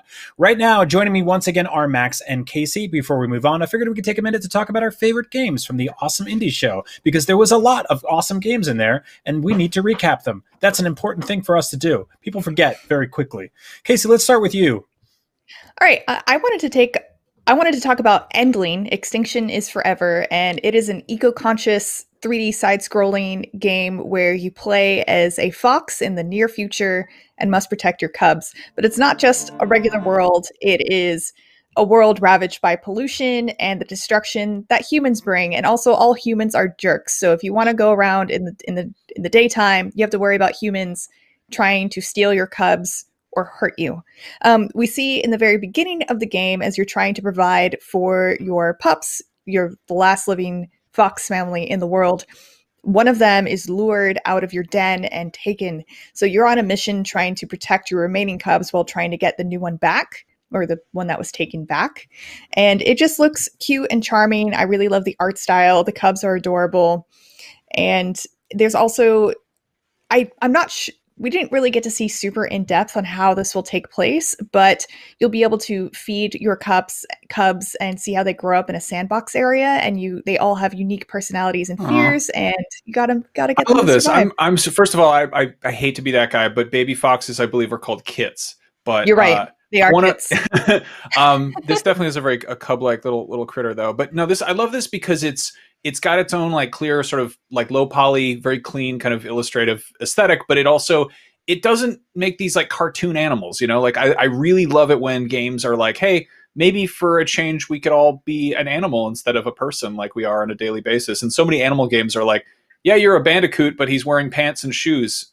Not really a bandicoot. Like, this is a game about actually being a fox, which is cool. Yeah, let's hope they add jean shorts in like a new game plus sort of thing here when you 100% it. Max, you were really into Ghost Runner. Yeah, this game has been on my radar for a little bit. This is the sort of first-person parkour, cyberpunk, ninja, jumpy, slashy, ghost running game. I feel like it's got a little bit of Mirror's Edge and a little bit of Metal Gear Rising Revengeance. It's got Dismemberment, if you're into that sort of thing, because it's kind of cool in video games with cool laser swords. And it's also, I feel like it's got some sort of Shadow Warrior, the more recent one, kind of vibes to it. And I'm into it. It's really just a gorgeous setting. I feel like we're getting kind of inundated with various cyberpunk settings these days, but this one, I don't know. It seems like a lot of really fun traversal. I like that it's, colorful and grimy, but it seems like it stays semi-grounded. These rails feel like right out of BioShock Infinite, but it's totally the sort of like opposite of what we saw with Mirror's Edge, which was a very kind of pristine, clean utopian world that was still obviously corrupt and evil. But yeah, the traversal and verticality in this game is awesome. Like that jump that the character just did, that was like this half the size of a skyscraper, is so cool. And I think the weapons are going to add like a really interesting layer to everything here too. Yeah, I wonder if they're going to do anything, like if it's going to have any gunplay, or if it's just going to be strictly swords, or if there's going to be any upgrades to that. But I keep getting this one mixed up with Bright Memory Infinite. I think because this one Ghost Runner got shown off, I believe, during a Sony show at some point, and then Bright Memory Infinite got shown off during an Xbox thing, and they both have really impressive first-person sword running and jumping and whatnot. No, Ghost Runner looks really satisfying and a lot of fun. Yeah, I'm very into it. One of the games that caught my attention today was Skull the Hero Slayer. That's Skull with one L, and the Hero Slayer with all the letters you remember those words from. I feel like an idiot because this game has been in early access since February. It has thousands of incredibly positive reviews on Steam already. It is like basically roguelite. It's Castlevania as hell, a little more cartoony, and it brings some more brighter outdoor environments and stuff like that. But like, look at these bosses, and so the creator showed off a bunch the boss of the studio. Yeah, look at these studio bosses. This gameplay is so hot that he couldn't even turn on his monitors because it was it's all under NDA. That's a joke. But yeah, check out some of the sort of like graphics and environments that are going on here. I really like this sort of like cathedral indoor areas here. all the weapons you can unlock, all the big sprite-based enemies that you can kill. And so this is basically like out to be played right now, but the game is not complete, but you can still go in, get a great experience out of it, and like leave notes for the developers, and they're taking them into account, which is super cool. But yeah, I love how you are basically like, you can throw your head, you can pick up different types of weapons. There's all these different potions and stuff like that. I'm not really sure like how long this game is or how involved it is, but this is totally my jam. I'm not usually crazy about games where like numbers are flying all over the place, but I love like Castlevania style games with big chunky pixel art bosses and weird Dracula Alucard looking men like that. So Nice. yeah, that is Skull the Hero Slayer. The sort of hand drawn like smoke cloud explosion animations are really gorgeous in that. I'm very into it. One game that caught my eye was Exo-1, which has actually been a lot of these games have been kind of either kicking around in early access or have demos floating around. Exo-1 has a demo on PC. This is a gravity based exoplanet exploration game. Basically, you play as a flying saucer on other planets. You're this little sphere that can sort of warp or morph into a disc shape to glide. And I believe there's like, the whole thing is it's all built around gravity, and there's other factors that affect that. So, to build up inertia, you'll turn into a ball and roll down a hill, or you'll want to try to ride on updrafts. But I don't know what the actual gameplay loop here is. Like, I don't know if you've got any clear objective, but I'm totally into it just being about exploration and kind of chilling out and flying every which way. It kind of reminds me of in a totally tangential way of Thumper. Like it's got that kind of just like crushingly like just overwhelming like surreal aesthetic to it. Yeah. I really appreciate how sort of isolated it is and minimalist. Like there's no, from what we can tell, no real like HUD or anything like that. There's no, health bar. Like it's, and like, it looks freaking photorealistic, right? Yeah. Like, It does. It looks beautiful, and it looks really relaxing. Like maybe you would uncover a story while you do your explorations. yeah, I mean, I want to get my hands on it because I like if the just the basic kind of sense of movement is fun. That could be like a really nice kind of meditative experience. One game which is on a totally other end of the spectrum is Proteus, which was just about you just kind of walk around in the woods and look at pretty trees. But like in this case, like if you're just hurtling through foreign planet atmospheres, that seems equally cool. So I'm interested in this, and that's going to be coming to next gen, which would be a nice way to kind of show off whatever. Yeah, that's awesome. new I feel like hardware we have. that's like the best way to get around calling a game a walking simulator is to have this sort of the same elements of a walking simulator, but put you in a spaceship. A floating simulator. Casey, tell me about Drake Hollow. Man, I'm actually really excited for this game. Drake Hollow is actually out now on Xbox Game Pass. It was a surprise announcement yesterday. It's not out on Steam just yet, but it is a village. It's a co-op village building action game where you also must raise your monsters, which are called these little drakes. So it's got like village building where you also have to build things to protect the village. It's got action because you have to fight these things called the ferals and prevent them from eating your little drake friends. And then you also have to keep your drake friends happy because they can literally die of boredom. So you have to craft things like treadmills to keep them from wanting to die. But this game looks awesome. I love playing with friends. I love building cool stuff. I really like action games and having some skill involved in that. And I also love raising monsters. So it has like all of the things that I love in video games, and you can play it for free on Game Pass, which is really cool, even though it's not out on Steam just yet. This game actually also had an early beta back in June after we announced it on Summer of Gaming, and it was supposed to launch in July, but now it's out now, and it looks really cool. Yeah, Casey, I was going to say I've been doing shows with you for long enough to hear that this just sounds like the back of a box bullet point list of stuff that you specifically adore. So that's super cool. Yeah, I'm like overwhelmed with the amount of good stuff on Game Pass right now. Every time I turn that on, I download like 2 or 3 more games, and I'm like, I'll get to them. Yeah, and then the time disappears. A game that really caught my attention today is Aerial Knights Never Yield, which sounds like a very 90s video game, and surprisingly, it kind of is. It's basically a like Neo Tokyo inspired Detroit hip hop remixed version of like the Runner games. I don't know if you guys have played those. Got a little bit of like sort of endless runner aesthetic here, but with a totally different art style, a lot more parkour, very sort of like 90s hip hop inspired. All of the soundtrack in the game is done by a local Detroit musician named Danime Sama, and features like rappers, vocalists from all over the world. But yeah, it's sort of like, vaguely post-apocalyptic, a little sort of like cyberpunk-ish, but it's so much faster. The soundtrack is awesome. I almost said the F word. That's how good it is. And you get cool high tops, and you get like a robot leg. So yeah, this is like totally my jam. It reminds me of, like it's got a little bit of, I would say, like old spray painting games that we got, like a little bit of Mark Echo Getting Up, and What was that? There was that browser game that had you just running full speed and like jumping through windows across a cityscape. I can't remember what it was called, but it was very cool. This feels like a more fleshed out version of that, but I definitely see the similarities to the Runner series. The character animations in that look really good.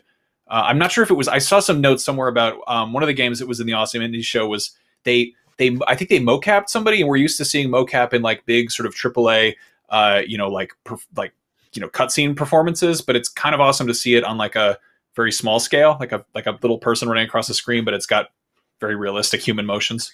Yeah. Well, ladies and gentlemen, as you can see, the word indie doesn't really mean anything. I see a lot of people saying like, "Oh, I don't buy my consoles for indie games and stuff." Indie is really just a catch-all term for just awesome Not stuff AAA. made by small groups of people. And so, as you can see, we just went through a whole bunch of indie games that you'll be able to play soon, or even some of them right now. But we still have tons more to come. So we are going to take a very short break, but please stick around because we got lots more Gamescom Studio coming up right after this.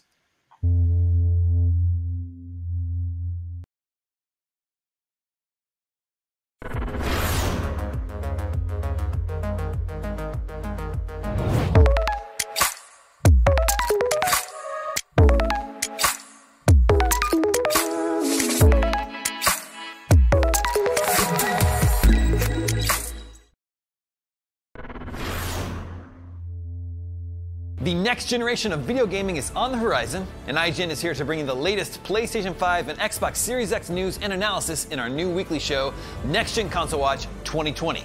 We'll bring on the experts to discuss and analyze all the latest developments around these new consoles. From frame rates, services, features, peripherals, and even all the new tech jargon, Next Gen Console Watch 2020 will keep you up to speed on everything leading up to the next generation of gaming. Join us every Friday for a new episode. Not only is IGN the world's biggest media brand for games and entertainment, but we also have a team of some of the world's biggest fans of your favorite franchises. From breaking news and exclusives, never-before-seen looks at movies and games, to reviews, let's plays, and live streams, IGN brings you all the coverage you need, no matter where you are. IGN, the #1 source for all games and entertainment fans worldwide. Gamescom 2020 is the heart of gaming, and you can keep to the beat right here on IGN. We've turned the single biggest show in gaming into 5. Gamescom Now is your virtual show floor with up to the second live coverage. Gamescom Daily Show, Gamescom's first ever late night talk show. Our Gamescom Awesome Indies Show, the freshest deep cuts in indie gaming. And finally, the Gamescom Best of Show, including the Gamescom Award. Gamescom 2020 is available on IGN and wherever you stream Gamescom Now.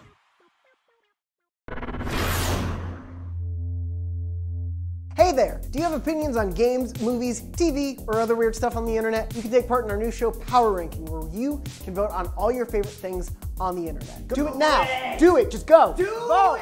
Go vote!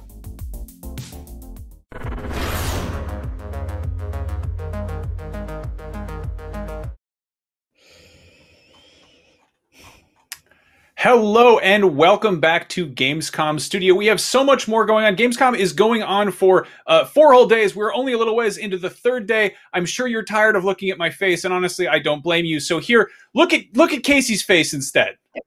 No, don't do that. Now I'm self-conscious. Here, look at this recap of last night's Gamescom Daily Show instead. You can catch another episode later on today or tonight or whatever time of day it is where you are. That's at 2 p.m. Pacific, 5 p.m. Eastern, and 11 p.m. Central European Time. Now stop looking at me.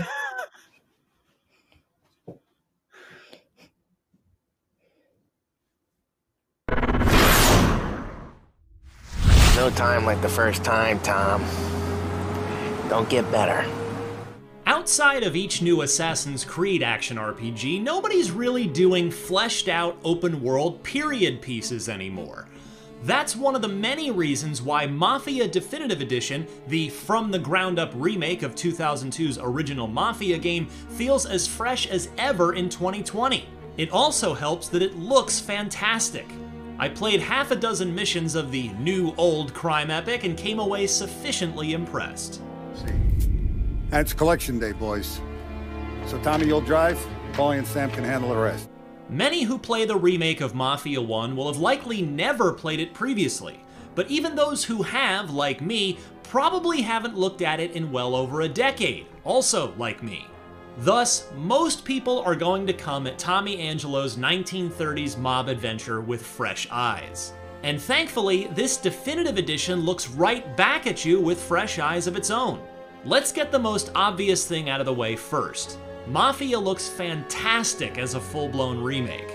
I'm so glad it's been given that down-to-the-roots treatment rather than having taken the easier remaster path. From the super detailed character faces to the gorgeous rain effects to the overall look of Lost Heaven, the Prohibition-era Chicago-ish metropolis the game takes place in, Mafia looks stellar most of the time, which the Disney California adventure soaring around the world style intro fly-through of the city does a great job of showcasing. There are some imperfections, some last-gen lighting still jarringly jumps out on occasion, but by and large, Mafia looks like a brand new 2020 video game. It also plays rather like one as well. The developers at Hangar 13, which includes some members of the original Illusion Softworks team that first built Mafia, have worked in some of Mafia 3's modern gameplay mechanics, most notably its third-person combat. The result is a game that doesn't feel particularly stiff, with the minor exception of melee combat, which doesn't have a lot of weight to it. Driving will also take some getting used to if you've never played Mafia 1. This game is set in the 30s after all, and cars weren't exactly doing 0 to 60 in 3 seconds back then, and they drove more like boats than F1 race cars. I think the driving model grounds the game in its time period rather effectively. In fact, you can even get in trouble with the police for speeding, although I should point out that you can turn that off in the Definitive Edition if you like. And the organic GPS directions inserted into the game world as road signs is a brilliant touch. That said, one of Mafia's most infamous missions, and not in a good way, remains on the annoying side here in the remake. You'll need to steal a race car, sabotage it, and then win the race yourself, lest your mob boss Don Salieri lose a lot of money. The AI in the race follows an almost perfect driving line, and you have to run a nearly flawless trio of laps in order to clear the mission, lest you start the entire race over again, complete with a cutscene that you can't skip. Still, the story is arguably the biggest reason why Mafia is remembered fondly, and a fresh run through the first half dozen chapters of the game left me with little doubt that it will hold up in 2020. Tommy's story of unwittingly becoming a driver and later full-fledged member of the Salieri crime family is told in flashback chapters, with the action eventually catching up to Tommy the narrator. This clever tool allows the game to move forward at a brisk pace with little of the busy work and minutia that bogs down so many open-world games. That's important to know about Mafia 1. Even though it's set in an open world, it's really a fairly linear narrative-driven game, and I mean that as a compliment. You'll want to see Tommy's story through to the end. The payoff is well worth it, I assure you. The first Mafia remains my favorite in the series after 3 games and almost 20 years, so I'm thrilled to see it come back around and still be so much fun to play. The remake is very technically impressive, and the story has aged well. Look for Mafia Definitive Edition on PS4, Xbox One, and PC on September 25th, and for more on all your most anticipated video games, stay tuned to IGN.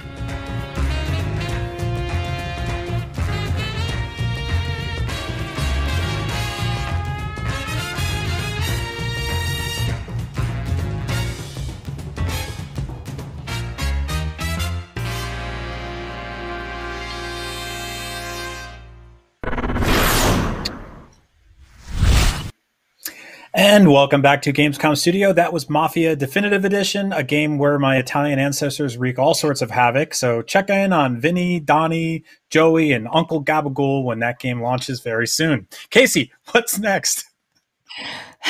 We have a brand new look. We have a brand new campaign for Call of... Wow, we have a look at the brand new campaign for Call of Duty Black Ops Cold War. Thanks for that joke, Brian. I think that campaign is as wordy as the title, so it's okay that you messed that up a little bit. We could just call it Blopsquar from now on. But anyway, let's take a look.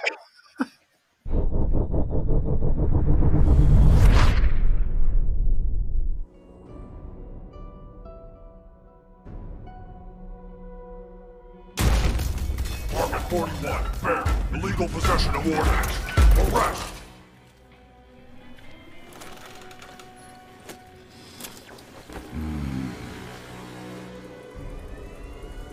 Do you really want to run away for the rest of your life?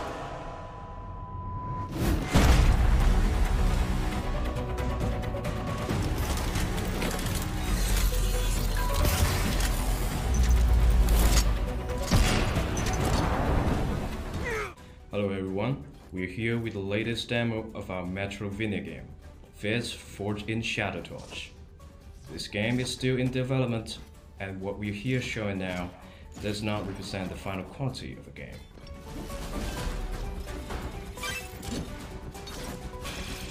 Here we're showing some mid-game enemies.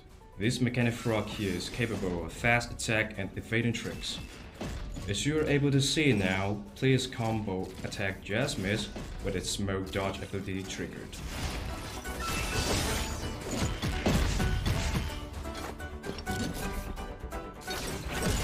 Player can do much more than just normal attack combo. With this uppercut punch here, we're trying to make our combat system more complex so player can find their favorite combos.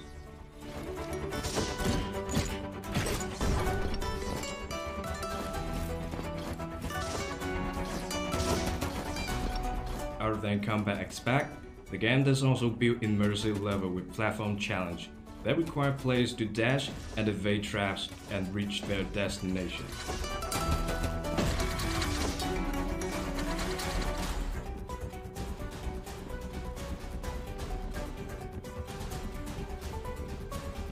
Now we have an elite enemy with a large axe here. The enemy has many powerful attacks, and most of his attacks cannot be interrupted by player. We do not offer defense state for player, so watch for the right timing and push the left stick to parry. It's a high risk, high reward style of combat.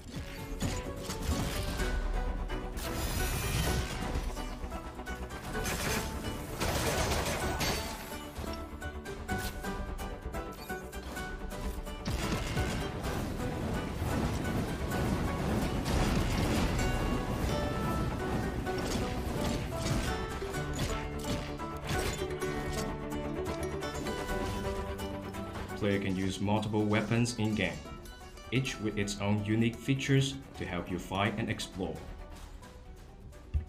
The drill, for example, is a slow, heavy weapon with higher damage. It also grants player a unique ability to slow players' falling speed.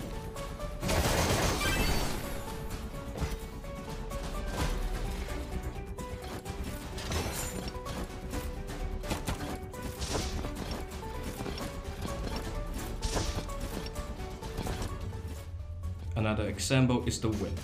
It has much faster attacks, can grab enemies or platform from distance, make it possible to jump continuously in the air. This allows you to pass through areas which are normally impossible to cross.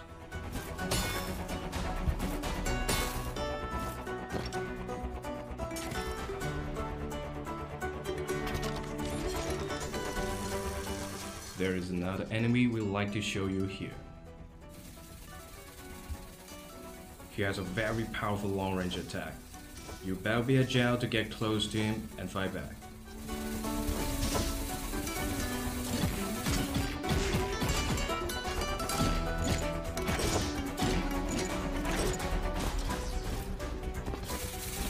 The Fizz combat system offers players a wide range of options.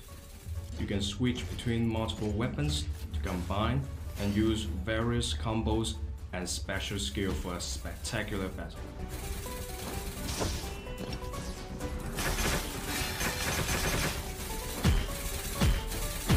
And that concludes our demo. Please follow this for future information. We look forward to bring you more content. Thank you.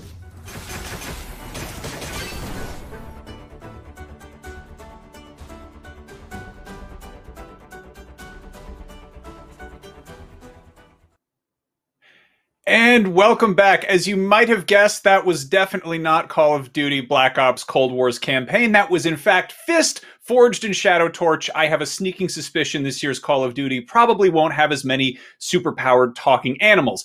Anyway, we have to take a quick break to make sure that everything else in the teleprompter for the rest of the day is correct, and also so our producer can yell at us. I'm sorry. Gamescom Studio will be right back.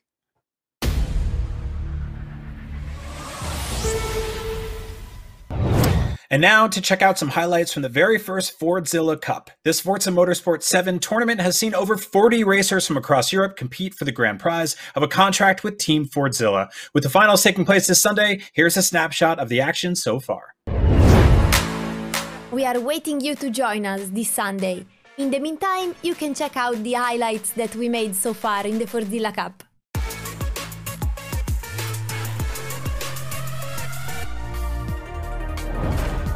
Here we go, ladies and gentlemen. We are racing. It is lap 1, Hockenheim, the Grand Prix, and they are all together at the moment.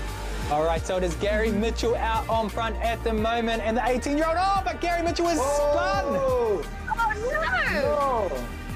He's coming down the pit straight right now. Where is this going to end up? Where will Romain be? We watch right now.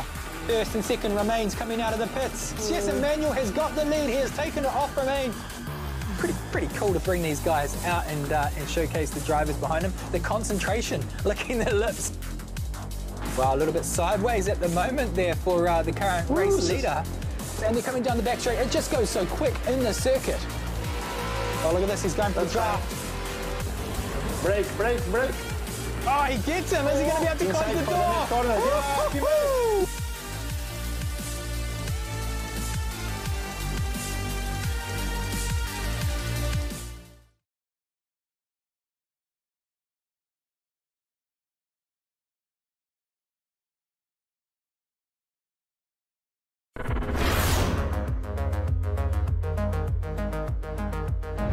Still using those tiny phones and tablets to watch IGN? Give your eyeballs a rest because IGN has moved to your living room. Get first looks and in-depth reviews of the most talked about titles. Thank you so much for chatting with me. Pleasure to be here. And take a front row seat to the biggest events of the year. Tune in on your Samsung TV Plus, Pluto, and Flex, and take a load off. Tune in to IGN 1.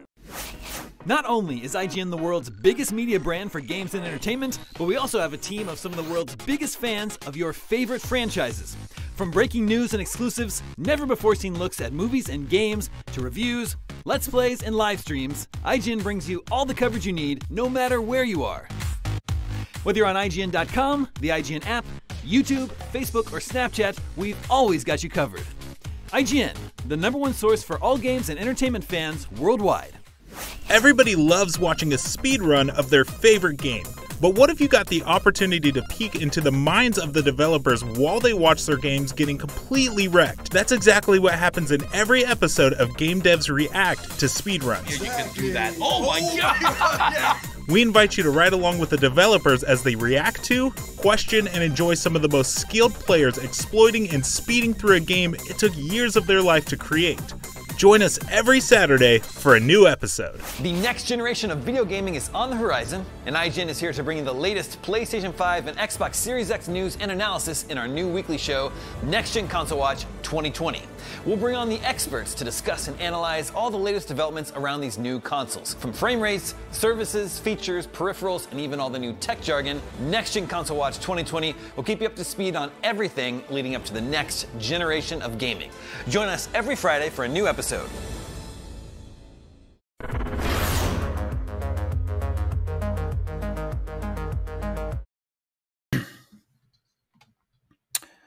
Oh, hey! Welcome back to Gamescom Studio. Remember, if you want to see more, you can check out all the streams and videos on Gamescom's official Twitch at twitch.tv/Gamescom or on YouTube at MyGamescom. And you can stay in touch via Twitter and Instagram at Gamescom or by using the hashtag Gamescom2020. And finally, on TikTok, be sure to follow at Gamescom.global and use the hashtag Heart of Gaming. It's so overwhelming, but you can do it. I believe in you. You can get it all done. Now let's take a look at Ari and the Secret of the Seasons right here on Gamescom Studio.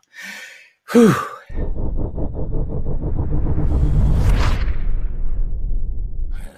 I don't know what just happened, but you seem like trouble. Ari! What a pleasant surprise! Again? Muscari, please stand down. Your Highness. Hello, I'm Sebastian Letouze, creator and game designer on Ari and the Secret of Season. To create a unique and compelling hero, we made sure to make Ari as a relatable character. You are really very tall. She's cute, innocent, but also cheeky. Holy cow! I'm a bull! When you start the game, Ari is immediately told by everyone what to do, but Ari does not take no for an answer, and carry on doing what she believes she needs to do. Ari's adventure takes place in the world of Valdi. This world is separated into 4 regions, and one center hub called the Dome of Season. Within a region, the player can explore freely every inch and take on quests. Lore tablets can be found across Valdi and hold the tales and legend of a landmark. In her journey to become the Winter Guardian, she will meet the other Guardians of Seasons. Ari is young and tends to idealize her world. For her, the Guardians are supposed to be the elite of Valdi and the protector of the seasons. You lost the season crystals? Lost? No, it can't be. I distinctly remember my crystals. But when Ari finally meets them, it's kind of a big surprise. They are the exact opposite of Ari. These 3 old geezers are really goofy, a bit senile and absolutely not up to the task. While the Guardian of Seasons are worried about a girl joining their organization, they have no issue putting a kid in danger when it's about saving their own reputation. Quick as you can, eh, Ari? Our reputation can't afford another goof. To do so, they will task Ari to master the power of seasons. The season sphere are local zones containing a season. For instance, winter reveal ice platforms, spring grow climbable vines, and fall can reveal water to overcome distances.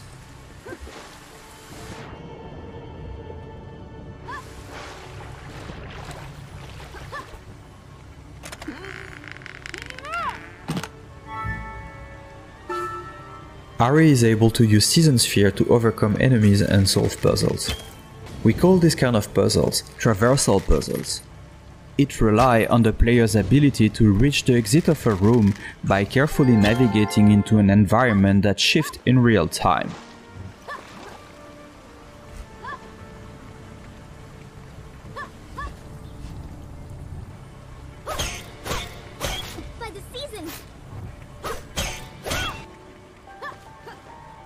These kind of puzzles are satisfying because most of them don't feel like traditional puzzles. They heavily rely on the player creativity and problem solving.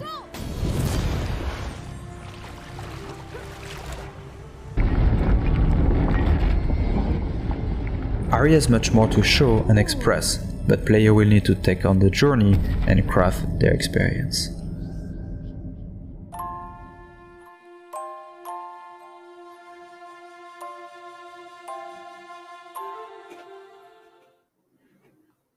That was a look at Ari and the Secret of the Seasons, which is out next week. And now it is time for Gigabash! That is a game about adorable kaiju monsters and cool robots gigabashing the heck out of each other and causing not so adorable or cool amounts of property damage. That's no laughing matter. Somebody's going to clean that up.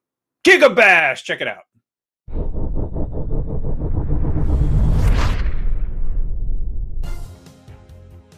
Hello everyone, I'm Mel from Passion Republic Games and co-game director of Gigabash. Today I'm very excited to share some gameplay footage with you and to give you a glimpse into how the combat mechanics work. Enjoy! Giga Bash is a 4-player arena brawler that features destructible environments and a colorful cast of characters inspired by classic monster tropes. You play as these towering giants that have emerged from the depths of the earth, raining destruction and mayhem onto the cities and exotic locations as they battle for dominance. Hop into battle with up to 3 of your friends for a chaotic brawl on a single screen. Or, if you prefer, you can go online and search for formidable opponents.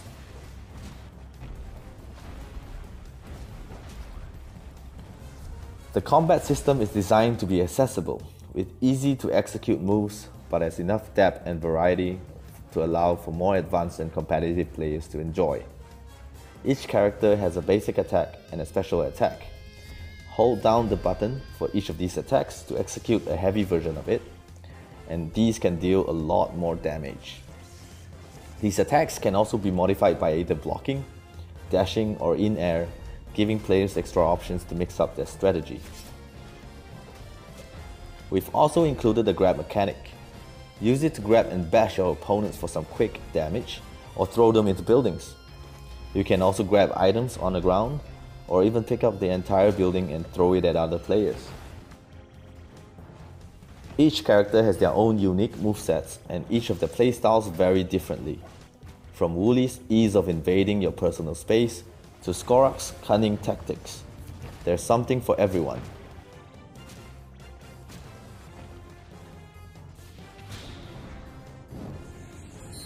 You will gain Giga Energy as you fight. Whenever you cause damage to another player or the environment, it fills up the meter. Once it is full, you will gain the ability to temporarily transform into a much bigger, more menacing S-Class monster. When you're in this state, you're twice as big and can deal massive damage and have drastically longer reach. But beware, once your gauge depletes, you will return to a normal sized monster, so be wary when that happens, as the tides may turn against you. What is a giant monster game without a city as your playground? Our levels are designed to be fully destructible, giving a totally different look before and after each battle. This is not just a visual change, but it also changes the dynamic of a match.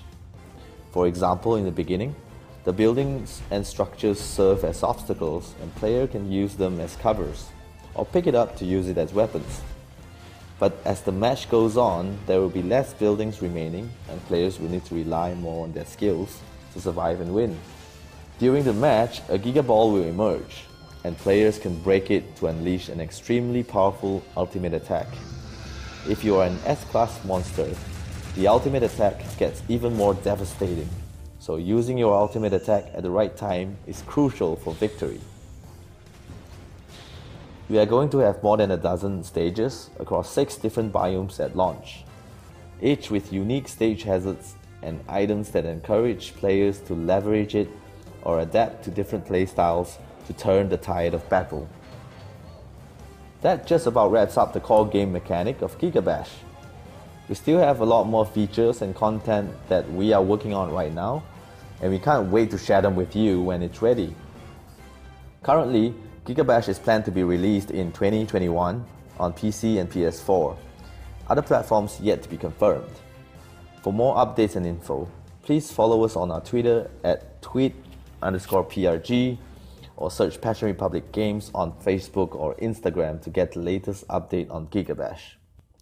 Thanks for tuning in. Bye.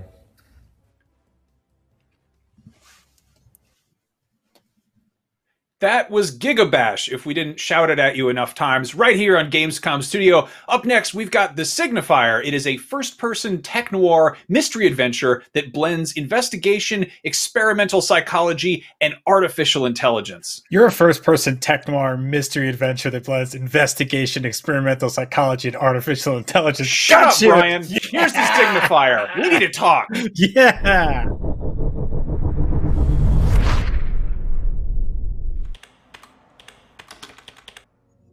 Hi, I'm David Fenner, Creative Director of The Signifier. Welcome to the laboratory where Frederick Russell and his team developed the controversial technology that allows one to explore virtual recreations of recorded senses and unconscious realms of the mind of a subject, using the Dreamwalker machine. In the Signifier, you take on the role of Frederick Russell, an expert in AI and psychology, and the main researcher behind an experimental deep brain scanner called the Dreamwalker. He now finds himself thrust into a web of intrigue and powerful interests in hopes of preserving his work. The game starts when you're asked by a government agency to investigate the memories of Joanna Cast, the vice president of the world's biggest tech company, who turned up dead in her apartment under mysterious circumstances. Your investigation begins in the real world, where you visit locations, search for clues, talk to characters, gather information, and make decisions. And then, there's your exploration of Joanna's sensory and unconscious realms from the brain scan taken right after her death. Control panel 1.2 is activated. That's Evie, the AI that powers the virtual recreations of the Dreamwalker machine by synthesizing the data from the deep brain scan. As you ask her to find the specific memories that might help with the case, Evie is able to create a timeline for the events that can be explored in the virtual space. Inside each scan, you find different events that have been reconstructed for exploration. For most, Evie is able to create two versions. The objective version creates a virtual world from only the sight and hearing sensory data of the subject. Here, you must rely on your observation skills to interpret and make sense of the scene without the clutter of any subconscious responses the subject may have had. Where possible, Evie also creates a subjective version of the event that attempts to interpret how the memory was felt. This creates a more fluid environment. Investigating the subjective state is not simple. Reconstructed memories are based on fuzzy sounds and images of the brain, and if you add subjective data, the subjective state becomes a place that is hard to interpret. Here, you may have to deal with perspective and time errors that need to be fixed, raw data, avatars, subjective entities, and sometimes, subjective data might be even blocked by the subject's subconscious mechanisms themselves. You can freely move between memory and events as you discover them, and begin to piece together a more complete version of events, and try to find the truth in them. Both reality and mind complement each other. What you find in the mind might be useful in reality, and vice versa. The Signifier is a first-person tech-noir mystery adventure that blends investigation, experimental psychology, and artificial intelligence.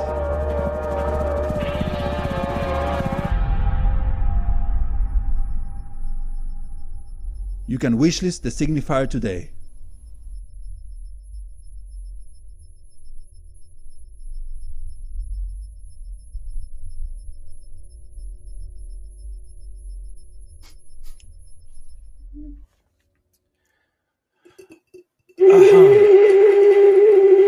And it's Gamescom. It's Gamescom. You'll never be the same at Gamescom. It's Germany time. It's blurring the line between fun and adventure and mischief and friendship. It's Gamescom. Gamescom. Gamescom. Yay! Gamescom, guys.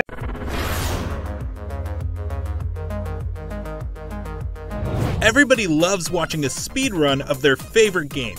But what if you got the opportunity to peek into the minds of the developers while they watch their games getting completely wrecked? That's exactly what happens in every episode of Game Devs React to speedruns. Yeah, you can do that. Oh my god!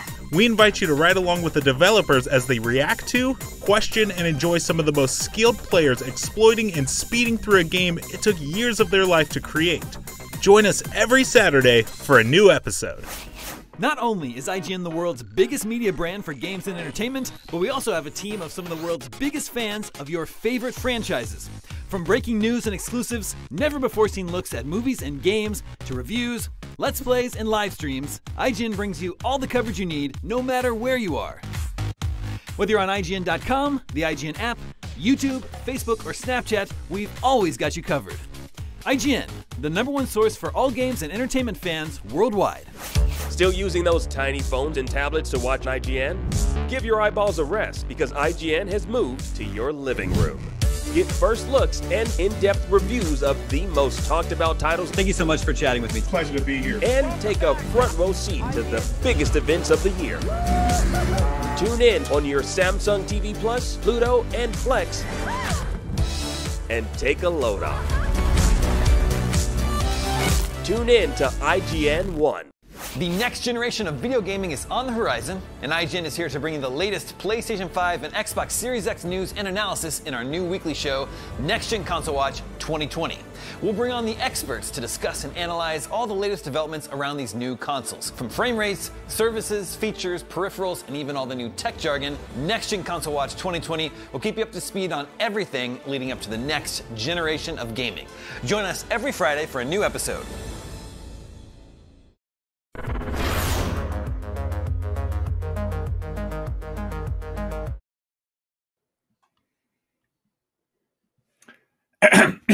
Welcome back to Gamescom Studio. I told you we'd be back, and now we're back. Sometimes we just need to take a break, otherwise we get a little bit loopy. This is our third straight day of doing this, and it's not over yet, so thank you for watching and for tolerating our occasional loopiness. Tomorrow is another big jam-packed day with tons more games, plus the cosplay competition, and then the Gamescom Best of Show Awards. Brian, what's coming up next? I'm so glad you asked. In fact, up next is the most curious of Expedition, an expedition into the curiosity itself. Really? Yeah, it's a game called Curious Expedition. Curious, are you?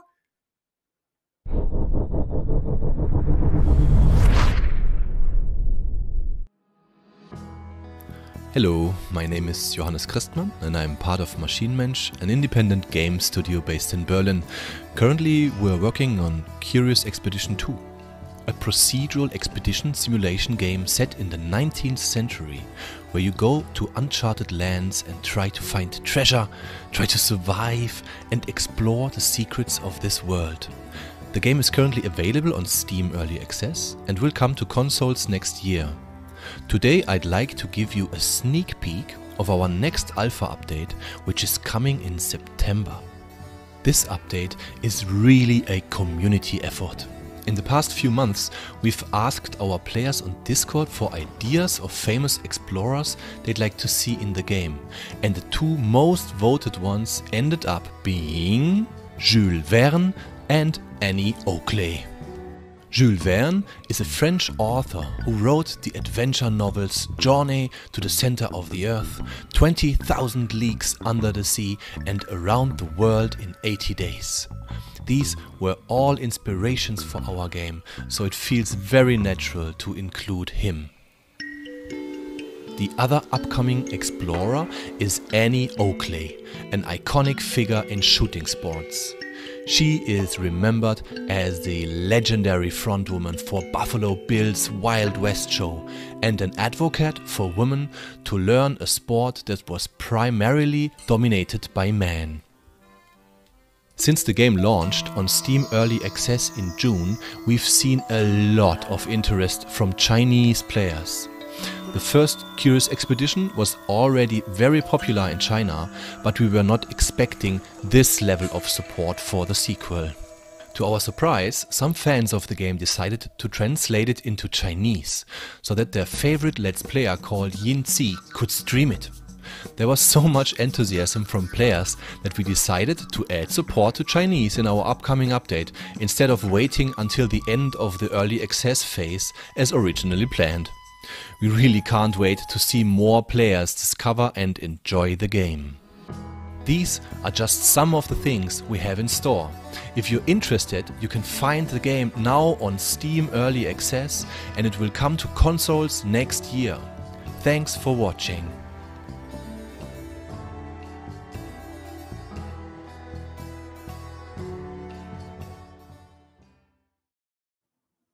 That was Curious Expedition 2. Up next, between World of Tanks, World of Warships, World of Warplanes, and everything in between, Wargaming has been letting gamers wage war on all fronts. Let's see what they've got planned next.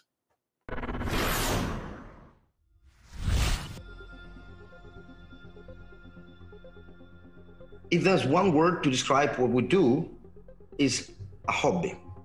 Of course, it's digital hobby, but there's no need to say this because we understand games are digital as many other things. That philosophy of being non-intrusive to your real life, in the sense you can play, a battle is like 7 minutes, like average battle, 7 minutes. It means you can play 1 and go study. You can play 2 and then go to work. On weekend, you can play 2-3 hours non-stop. What's wrong without that? So the game is structured in a way, there is nothing in it pushing you to just die playing for 24 hours non-stop. After 10 years, this was initial design, and after 10 years of such operation, having a look at our statistics, talking to our players, getting reviews from the media, I can say that we have fulfilled it. So we walked the talk. It's not just a marketing slogan, not intrusive, session-based, casual if you want. Again, clan wars and esports, if you want to join, you know what you do, what you're signing up for, right? So yes, that's the whole point of the hobby. Just a little part of your life. We don't want 24/7 of your time. But you know how we arrived to this, I think, close to perfect cycle? Wargaming is known for listening to the players. So when we were trying to do something like monetization, super duper event, which did not hit the lifestyle of our players, we made a couple of mistakes and experiments. Players are very, very vocal, and we have the statistics that no, you don't have monetization kind of push in summer. In Christmas time, that's very well accepted. So there are ways where you just enjoy the game and don't bother about that you're missing something is if you don't play or don't buy something. Nintendo is an amazing company. Unfortunately, historically, in the former Soviet Union in the early 90s, there was no Nintendo in Belarus where I lived. It was just like, there was no Nintendo outlet. There was no Nintendo games. Of course, we heard about Mario and etc. But I missed out. But Switch, it's an amazing platform. Like, let's not discuss that. We've done that before. When we released World of Tanks on the PC, we had very loud voice from American, West European players, bring it to console. We squeezed World of Tanks, which is a heavy photorealistic 3D fighting shooter. If you think about this, with lots of content, everything has been done. So yes, now if you have Switch, go download. It is free to play, and it is cross-play with all the mobile devices and the PC. So World of Tanks Blitz, you can play Android, iOS, any device, on the PC with keyboard and mouse, like World of Tanks, and now Switch. When I play Mario Kart and sometimes it's fighting Smash Brothers, we obviously play on a big TV. It's amazing. Now you can do the same as Blitz, or when you're on the go.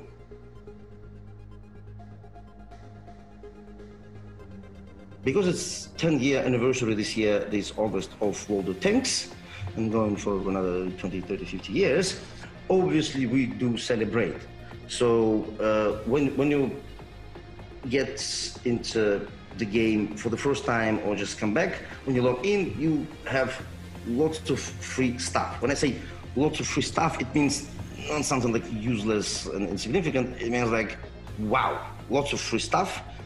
New player or old player, you will get by logging in World of Tanks these days, which allows you for new player to have a way better prepared, well better equipped start to catch up with the older players, and old players will be pleased with the way we care about them and generosity.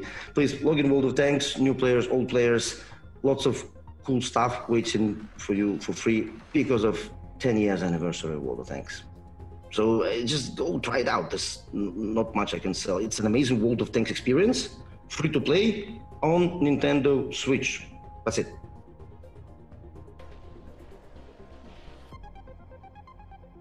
Gamescom is bigger than Oscars, okay? Let's start from that. And the beautiful thing about Gamescom is that the proof that Gamescom is big, viable, and has the right to exist and must exist, 300,000 people, gamers, who come there at their own will. The whole city of Köln and suburbs is filled with gamers. The city, the trams, the posters is gaming.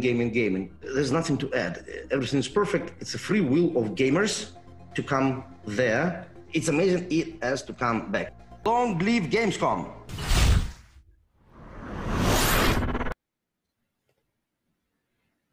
That was an update from Wargaming right here on Gamescom Studio. Brian, what's next? I'm not telling you. Why not? You didn't say please. Brian, what's next, please? Thanks for asking, Max. We're just a few minutes away from a block of brand new exclusive trailers after we take a quick break. But before that, here's this. And by the way, you're welcome.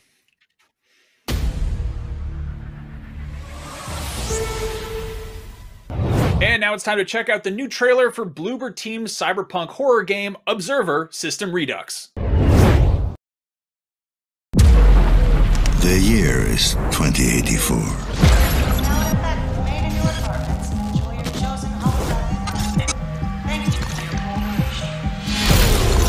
I am what they fear, a corporate tool of oppression.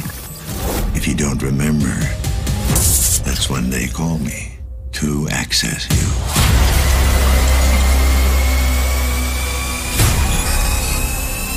To gather evidence. To dredge up whatever's hiding in the darkest corners of your mind. Careful what you say. This is a monitor channel. Adam! You're still there? Adam! Yes. Well, what's left of me? Dad. I really thought I could pull it off, you know? I was so close to making a difference. Setting us all free. And now can't be for nothing. Once in your life, just listen to me. Whatever happens, I need you to remember, you're not in control.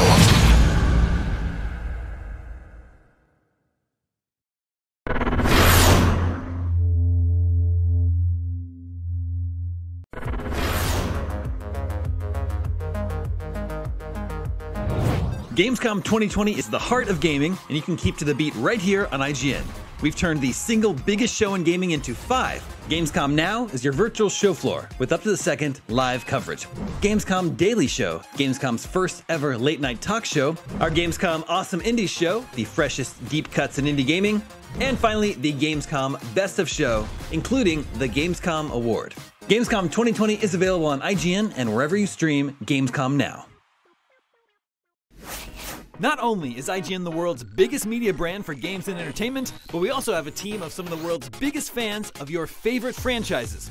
From breaking news and exclusives, never-before-seen looks at movies and games, to reviews, let's plays, and live streams, IGN brings you all the coverage you need, no matter where you are. IGN, the #1 source for all games and entertainment fans worldwide. The next generation of video gaming is on the horizon, and IGN is here to bring you the latest PlayStation 5 and Xbox Series X news and analysis in our new weekly show, Next Gen Console Watch 2020. We'll bring on the experts to discuss and analyze all the latest developments around these new consoles. From frame rates, services, features, peripherals, and even all the new tech jargon, Next Gen Console Watch 2020 will keep you up to speed on everything leading up to the next generation of gaming. Join us every Friday for a new episode.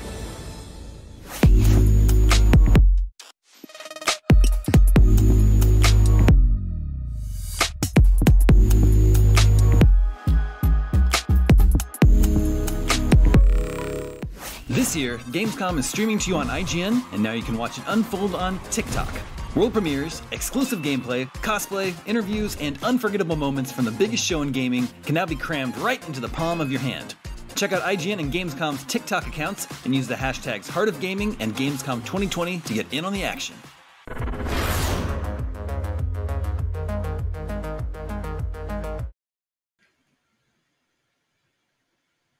Welcome back. As we've mentioned several times, this is Gamescom Studio, and it's just one of the many moving parts that make up this year's Gamescom, which is a massive international effort that a lot of people have been working really, really hard to put together. So a big, huge thanks to everyone who's been sticking around watching, and especially people saying nice stuff in the chat or on social media or out loud to whoever's watching with you or to your pets or just to no one in particular. And while on the subject of nice people with positive energy saying nice things mostly, be sure to catch the Gamescom Daily Show, a late-night show centered around gaming host Michael Swaim and featuring a bunch of indie games, guests, and goofs. That's happening right after Gamescom at 2 p.m. Pacific, 5 p.m. Eastern, and 11 p.m. Central European Time. Nice. And here is a look at some of what else is coming up as soon as we shut up and stop talking about schedules. We've got a block of exclusive trailers and closer looks at DLC for two of the biggest shooters of the last couple of years. Borderlands 3 is first up, and then later on we are ripping and tearing into Doom, The Ancient Gods Part 1. But now it's time for those trailers.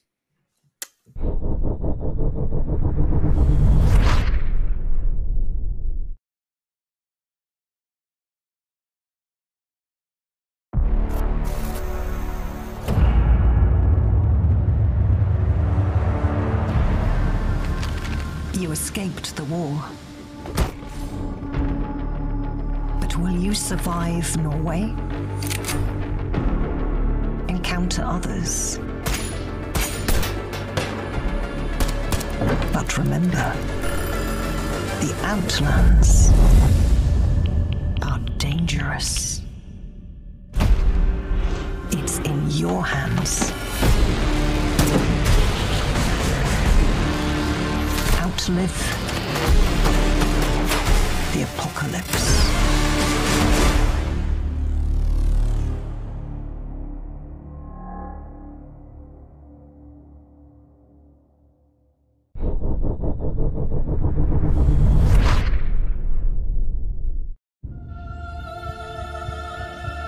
Deep in the heart of Midgard's dungeons, an ancient evil has awoken.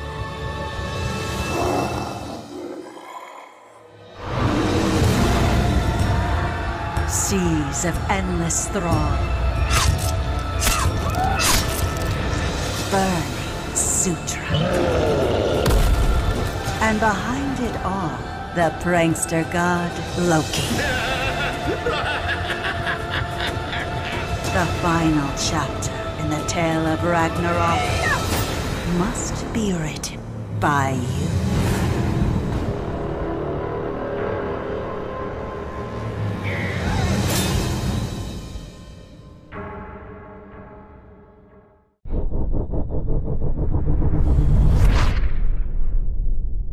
In a peaceful and bright world, pupils are sweet shapeshifters who live in harmony with nature.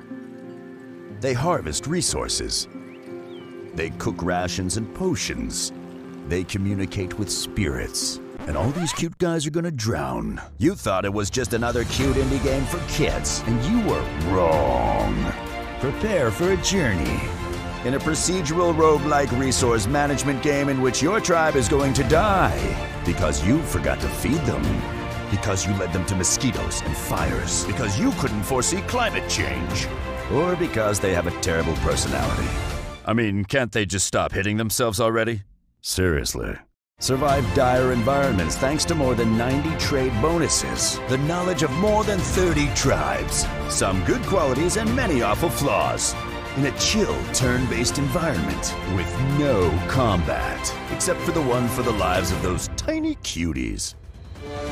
As far as the eye, the game you think is pretty, but really isn't.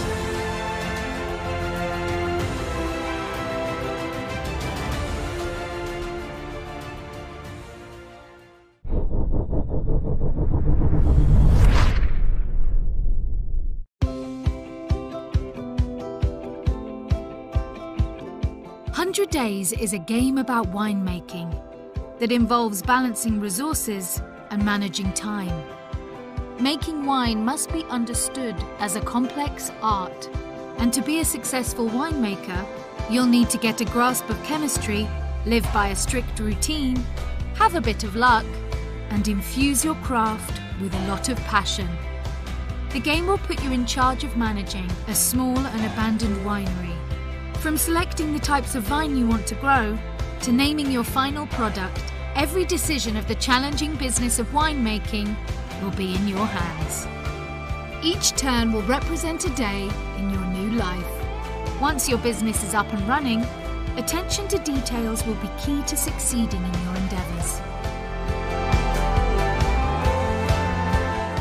Broken Arms Games, as a studio, is based in the Italian region of Piemonte, which is renowned for the production of world-famous wines.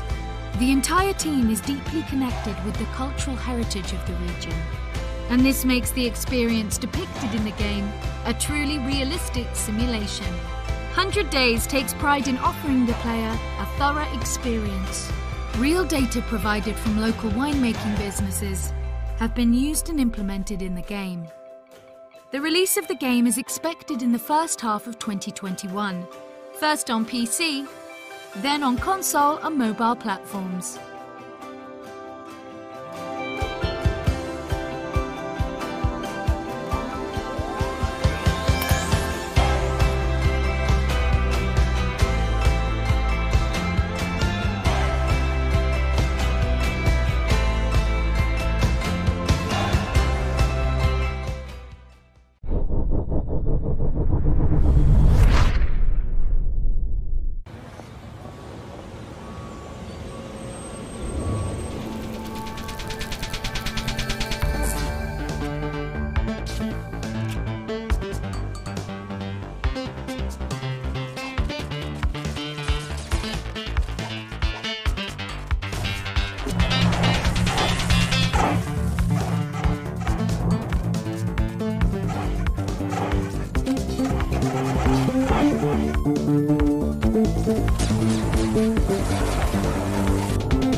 Welcome back to Gamescom Studio. We just got to see 4 brand new trailers. Let's talk about them. Casey, first up, we got to look at Vigor, which has actually been out for a cool minute. It came out in 2018, I believe, but it is now... What's the story with this? It's on Nintendo Switch? It's going free? So it came out on the Xbox One last year in August, I believe, and it came out on the Switch in July, but it was the Founders Pack, so you had to pay $20. You get a bunch of awesome, cool stuff with it as well, but it's finally going to be free to play on the Nintendo Switch like it is on the Xbox One, coming soon as revealed by this trailer. I believe it is also cross-play with Xbox One, but yeah, it is an apocalyptic post-war looter shooter where you make your own shelter and you loot stuff and you play with your friends. Nice. Sounds good. Now switching gears from post-apocalyptic to more fantastical, we also got to look at Rune 2. It is an open-world sandbox action RPG in a dangerous Norse universe. What else do we know about it? Man, this one is also kind of has a little bit of drama around its development. So this is a successor to 2000's Rune, and it was originally called Rune Ragnarok, and it came out in November 2019, and then its developer disbanded the day after. But it hasn't been totally abandoned because its publisher is still around. So it got an update in May called the Lazarus Update. And now, based on this trailer, we are getting new dungeons for Rune 2, and there will be new dungeons of Midgar, and it'll be filled with hordes of enemies, intimidating boss encounters, and a ton of loot. And those new dungeons will be available in Rune 2 on September 9th. And something else you should know about Rune 2 is that you can dismember your enemies and then use them as weapons. Good. I approve of that sort of thing. Now, next up, we got something that is definitely a Casey game, which is As Far as the Eye, which just seems like an adorable little game about resource management and cute animals, but also seems punishing and bleak. I love it. That's my favorite sort of thing. So it does look really cute. It looks pretty. The colors are fantastic, but there are a ton of things. Basically, it's a roguelike turn-based resource management game. I know that's a lot of terms to stuff in there, but it makes sense. So from what I'm seeing, for example, all of your villagers have different personality types. There are more than 30 different tribes you can start out with, and a ton of different situations that can occur that affect your game. So it seems like the type of game that you'd want to play over and over to figure out how to get your tribe safely to the center of the eye. And you have to avoid things like fires and mosquitoes and I don't know, your friends, your tribe friends dying because they have terrible personalities, I guess. Well, we also got to look at, we got to burn through these pretty quick. We got to look at 100 Days Winemaking Simulator, which is exactly what it sounds like, but seems surprisingly chill and gorgeous. Like this is a viticulture simulation because you can simulate anything. So why not simulate winemaking? This is one of those games that I will never play this, but I'm so happy it exists because, you know, somebody out there will enjoy it and maybe decide to open a vineyard. On a totally different level, we also got Hover Grease, which is a 5v5 top-down shooter that has a bunch of cool animal people doing. It's got basically team-based objective FPS logic, but it's top-down and kind of arcadey, and it's got these mutant animals. I think I'd play as Frog. What about you? I would go for the bow and arrow man with the goat horns. I'm into Billy that. Bow. He looks Billy cool too. Bow. Very good. But yeah, it's time for a short break. When we return, the death of Rose, dark, hotshot racing, and lots more of us saying stuff like, let's take a look and check it out and don't go anywhere and stick around. And that's coming up right after this. So stick around. That's coming up right after this. Don't go anywhere.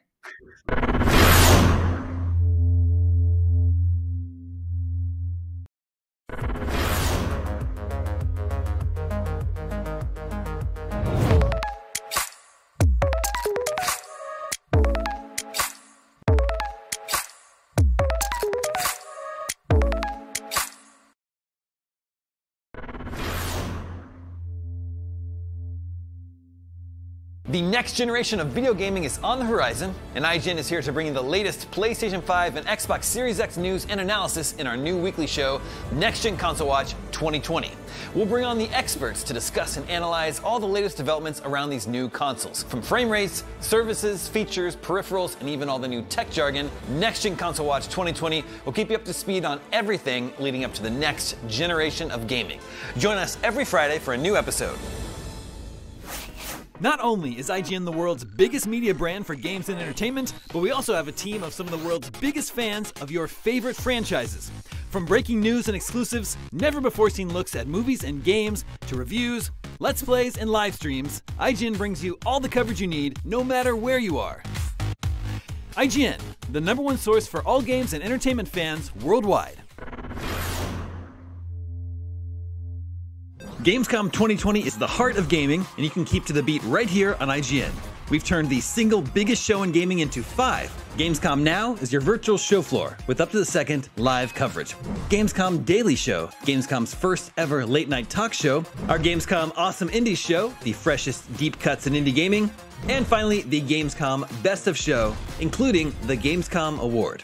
Gamescom 2020 is available on IGN and wherever you stream Gamescom Now.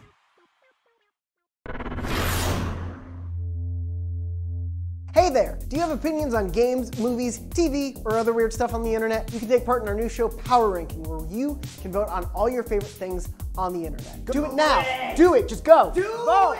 Go vote!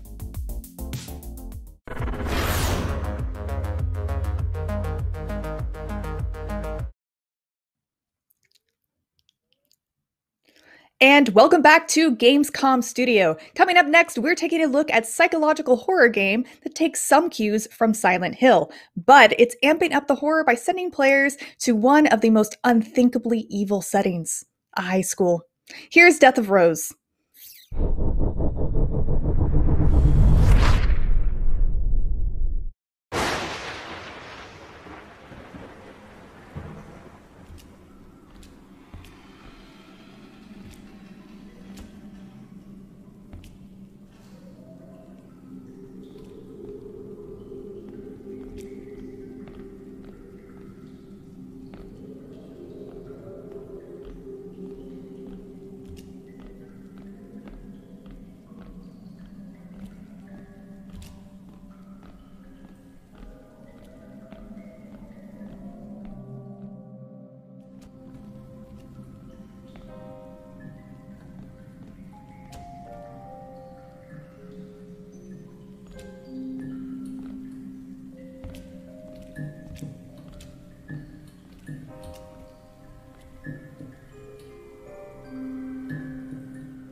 Scott, are you there? Yeah, I am. I want to ask, why do you like all these old, rusty places? Well, I thought about it a lot. And I don't really want to leave them really abandoned. I mean, they were built for some purpose, I feel like. Forgetting them would mean that we forgot about people who lived here once? Yeah, I guess so.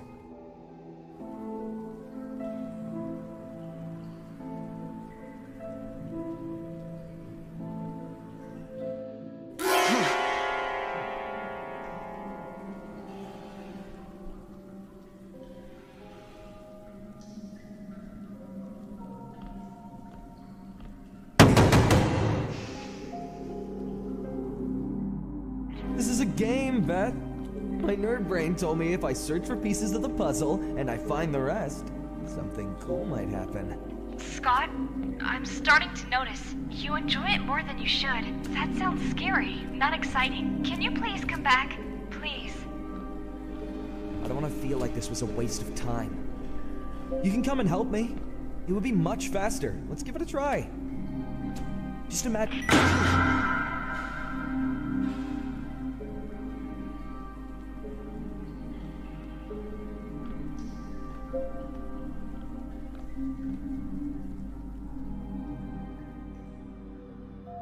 Anyway, it couldn't be any stick, Scott. It's not rocket science. Yeah, I found it. And actually, it is rocket science, Beth. Every time someone doesn't follow the rules of the game, he dies. And he returns as a ghost or reincarnated as a villain in the sequel? Yeah.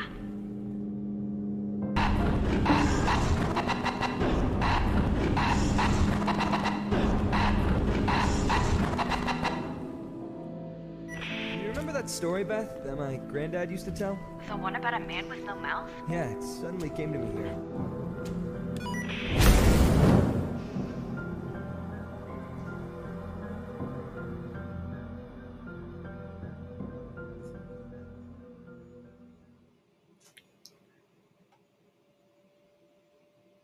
That was a look at Death of Rose, and if full-blown, terrifying horror is too much, but you still want something that's creepy and kind of spooky, the next game might be more your speed. It definitely seems to have some Edward Gorey and Tim Burton influences. Here is Dark, spelled with a Q.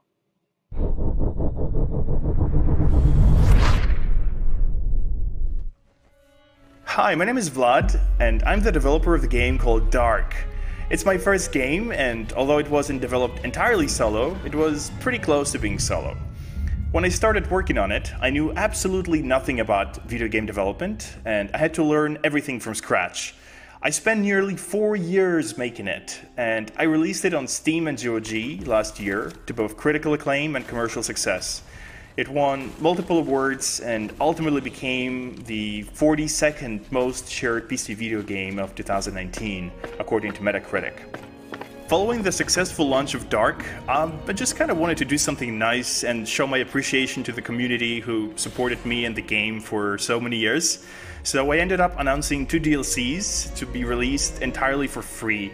The first one is called The Tower, and it was released back in March. The second one is coming soon. It's coming by the end of this year, and I'm super excited to share it with you all. What you're seeing right now is a preview of the gameplay from The Crypt. And there are a bunch of cool things about it, so I'm very excited to show you how it will play. For those who don't know, Dark is a spooky puzzle game set in a lucid dream. It tells the story of a boy named Lloyd who realizes that he's in fact dreaming, and he's also unable to wake up. So since the game is set in this abstract dream world, it allows the player to do things that are impossible in the real world, such as walking on walls and ceilings, manipulating the environment in the most unexpected ways, and solving puzzles that don't always follow the rules of logic, which usually ends up being pretty fun for the player to see the outcomes that they didn't quite anticipate. So by now you must be wondering, why the hell is Lloyd missing his head? Which is a valid question to ask at this point. To address this, I have to give you a bit of a spoiler. It's not a big one, so not to worry. Lloyd loses his head in the first DLC, so the second DLC develops this idea further and makes switching between the body and the head into the main mechanic of the level. To solve puzzles in the crypt, the player will often have to switch between the 2 body parts. The head and the body don't share the same skill set, so they're made to complement each other in a weird way. For example, the head cannot interact with objects, but it can press buttons and squeeze into small openings that the rest of the body cannot. So most of the puzzles in this level will likely feel like a co-op kind of gameplay, even though it's still a single-player experience. The Crypt will be the most challenging level in the game, at least that's what it feels like to me, and it will also come with a set of new achievements. So now I would like to share with you some really big news. The base game, with the 2 free DLCs included, will be called the Complete Edition of Dark, and it will soon be available on consoles. Thanks to the partnership with Feardemic, the Complete Edition of Dark is coming to Xbox Series X, Xbox One, PS5, PS4, as well as Nintendo Switch. The digital releases are expected by the end of 2020, while the physical ones should follow in the early 2021. Needless to say, the Complete Edition will also be available on Steam and GOG, and as promised, all DLCs will remain free. By the way, if you want to be notified when the console versions are released, consider subscribing to Feardemic newsletter. In addition to updates on console ports, you will receive the award-winning music from Dark, wallpapers, and a sample of my new book in which I share the behind the scenes of bringing Dark to life. It's quite a story, I guarantee you that.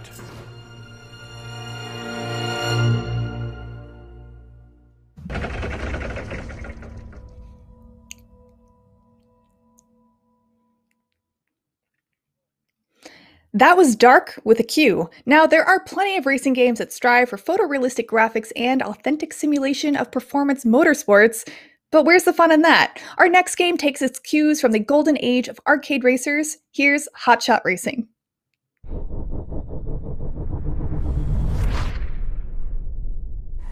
My name is Trevor Lay. I am the director at Lucky Mountain Games and the creative director on Hot Shot Racing. And I'm Tom Turner. I'm the studio production director at Sumo Digital Nottingham.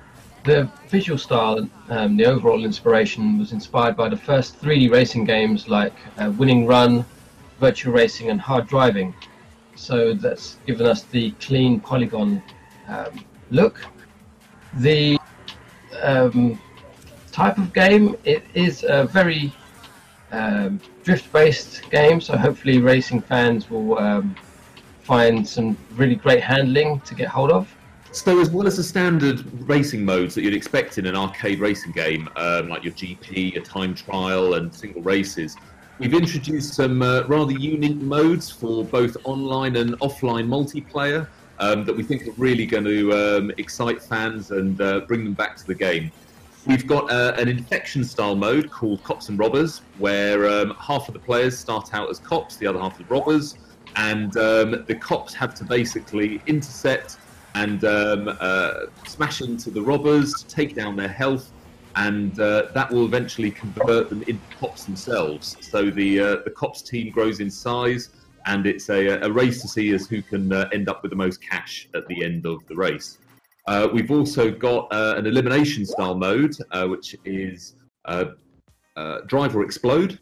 And the idea behind that is it does exactly what it says on the tin. You've got to maintain an ever-increasing top speed and it not crash out of the race.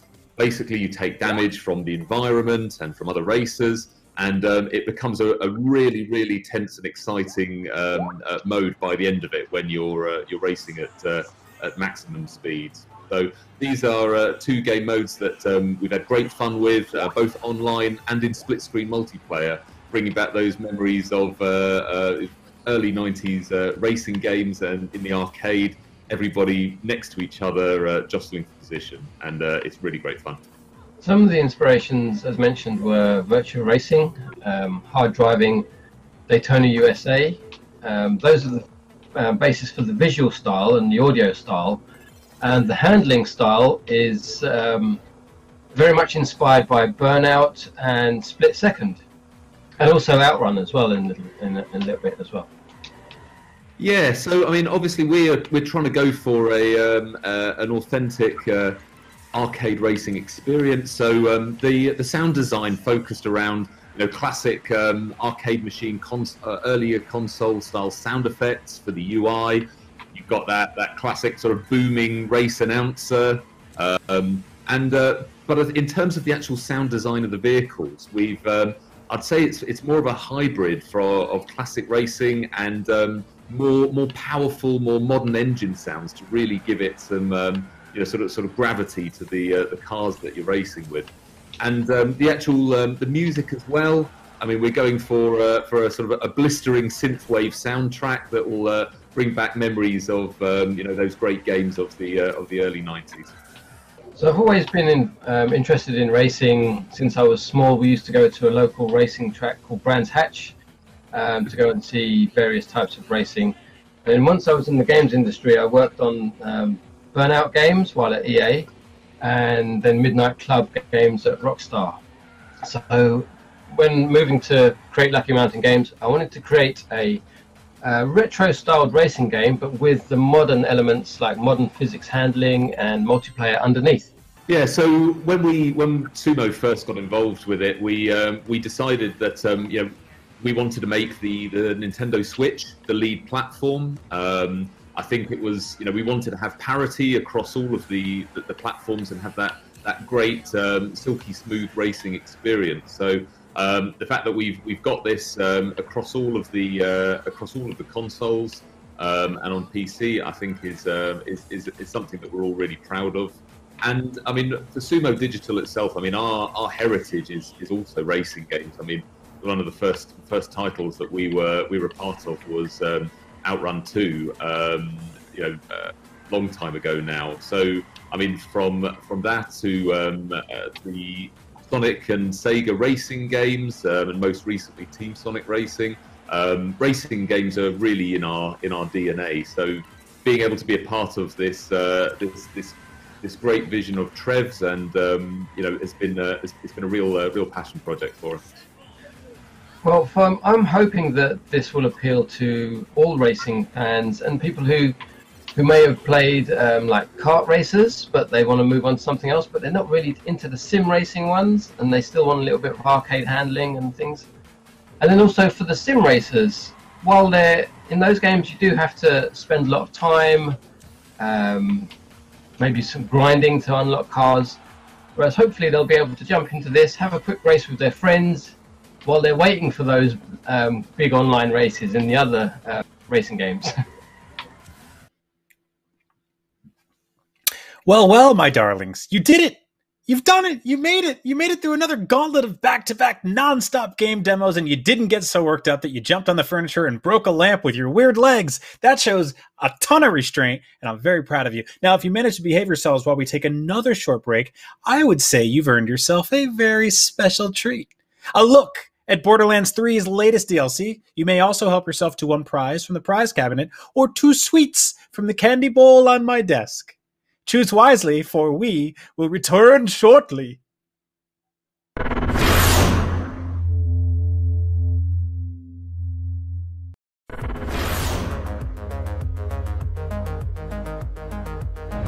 Gamescom 2020 is the heart of gaming, and you can keep to the beat right here on IGN.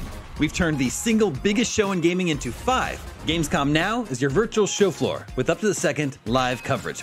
Gamescom Daily Show, Gamescom's first ever late night talk show. Our Gamescom Awesome Indies Show, the freshest deep cuts in indie gaming.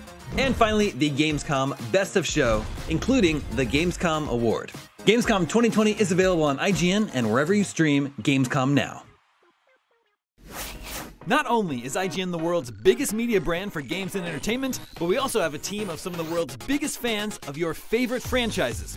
From breaking news and exclusives, never-before-seen looks at movies and games, to reviews, let's plays, and live streams, IGN brings you all the coverage you need, no matter where you are. IGN, the #1 source for all games and entertainment fans worldwide. The next generation of video gaming is on the horizon, and IGN is here to bring you the latest PlayStation 5 and Xbox Series X news and analysis in our new weekly show, Next Gen Console Watch 2020. We'll bring on the experts to discuss and analyze all the latest developments around these new consoles. From frame rates, services, features, peripherals, and even all the new tech jargon, Next Gen Console Watch 2020 will keep you up to speed on everything leading up to the next generation of gaming. Join us every Friday for a new episode.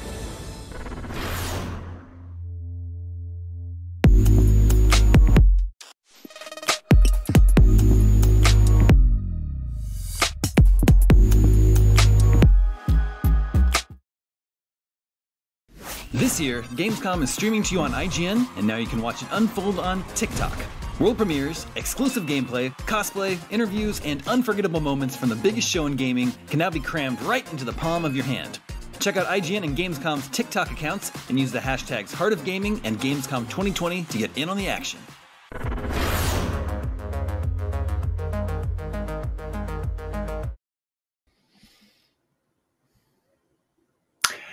Welcome back to Gamescom Studio. Now, some of you watching at home may have been wondering about what the hell exactly that thing is. Well, let me tell you, it is an incredibly high-resolution photograph of a screaming marmoset that I had custom printed on a fleece throw blanket to upset and annoy my wife. And let me tell you, it worked. Brian, what are you doing? What? I was reading some manga. It's like Japanese comic books, but you start at the back. Right. Why don't you introduce our next segment? Fine. All right. Well, coming up next, we got a brand new look at Borderlands 3's latest DLC, Psycho Krieg, and the fantastic Flustercluck. Let's take a look. Excuse me, it's a family program. Look, you fuddrucker! I didn't make the word up. It's Flustercluck. All right. Okay, let's look at the nice game. Let's take a look.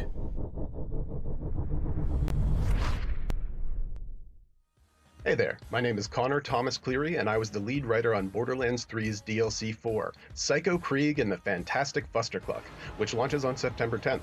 And as much as I personally love the name, I'm just as surprised as you that it got approved.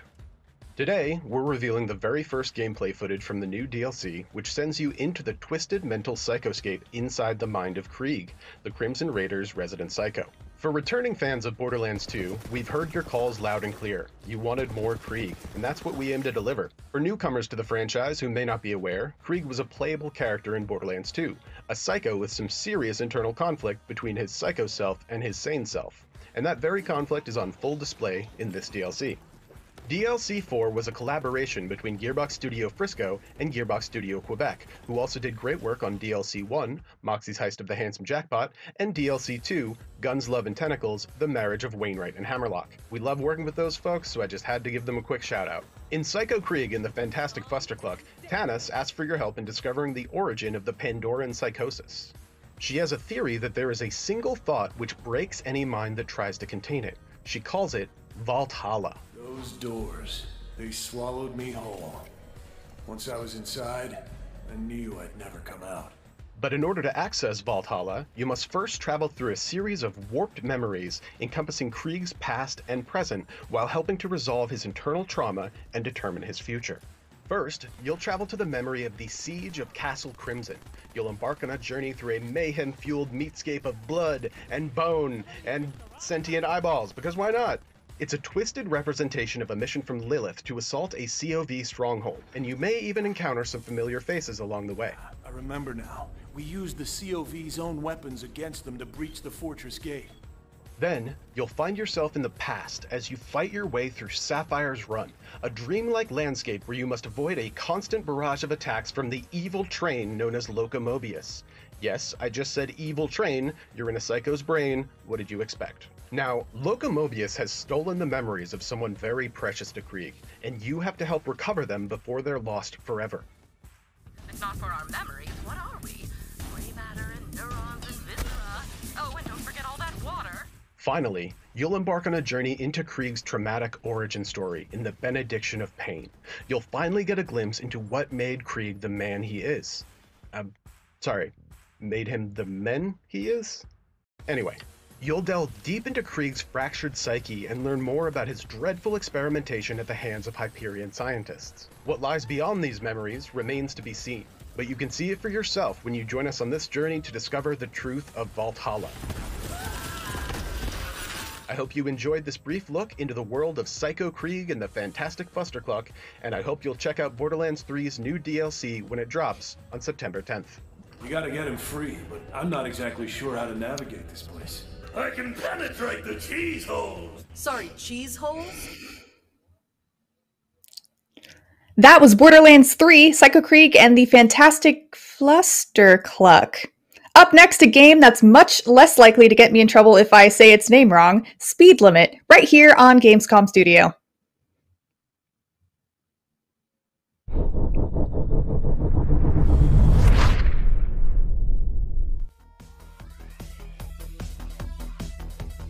Speed Limit is a game about an ordinary person becoming the protagonist, whether they wanted to or not.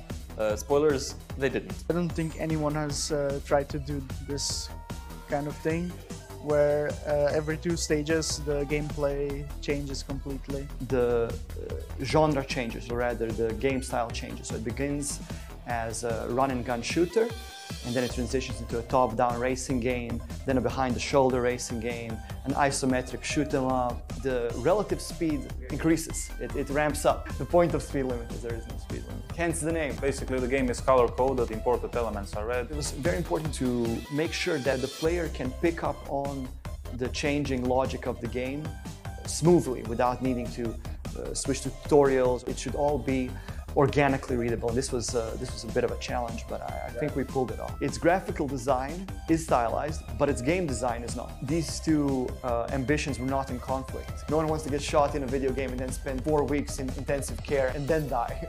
We're trying to make a game that seems like it's based on a 90s action movie, but not really, because we're trying to make our own thing. So it's 90s action movie, the game. Describing Speed Limit in a single sentence, Speed Limit is a hectic tour through the varieties of the action arcade genres, or it's an ode to chaos. John Wick Daily Commute Simulator. The game is framed as a single unbroken shot. When I write music, I write it mainly in my digital audio workstation. Then I export MIDI signal to my hardware synths. That signal goes through guitar pedals. Then I re-record those sounds again. Our main inspiration for that kind of recording came from Mick Gordon. There's 6 games that all make up one big story. My inspiration came from mostly Nintendo games. Every time they make a new game, they try new things. The basic idea was to have Speed Limit done in about 3 months. That was more than 3 months ago, which is shocking, I know, for game development, but it's getting there.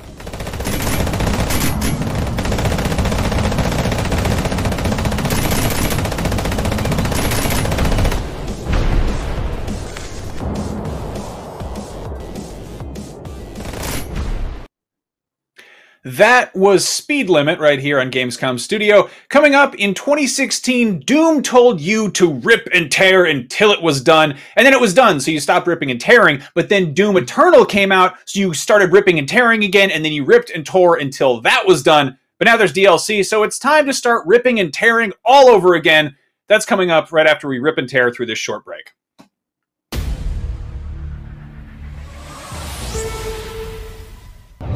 In this Gamescom Partner Spotlight, we're going to check out the trailer for competitive quest shooter The Cycle's third season, Storm Chasers. I ain't trying to break you down, but for real, you might as well give up now. Think you got a chance, but I don't see how. Got a real tight grip when I hold that crown.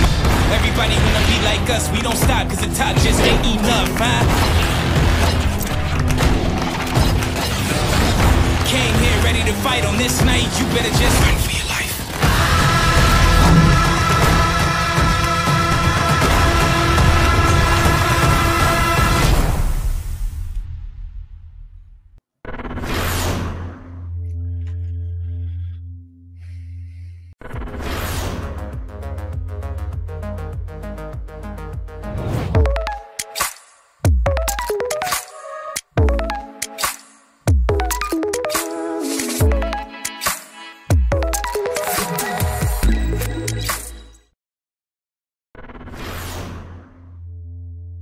The next generation of video gaming is on the horizon, and IGN is here to bring you the latest PlayStation 5 and Xbox Series X news and analysis in our new weekly show, Next Gen Console Watch 2020.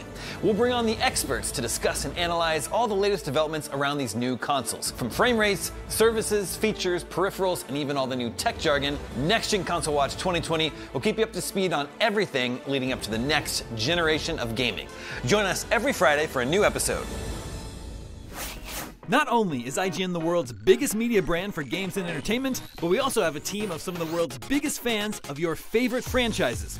From breaking news and exclusives, never-before-seen looks at movies and games, to reviews, let's plays, and live streams, IGN brings you all the coverage you need, no matter where you are. IGN, the #1 source for all games and entertainment fans worldwide. Gamescom 2020 is the heart of gaming, and you can keep to the beat right here on IGN. We've turned the single biggest show in gaming into 5. Gamescom Now is your virtual show floor with up-to-the-second live coverage. Gamescom Daily Show, Gamescom's first ever late-night talk show. Our Gamescom Awesome Indies Show, the freshest deep cuts in indie gaming. And finally, the Gamescom Best of Show, including the Gamescom Award. Gamescom 2020 is available on IGN and wherever you stream Gamescom Now.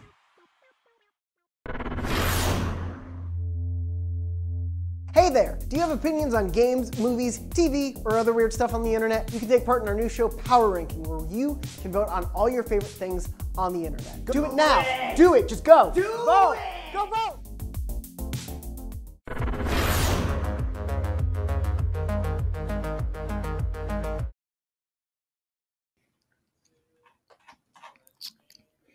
Welcome back. This is Gamescom Studio. If you missed anything during the show or want to know what's still to come, just a friendly reminder that you can head to www.gamescom.global and find times of content and see the full schedule.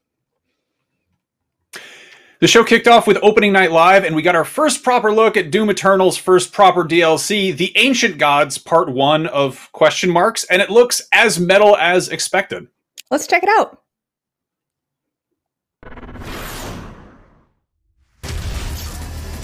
Please proceed with control, but assertive aggression. Hello, today we're going to do a little voiceover on the new trailer for Doom, The Ancient Gods Part 1, the DLC. We're very excited.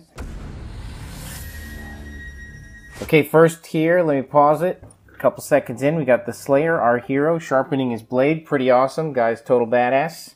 Just love this shot so much. Little bit of an homage there to the great Rambo films from the 80s, if anybody remembers. Then we have this gorgeous shot of Urdak, and that's where the climax of the DLC will take place, because you are there to rid heaven of the demons that have now taken over, and they are going to cause all kinds of problems, because our heaven, which is called Urdak, is kind of like this interdimensional highway, and the demons now have access to all these different dimensions.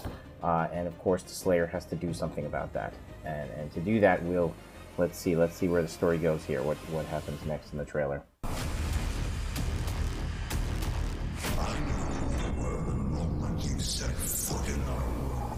Yes, some cryptic lines there being said by a character known as the Seraphim, and I'm sure that everybody will notice that his voice is somewhat familiar.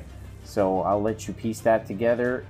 You'll find out soon enough when you watch the DLC exactly, when you play the DLC, exactly who that is. but I think people will think it's really cool.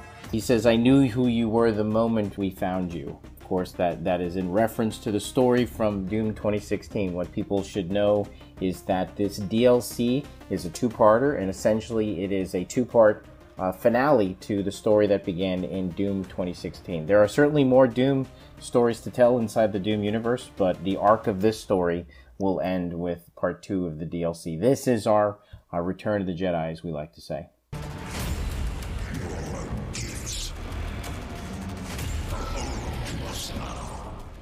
Your gifts are owed to us now. That's pretty juicy.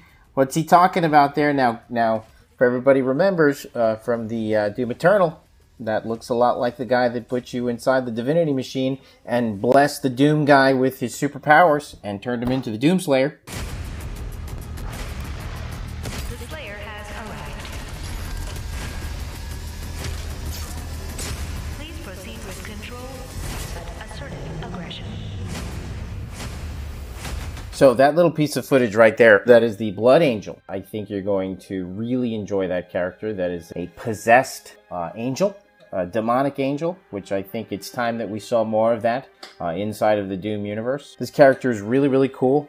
Some interesting mechanics, and she's going to ask the player to break away from some of their normal habits, and you have to engage her in a certain way. A lot of the new AI, you know, we understand that people have their way that they like to play, that they've developed over the course of Doom Eternal.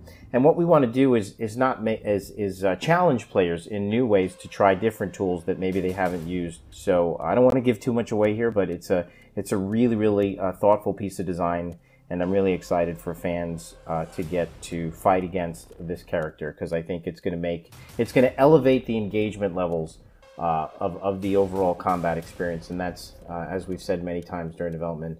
That is always our goal at id Software. We work to resurrect the only ones who can save this world.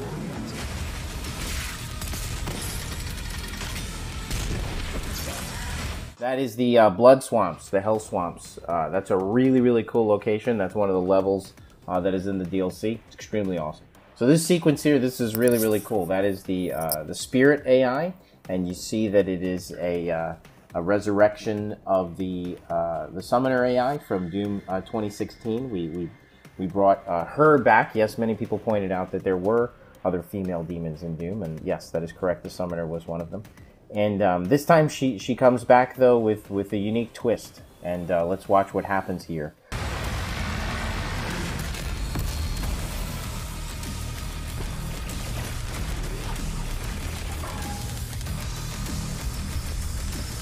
Obviously, she inhabits other demons, and she buffs them, and buffs them in a really unique way. It doesn't just give them more power or more speed. She actually makes it so you can't destroy their weak points, and they don't falter from attacks. So that makes them really formidable. And again, it breaks you out of your habits. The whole point of these characters. She's also very resistant to ballista shots. When a character is possessed, they kind of make the ballista almost useless, which we know that is a great tool that everybody likes to use, but we wanted to design an AI that would challenge players to do something different. And now we see kind of the loop here is demonstrated in the commercial, where I destroy the AI that the Summoner possesses, the Spirit AI possesses, and then once exposed, I'm going to have to use the Microwave Beam to capture, hold, and explode the Spirit. The Microwave Beam is going to be the only way that you could kill the Spirit. And if you don't kill the Spirit, very quickly, she will pick a new host and possess the next AI. And when AI are possessed, they're like a nightmare to deal with. So you're very motivated as the player to destroy the Spirit AI, which is a really cool loop. And yes, absolutely, the Microwave Beam, the Spirit, the Ghost. Of course, it's an homage to the film Ghostbusters, because you know, there's so much 80s and 90s nostalgia that makes it into this game. What can I say? I'm really old. So right there, that scene where the hand picks the character up, lifts it up, puts it on top of this crazy location inside of hell. You know, why is there this, you know, realm inside of hell on the top of this funky looking mountain? You know, all those things will be answered inside the story of the DLC and the lore pages that you pick up. It's as deep as ever, and it continues to expand the Doom universe. One of the things we're really proud of, though, here is that you'll see that the scope of this DLC, the places you go, the things you see, the stuff you fight, it's fantastic. I mean, I think the scope of this DLC is as good as anything that's in Eternal. And in some cases, I mean, I don't want to say better, but it's just friggin' awesome. I mean, there's really, really just some amazing stuff in this DLC, and we're really proud of it. And you can see it right here in this commercial. I mean, that giant creature, he wakes up, picks up the Doomslayer, he's like the size of a little ant in his hand, picks him up and puts him in this, you know, mythical location in the top of the peaks of the Blood Swamp. I mean, there's meaning behind all that stuff. There's lore, there's cool stuff that you're going to get to figure out, cool characters you're going to get to meet, shoot, kill, glory, kill, do all these crazy things with. So we honestly think that people are going to freak out when they see this stuff. Let's watch the end here.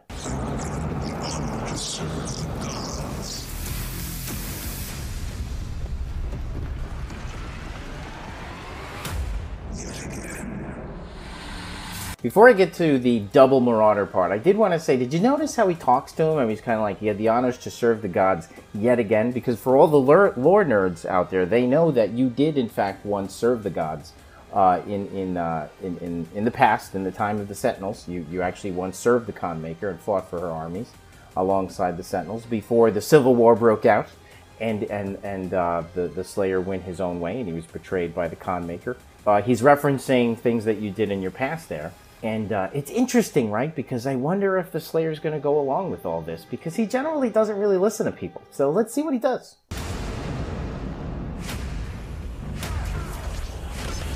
The double Marauder. Now, we know that a lot of people love the Marauder so much. I love the Marauder. It's truly the other black belt in the game, and we know that he's the one who's going to put you through your paces, make sure that you know how to do everything we've asked you to do in Doom Eternal. Have you mastered it? Can you do it really fast while he's throwing flaming axes at you and he's summoning a firewolf that's going to bite your ankles? All of those things make him like the true test in Doom Eternal, and it's been fantastic to see people learn how to fight him. I mean, that's like one of my favorite things, is that, yes, frustration is a part of engagement, you know. Nothing good is easily earned. And that power fantasy in Doom Eternal, as we all know, is so much sweeter because we really make you earn it.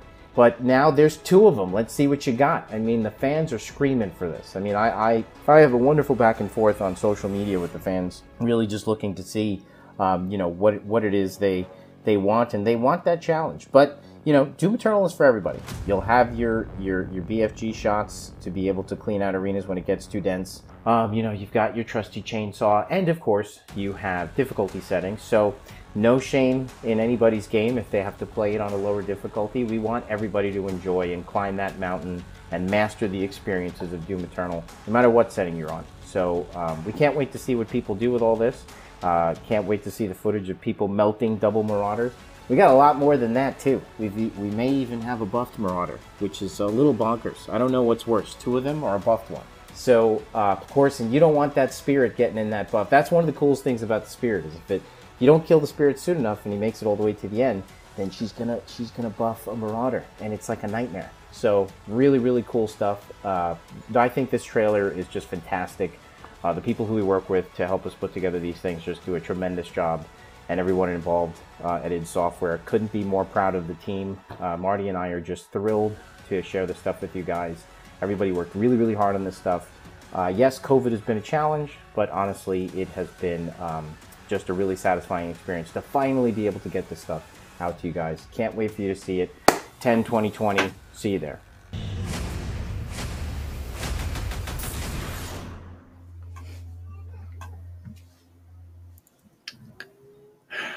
Welcome back. That was a look at Doom Eternal's first DLC, The Ancient Gods Part 1. That is out October 20th, I believe. This is Gamescom Studio, and we are just moments away from handing the reins over to the Gamescom Daily Show, when Michael Swayman and friends will be checking out some more indie games, doing some goofs, and having an all-around nice time that may or may not involve Tom Marks in a weird robot body. But before we throw to that, I figured we could run down our favorite parts of Gamescom Day 3. Casey. So I've got to say, my favorite part of Gamescom Day 3 was probably Tom Marks as a robot and Swain refusing to acknowledge that he was just calling in. But on a more, I guess not super serious because we're talking about games, but we didn't get to talk about Signifier, even though we did see a pretty cool dev walkthrough of the gameplay. And Signifier is coming out to PC sometime in 2020, and it is a story-driven tech noir mystery adventures. And you will be basically seeing the memories of the victims to try and figure out mysteries. And there are 3 different dimensions to go into. There's reality, the objective memories, which are created by just the sound and sight of someone's memories, and then the subjective versions of those memories that are affected by how the person feels. And I'm really interested in psychology, and I think it's interesting on how this touches upon how subjective memories really are and how much they can change and alter based on how you're feeling and what you've been told. So this just looks really interesting and unique.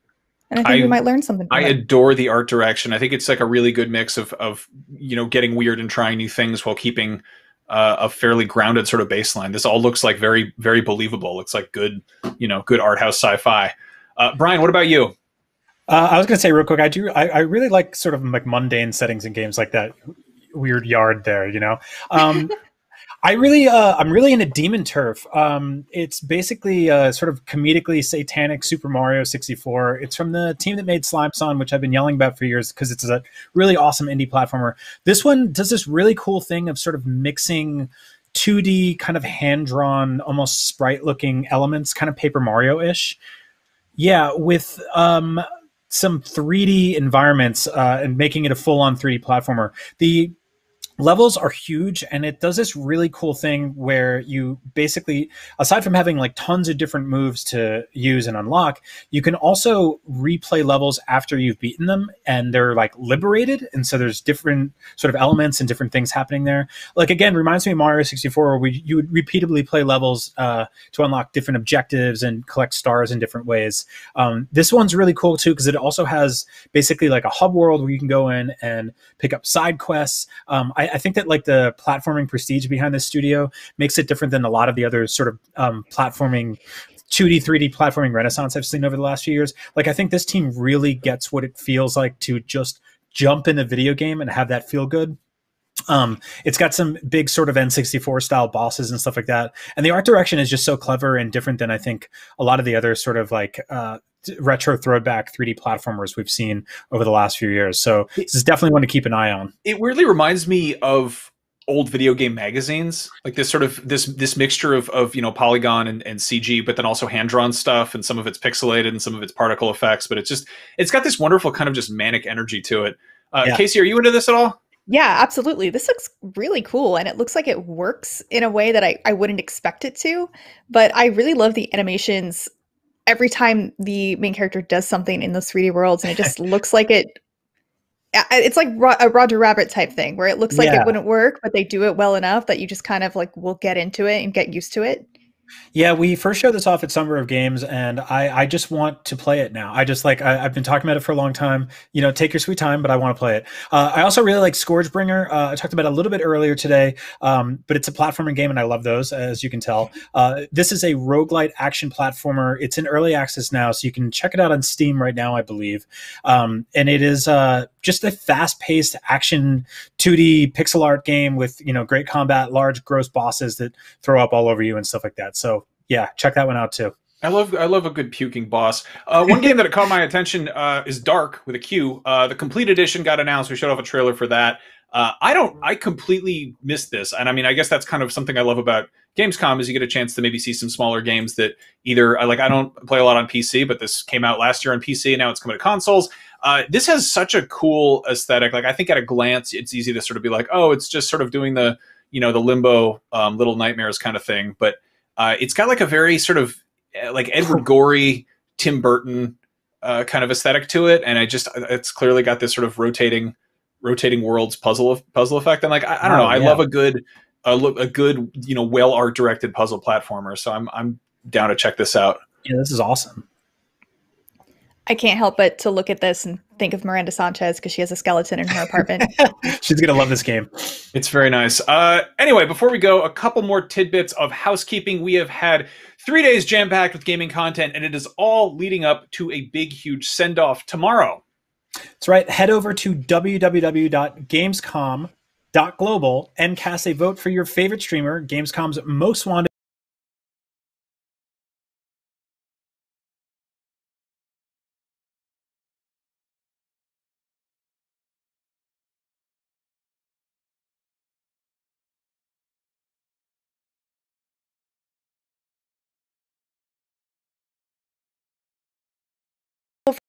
Entered, but the judges have narrowed them down to only 30 finalists. And after that, it's the Gamescom Best of Awards, where we give the gamers a stage. Cool cosplayers, user-voted awards, esports, and more.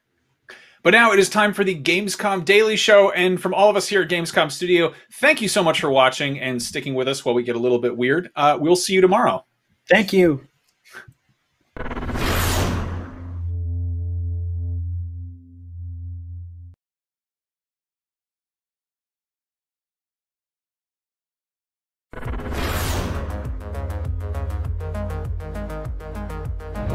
Still using those tiny phones and tablets to watch IGN?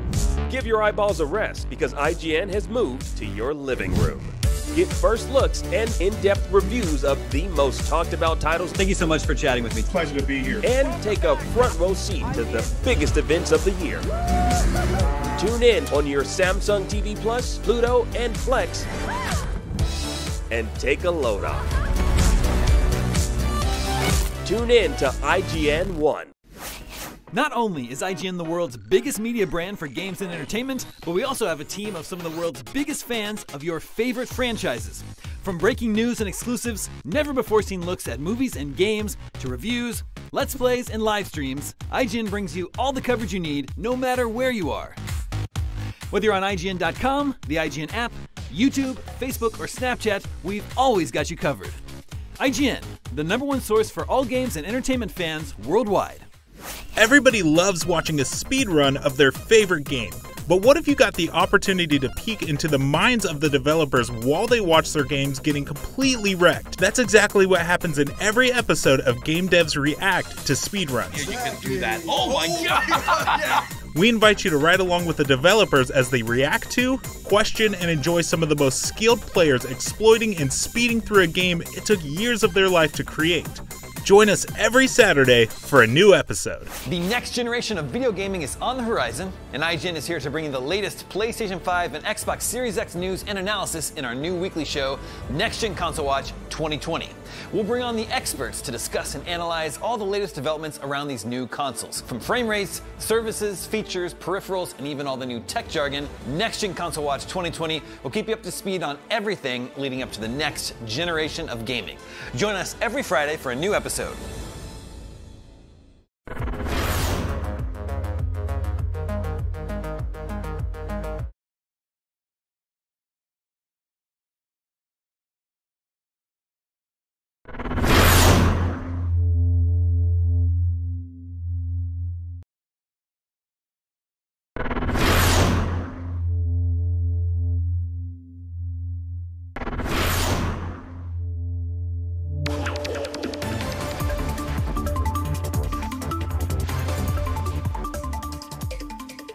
Hey, hey, my babies and my other babies, it's that time again to indulge in a sinful bite of Gamescom Daily Show, that nasty habit you picked up yesterday that ends today.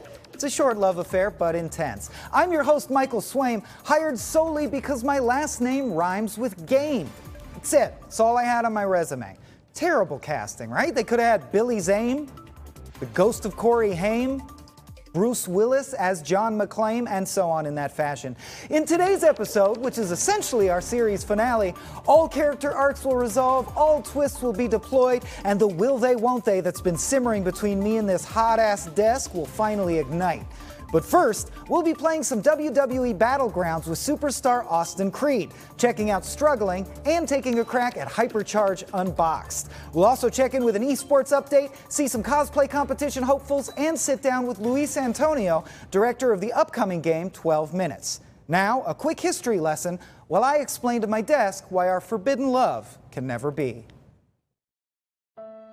Hey, no, I know. I have to do the show. Well, I can hear you, they can't hear you. That's what your mom thinks. What about my mom?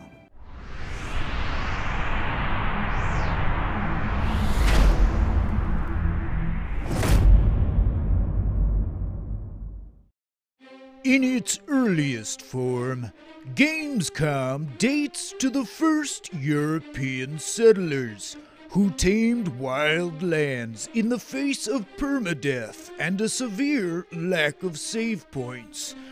It derives from two words. The first, game, literally means wooden pig poking stick, and was coined when an ancient pig farmer devised a system of poking his livestock in order to while away the severe tedium that preceded his inevitable death.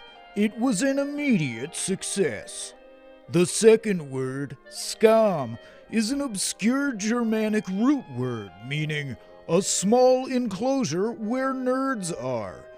Gamescom first began as an attempt to promote the sale of wooden pig poking sticks, but many fans were upset by the last-minute inclusion of freemium content and pay-to-poke loot boxes. Nevertheless, more better games sprang up, and Gamescom soon found a wide audience.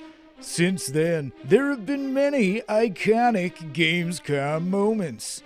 Jeff Keighley's fetus speaking extemporaneously on the awesomeness of Pong for a solid 45 minutes. Mario introducing the moonwalk. The delay of Cyberpunk 2077 to the year 2023. Oh, God, wait, no, cut that. That's under NDA. Skip that. The invention of indie gaming in 1975, when a Space Invaders developer turned their Led Zeppelin baseball cap backwards and said, "No, f*** you." Thus, Galaga was born. And of course, Gamescom 2020. When the entire event finally transcended physical reality and achieved its purest form as a virtual happening. So let us bask in the wonder of our shared covalent energy level and pity the poor non-quarantined fools of the past. They may have thought they were free, but they didn't get to go to Gamescom naked. Suckers. Welcome, welcome, welcome. Despite all odds and flying in the face of good taste, this is episode 2 of the Gamescom Daily Show. And I'm still your host, Michael Swaim, which you have no compelling reason to remember. It is, though. My parents picked it out and everything. My name. Not that I'm the host of this show. That would be weird. As always, please give it up for the blank space in the studio where a band leader or co-host could have gone. Yeah, keep it going. I'm sorry, I can't keep lying like this. Our band leader actually quit at the end of the last episode. That empty space is just an empty space now. And what's worse, somehow they gave it my parking spot. I have to bus in. Anywho, still happy to be here for episode 2. And you know, I and the whole Daily Show team have learned so much from your comments, emails, swattings, doxings, and rambling death threats since the series premiered. Unfortunately, this is the last episode and we shot them both at once, so none of those lessons can be applied. Ha ha! Hey, second verse, same as the first, huh? Now that you're all well-versed in the totally factual history of Gamescom, let's talk a little about its present and its future. For example, this little guy here is from Origami 2, which was featured in today's Gamescom studio coverage. And even though the convention is still going strong, we've already been bombarded with enough epic video game news to make a mini game of its own called Dodge the News that sounds really boring. You know, like a WarioWare thing. Today, we found out that Borderlands 3 is getting an epic new DLC, and if the past is any indication, it'll either be about a gay wedding invaded by Cthulhu monsters, a troublesome outbreak of space gangsters, or any number of other words seemingly pulled at random from a hat. Hat me! There we go. I'll give it a shot. Let's see. The next Borderlands DLC will be about sentient butts who kidnap Claptrap and use him as a model for a line of giant evil mechs, which completely spoils Marcus's cotillion and unlicensed gun show. See? It just works. I'd play the hell out of that. I'll also totally be playing Proto Corgi, the game about an adorable little puppy who's also a laser-guided death robot. It It's the cutest combination of animal and machine since I mangled all those swans in the spokes of my bike. Honestly, maybe even cuter. We also got to see more on Observer System Redux, and that's a game where Rutger Hauer plays a nefarious government force that delves into your very psyche to find the dark secrets you thought you kept hid. Although the game's original title, Amazon Alexa, was scrapped in the planning stages, we're all excited to see Observer make the leap to next-gen consoles with a complete remaster, including new story content. Of course, I kind of have to say that. Rutger Hauer is scary as hell, and if I understand the game correctly, he could be watching me right now. Hi, Rutger. Good game. Very good game. Today was also the Awesome Indies Showcase, where we highlighted a ton of great and unique indie games, and I got to harass a tiny robotic version of my coworker Tom Marks. In exchange, after this show, I promised we'd go as Ratchet and Clank to a socially distanced office party, and I'd be his tiny robot. By the way, still looking for recommendations on a good man-sized baby Bjorn, if anyone has any. Awesome Indies was a ton of fun, so make sure to check that out. What else? Personally, I'm very pumped about King's Bounty 2, since I harbor fond memories of the King's Bounty 1 main title theme and save system, which was a 64-digit code that you had to write on a slip of paper so that your mom could throw it in with the laundry and doom the kingdom. Fingers crossed they upped it to a 128-digit code for the sequel. We also learned today about a potential sleeper hit of the convention, 100 Days Winemaking Simulator. That's right, I said winemaking simulator. And yes, I pitched them wine drinking simulator. They thought this was legally a safer way to go. Like indie sleeper Untitled Goose Game before it, the game's colorful, pretty, and has a sense of humor as dry as a sandpaper Riesling. Wine joke. Oh, I bet the Zoomers are eating this up in comments.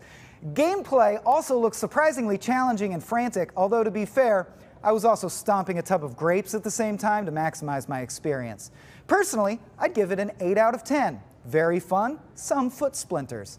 Speaking of regrettable mistakes, this is the Gamescom Daily Show, and I'm your host, Michael Swaim. Coming up a little later, I'll get to chat with Luigi Antonio, the director of 12 Minutes, a new time loop thriller from Annapurna Interactive. We'll learn more about that, play some other great games with our pals, and of course, as always, we've got instructor Leonie Basler back to teach us some more conversational German for gamers.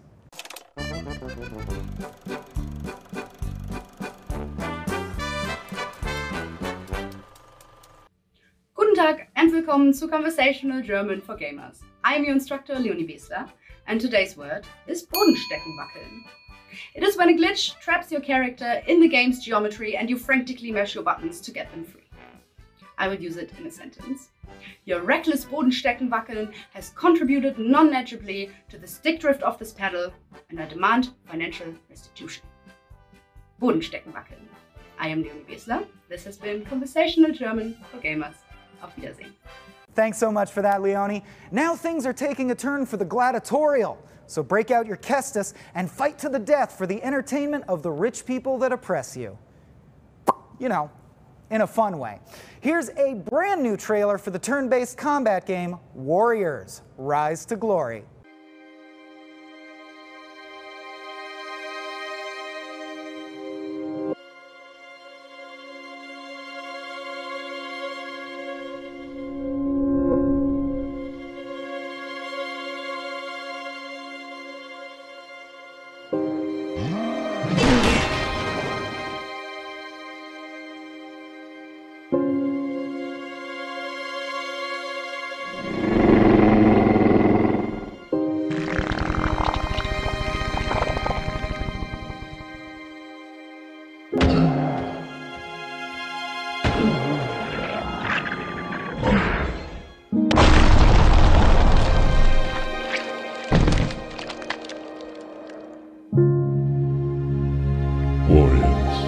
Rise to Glory. Wishlist now on Steam. Find it in your heart to save a warrior today.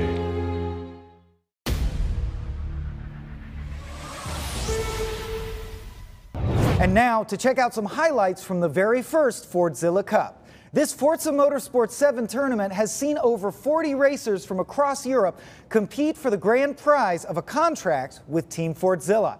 With the finals taking place this Sunday, here's a snapshot of the action so far.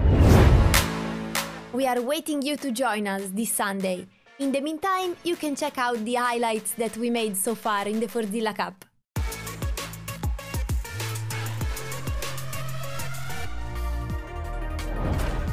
Here we go, ladies and gentlemen. We are racing. It is lap 1, Hockenheim, the Grand Prix, and they are all together at the moment. All right, so it is Gary Mitchell out on front at the moment, and the 18-year-old. Oh, but Gary Mitchell is spun. Oh, no! He's coming down the pit straight right now. Where is this going to end up? Where will Romain be? We watch right now. First and second, Romain's coming out of the pits. Yes, Emmanuel has got the lead. He has taken it off Romain. Pretty cool to bring these guys out and showcase the drivers behind them. The concentration, licking their lips. Well, a little bit sideways at the moment there for the current race leader. And they're coming down the back straight. It just goes so quick in the circuit. Oh, look at this. He's going for the draft. Break. Oh, he gets him. Is he going to be able to close the door?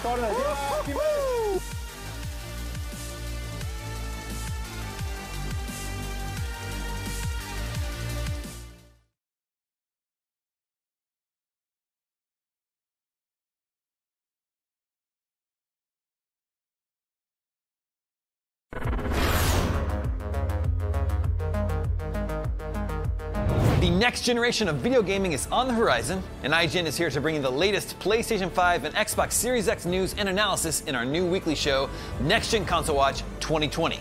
We'll bring on the experts to discuss and analyze all the latest developments around these new consoles. From frame rates, services, features, peripherals, and even all the new tech jargon, Next Gen Console Watch 2020 will keep you up to speed on everything leading up to the next generation of gaming. Join us every Friday for a new episode. Not only is IGN the world's biggest media brand for games and entertainment, but we also have a team of some of the world's biggest fans of your favorite franchises. From breaking news and exclusives, never-before-seen looks at movies and games, to reviews, let's plays, and live streams, IGN brings you all the coverage you need, no matter where you are. IGN, the #1 source for all games and entertainment fans worldwide. Everybody loves watching a speedrun of their favorite game. But what if you got the opportunity to peek into the minds of the developers while they watch their games getting completely wrecked? That's exactly what happens in every episode of Game Devs React to speedruns. Yeah, you can do that. Oh my god! We invite you to ride along with the developers as they react to, question, and enjoy some of the most skilled players exploiting and speeding through a game it took years of their life to create. Join us every Saturday for a new episode.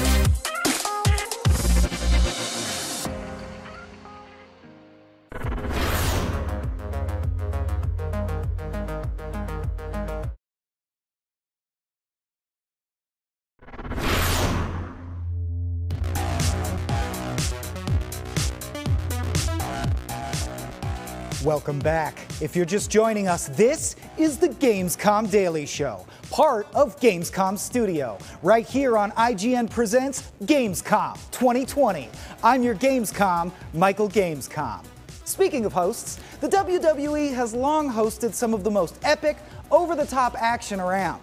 Not to mention a sumptuous number of beefcakes and unitards. But so far, they've always stopped short of granting their heroes elemental superpowers, or letting the Pantheon hurl one another into alligators or stacks of exploding barrels. Which is why video games are and always will be better than real life. We already got a quick look at WWE Battlegrounds earlier on in our Gamescom coverage, but I actually got to play it because I'm special and better than you. So let's hit up the Let's Play room and see who's ready to hand me my ass in WWE Battlegrounds.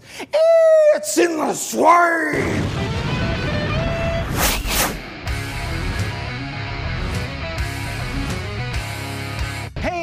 here I am, back in my shark sweater. And you know what that means? It's time to party. Because as we all know, sharks can never stop partying or they die. And here to help me keep that party going are three of my favorite party sharks, IGN's own Mitchell Saltzman and Akeem Lawanson as McFoley, I think, and WWE superstar Austin Creed. Are you kidding me? Yeah, let's get some hype from the sides, guys, please. Hey, I got muscles. Look at that. I got muscles too. Put those away. I mean, not as big as him. So Mitchell chose to hype you. Akeem's coming at you with his own pythons. I like the different tactics there. They're more like garden snakes. Whenever we see each other. They're garden snakes. They're not pythons. First things first, character selection. I'm going classic and picking Andre the Giant. Primarily, yeah. Do you?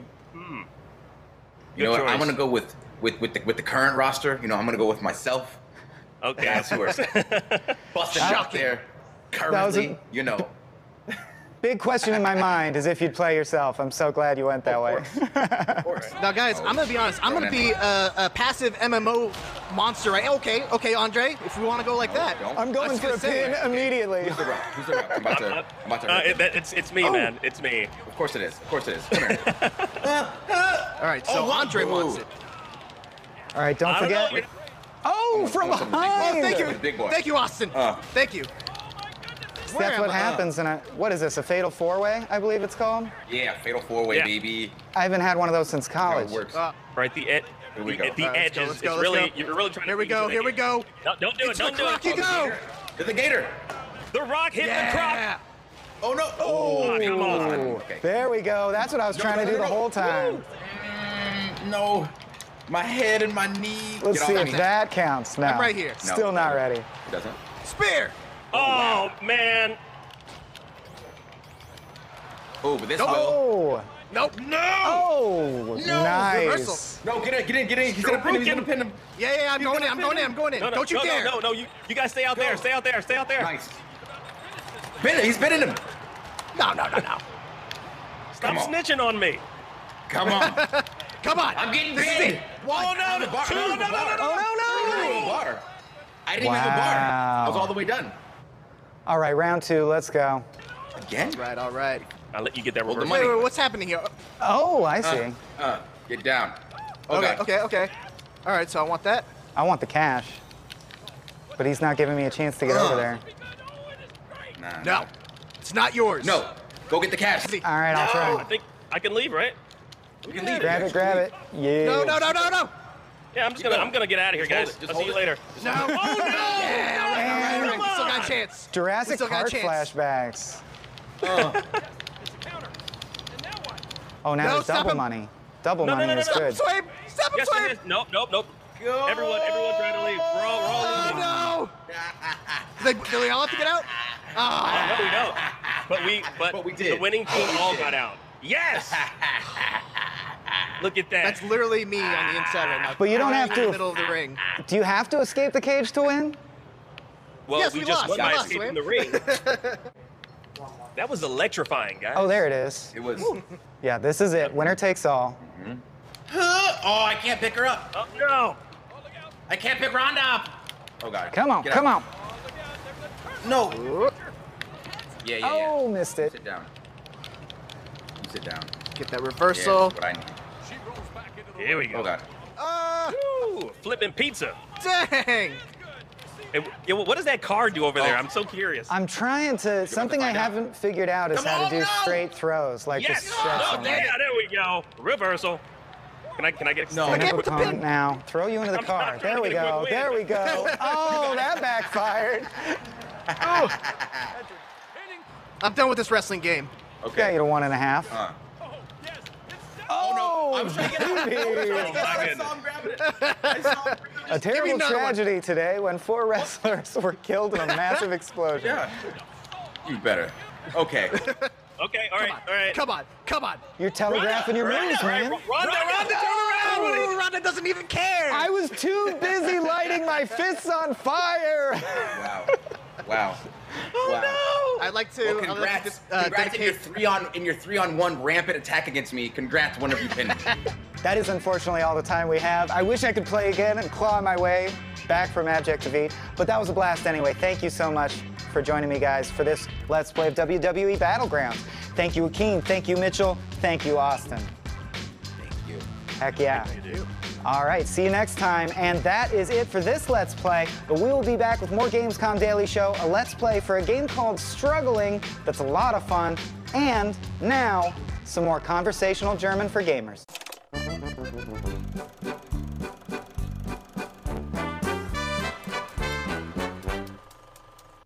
Guten Tag und willkommen zurück zu Conversational German for Gamers. I'm your instructor, Leonie Besler, and today's word is nutzlose Wertsachen.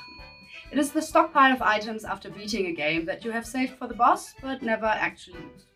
I will use it in a sentence. If anyone is hurting forever, I've got a 900 carrying capacity with nothing but nutzlose Wertsachen. Nutzlose Wertsachen, I am Leonie Besler. This has been Conversational German for Gamers. Auf Wiedersehen.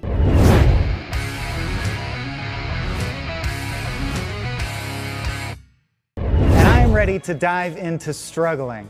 Now, Struggling is a co-op game, and who better to play it with me than the CEO of developer Chasing Rats Games, Alexis Gallant-Vigneault. And my first struggle was pronouncing the last bit of that name. Forgive me if I butchered it, I apologize. But thank you so much for being here, Alexis. Great to see you. Well, thank you for having me. First of all, it's really, I'm really glad and excited to play with you. I can't wait, and just to make things a little more interesting, I think it's time. Struggling is a game about difficulty and overcoming challenges together. I'm going to try and make things a little bit harder. I've got my producer's glasses here. I don't normally wear glasses. I see you're a glasses wearer yourself. Yeah.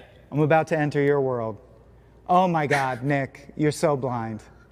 Okay, I'm right back in Virtual Boy days. I can feel the headaches starting. So let's get into it. Let's play some Struggling, huh? Now, what is the name of this hideous blob we play as in Struggling? So the left one is called Achilles, and the other one is called Hector. And both of them together, they form Troy. Gotcha. And as you can see, there is online co-op, and that's what we're going to try. So one of us each will control one of the arms, correct? Exactly. I cannot read the subtitles here, but I assume this is the epic tale of how this all came to be. I got to ask you, Alexis, how does it feel to make the game that is most perfectly symbolic of the year 2020?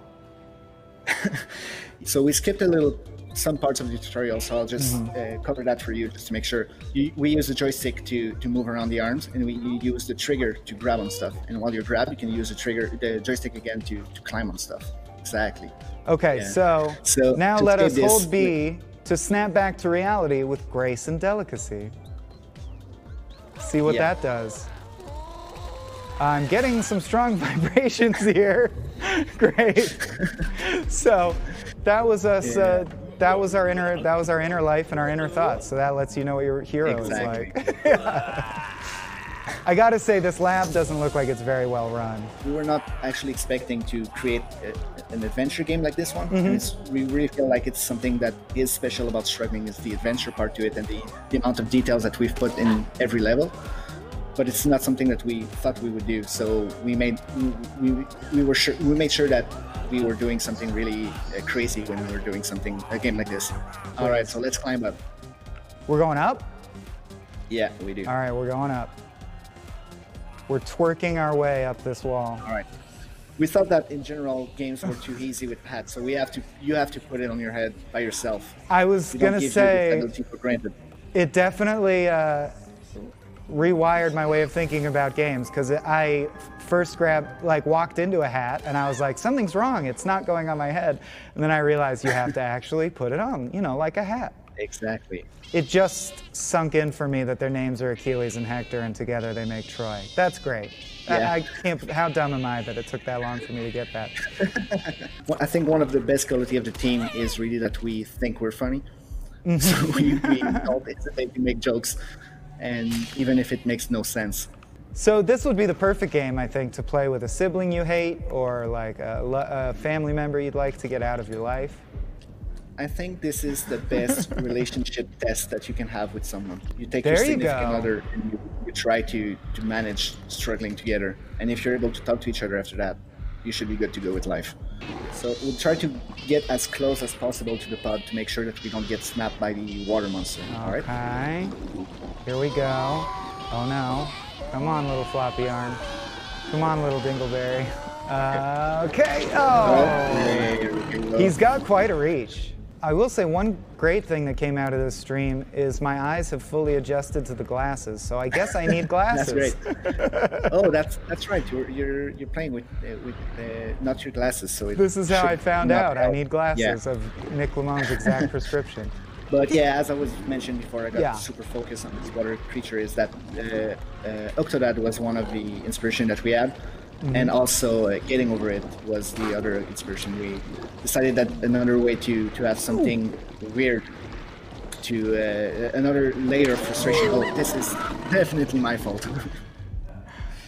But adding another layer of chaos to Getting Over It is something that would be a lot funny in our way. Some people would call it evil, but we call it funny. Okay, I'm being told we only have time for one more try, so let's really focus here. You're grabbing? Let's go. Okay. Yeah, I'm good. I'm gonna... So let's try to go up. So you can grab on the same button I am. All right, that's good. So I can go there. We can go up again. Oh, no worries. He's got arms. Yeah.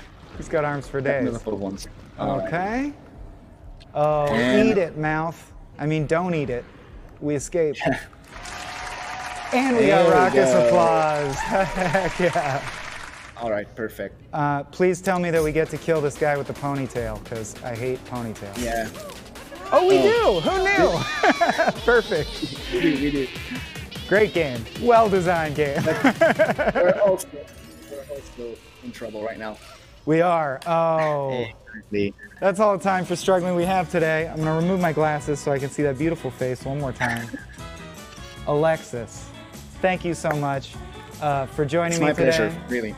And for creating just such a truly awful, lovable game.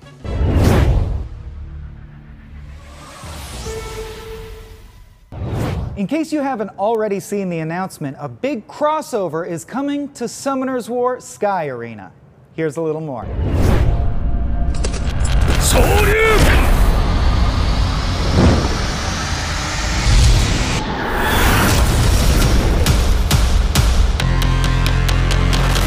Summoner's War. Shoryuken!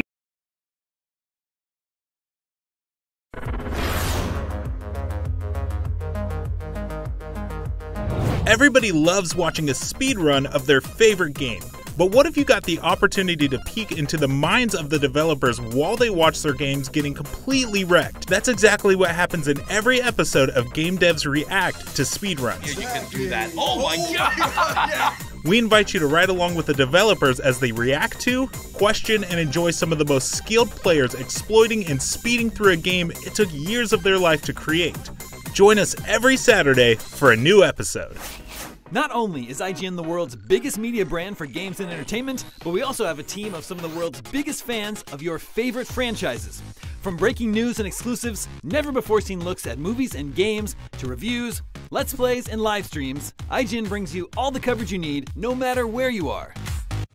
Whether you're on IGN.com, the IGN app, YouTube, Facebook, or Snapchat, we've always got you covered.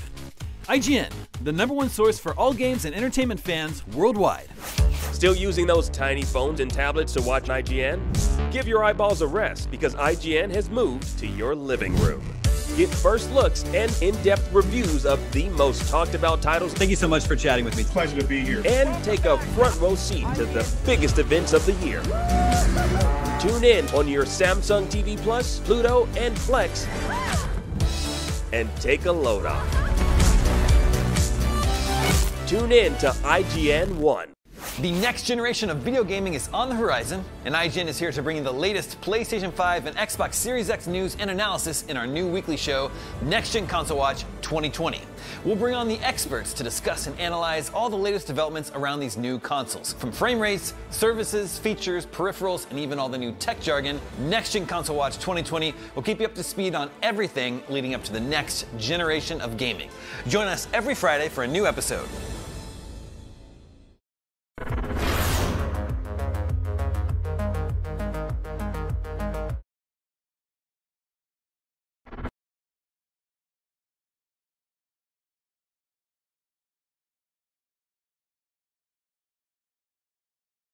Gamescom Daily Show, no relation. It's time again for some quick housekeeping with very few jokes mixed in, which means some portion of you are sad and some portion of you have just now stopped cringing for the first time since I started speaking.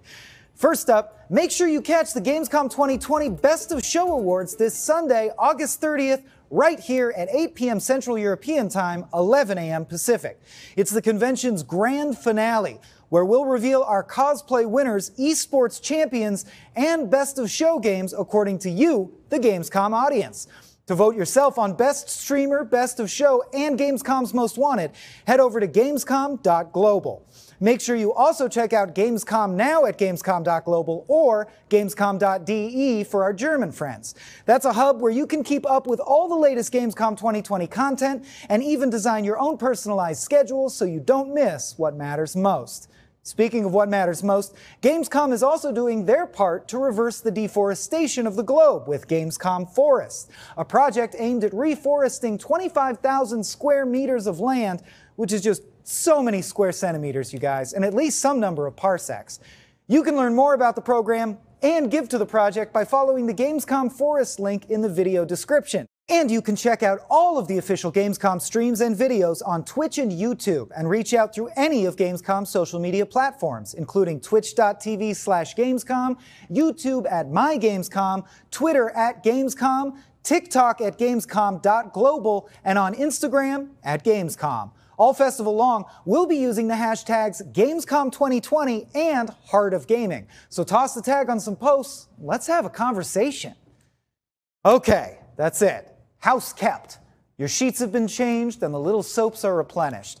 I was explicitly told not to joke around too much during that segment, so to make up for it, here's a gif of a ferret playing with a bunch of balls and enjoying it more than you will ever enjoy anything in your entire life.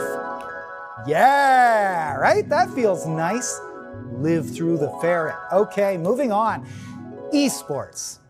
Electronic sports. I'll be honest, the electronic part I get. It's the sports part I get hung up on. When I was a kid, competitive gaming meant asking my little brother to go grab something from the kitchen so I could lock the bedroom door and hog one of our Sega Genesis controllers. That's right, I'm old! And yet they let me host.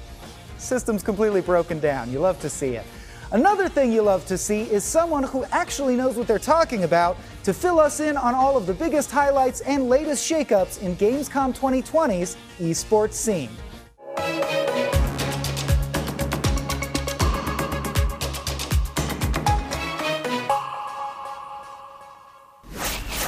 Now, let's chat a bit about CS:GO. Gamescom is the host of ESL1 Cologne Online.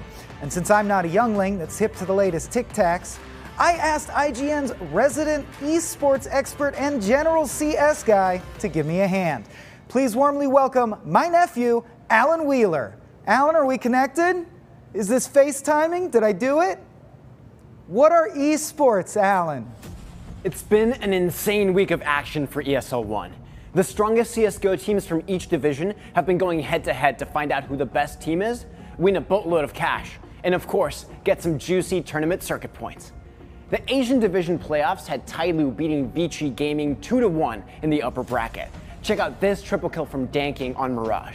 He drops in on A-site from Palace and gets an entry headshot through the smoke, and then catches another 2 on the rotation to B-site. It's plays like that that got him the most kills in the series. In the lower bracket, Vici clawed their way back to the finals by defeating Invictus Gaming 2-1. They'll get one more shot at first place and revenge on Tyloo when the Asian finals start at 2:30 a.m. Pacific on August 30th. Over in Europe, Heroic beat Complexity in their quarterfinals matches with a 2-0 victory. Vitality dismantled Sprout on Vertigo and Mirage, and NIP put an end to Astralis' tournament win streak in a 2-0 blowout on Train and Inferno. The G2 versus OG series had everyone's heart racing. The teams traded wins in the first 2 maps of the series and took the deciding match on Dust 2 to overtime.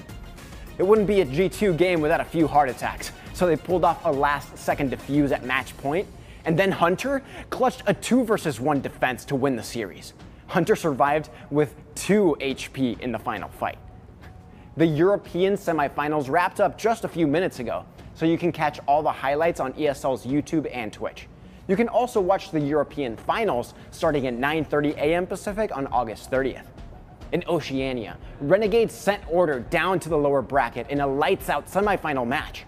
Renegades were so dominant that only a single player on Order had a positive KD by the end of the series.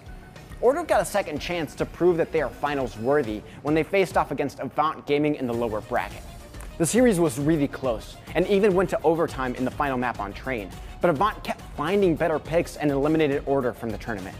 Renegades and Avant will face off in the Oceania Grand Finals starting tonight at 11 p.m. Pacific.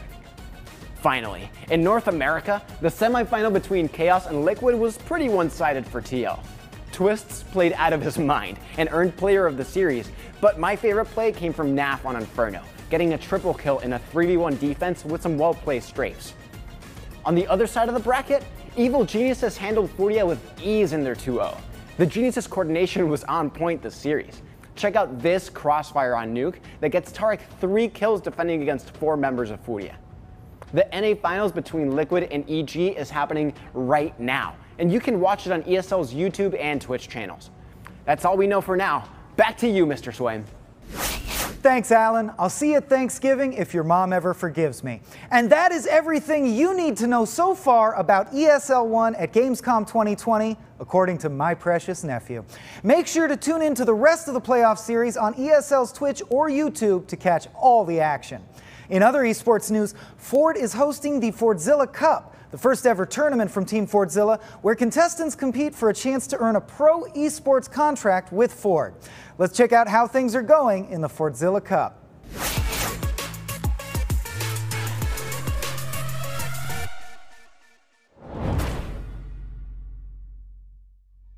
And welcome back to the Team Fordzilla Cup. We've just rounded out our first night, or the first day, of the semi-finals. Brendan, we're watching the highlights. Walk us through the action. Thank you, Arceus. It was a phenomenal race, 35 laps, and these guys are the best over Europe. This kid, the 16-year-old from Ireland, he ran the clinic. I gave Gary Mitchell the doctor, but this kid was the doctor tonight because he ran the clinic.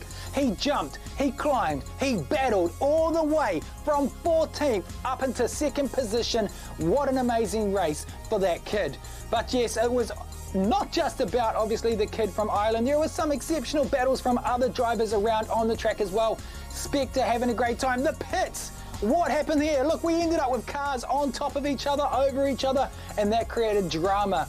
This man himself, Gary Mitchell, well, the man that we did just see, he had a fantastic race, but it all went wrong for him, unfortunately, and he had a crash. And that then led to this battle of third, the UK versus Ireland, tit for tat the whole time, but he just couldn't close the door on Supra. He was the gentleman racer of the night. What a professional. He addressed it, he bumped him.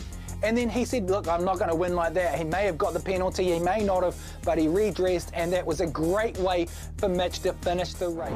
Welcome back to the Team Fordzilla Cup. We have just finished day 2 of our semi-finals, and race 2 took place in the Nürburgring Nordschleife, a 20-kilometer ring, and we saw some epic action happening with some door-to-door racing at the beginning. But Williams 7, the dark horse coming away from yesterday's disappointing performance, took out the qualifying position and managed to lead the race all the way through. But that wasn't where the action stopped. We had racers trying to take over. This is the desperation. They wanted to absolutely send it, as this is the last chance that they could possibly have to make it into the finals. We did have some battling through with Romain, Emmanuel, Resborg, all battling for those to make sure they did not miss out on that bubble. But most of the action did happen at the top, watching THR, Mitch, and Supra, the 2 competitors from yesterday taking out the top spots. We saw develop a little bit of a rivalry. The pit strategy happened with all of our main racers taking pits at the same time to maintain their car's position, as this is a very, very long track. Unfortunate for Romain, they're trying to push it a little bit too hard, managed to do spin out, but overall it was a pretty clean race. We saw the youth, the angst of Supra coming through, trying to push Mitch for that 2nd position, but the experience of the veteran managed to win it.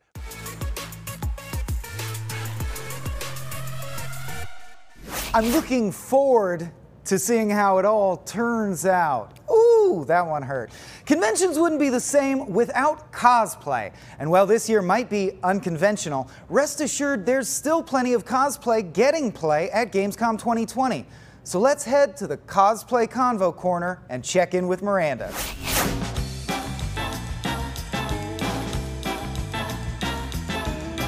Each year, thousands of people from around the world reinvent themselves as their favorite characters so that they can compete in Gamescom's cosplay competition. And by the way, a word to the wise, COS stands for costume, not chief of surgery. Learned that one the hard way.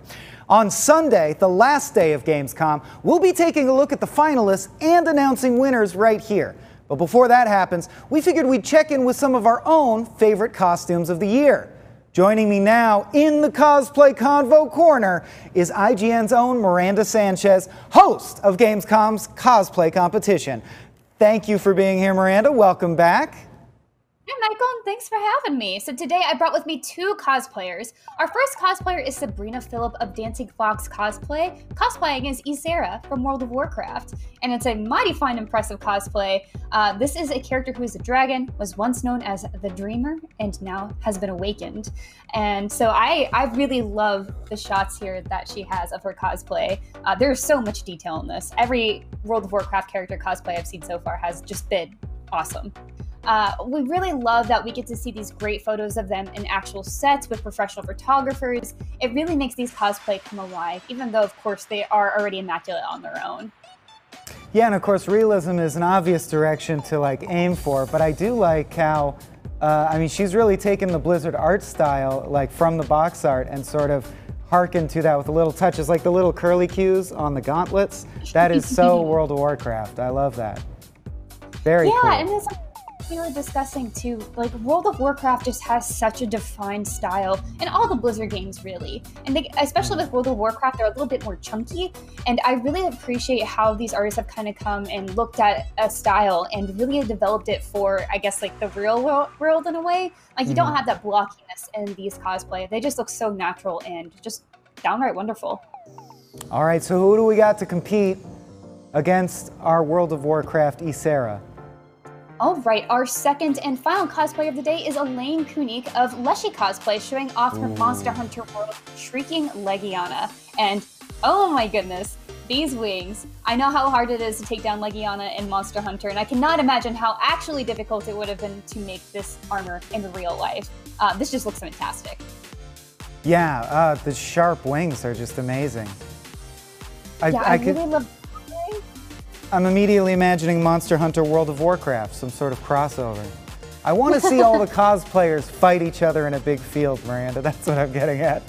No, some of them probably take some cool swordplay lessons that could do that. I imagine if we were in Gamescom in Cologne, if we were in Germany together, we could see that happen somewhere. Oh, some field there'd be some foam jousting and some foam sword fights, absolutely. My understanding is we also have a picture of the monster in the game you actually get this armor from, so let's check that out. Ooh!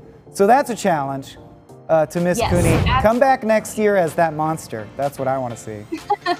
Yeah, I hope next year, too, we see some Palicos involved, because those are probably my favorite part of Monster Hunter. But the armor itself, though, so beautiful.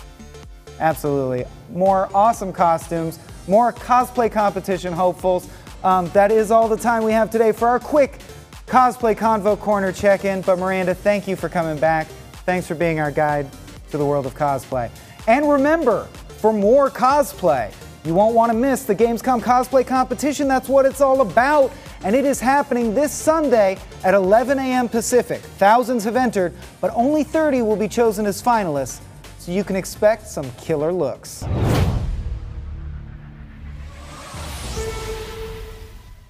And now it's time to check out a trailer for Season 3 of The Cycle. I ain't trying to break you down, but for real, you might as well give up now. Think you got a chance, but I don't see how. Got a real tight grip when I hold that crown. Everybody wanna be like us, we don't stop, cause the talk just ain't enough, huh? Came here ready to fight on this night, you better just run for your life.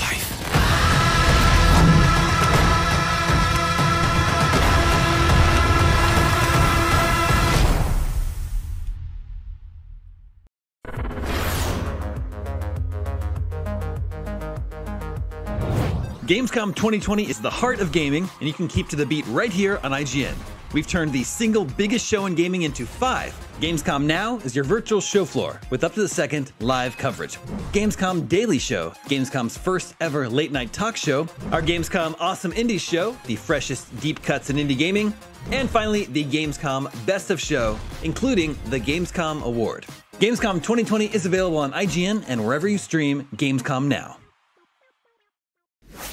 Not only is IGN the world's biggest media brand for games and entertainment, but we also have a team of some of the world's biggest fans of your favorite franchises. From breaking news and exclusives, never-before-seen looks at movies and games, to reviews, let's plays, and live streams, IGN brings you all the coverage you need, no matter where you are. IGN, the #1 source for all games and entertainment fans worldwide. The next generation of video gaming is on the horizon, and IGN is here to bring you the latest PlayStation 5 and Xbox Series X news and analysis in our new weekly show, Next Gen Console Watch 2020. We'll bring on the experts to discuss and analyze all the latest developments around these new consoles. From frame rates, services, features, peripherals, and even all the new tech jargon, Next Gen Console Watch 2020 will keep you up to speed on everything leading up to the next generation of gaming. Join us every Friday for a new episode.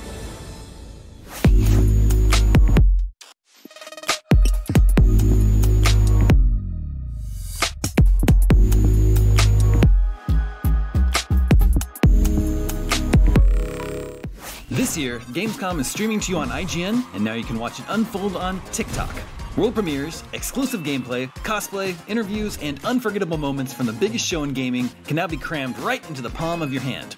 Check out IGN and Gamescom's TikTok accounts and use the hashtags Heart of Gaming and Gamescom 2020 to get in on the action.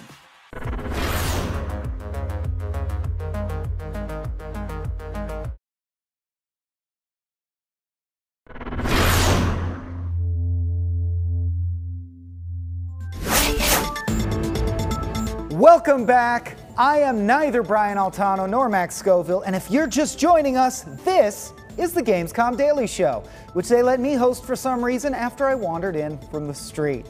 Honestly, I think they're just keeping me confined because I don't have a mask on. So, hey, let's do a show, why not? And what would a show be without commercial breaks?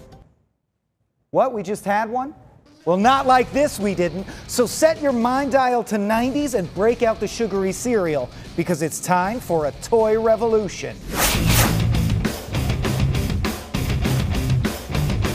Put down those toys and turn off those cartoons, because Hypercharge Unboxed is here. Take the battle home with full-size FPS action on a micro scale. Swap interchangeable parts for limitless combinations of custom troops. Wow, tactical! There's infinity options! Hypercharge your base's defenses and deploy deadly traps as you fend off wave after wave of enemies. Does your squad have what it takes to hold down the fort? There's too many, I can't hold them off! Death is upon me!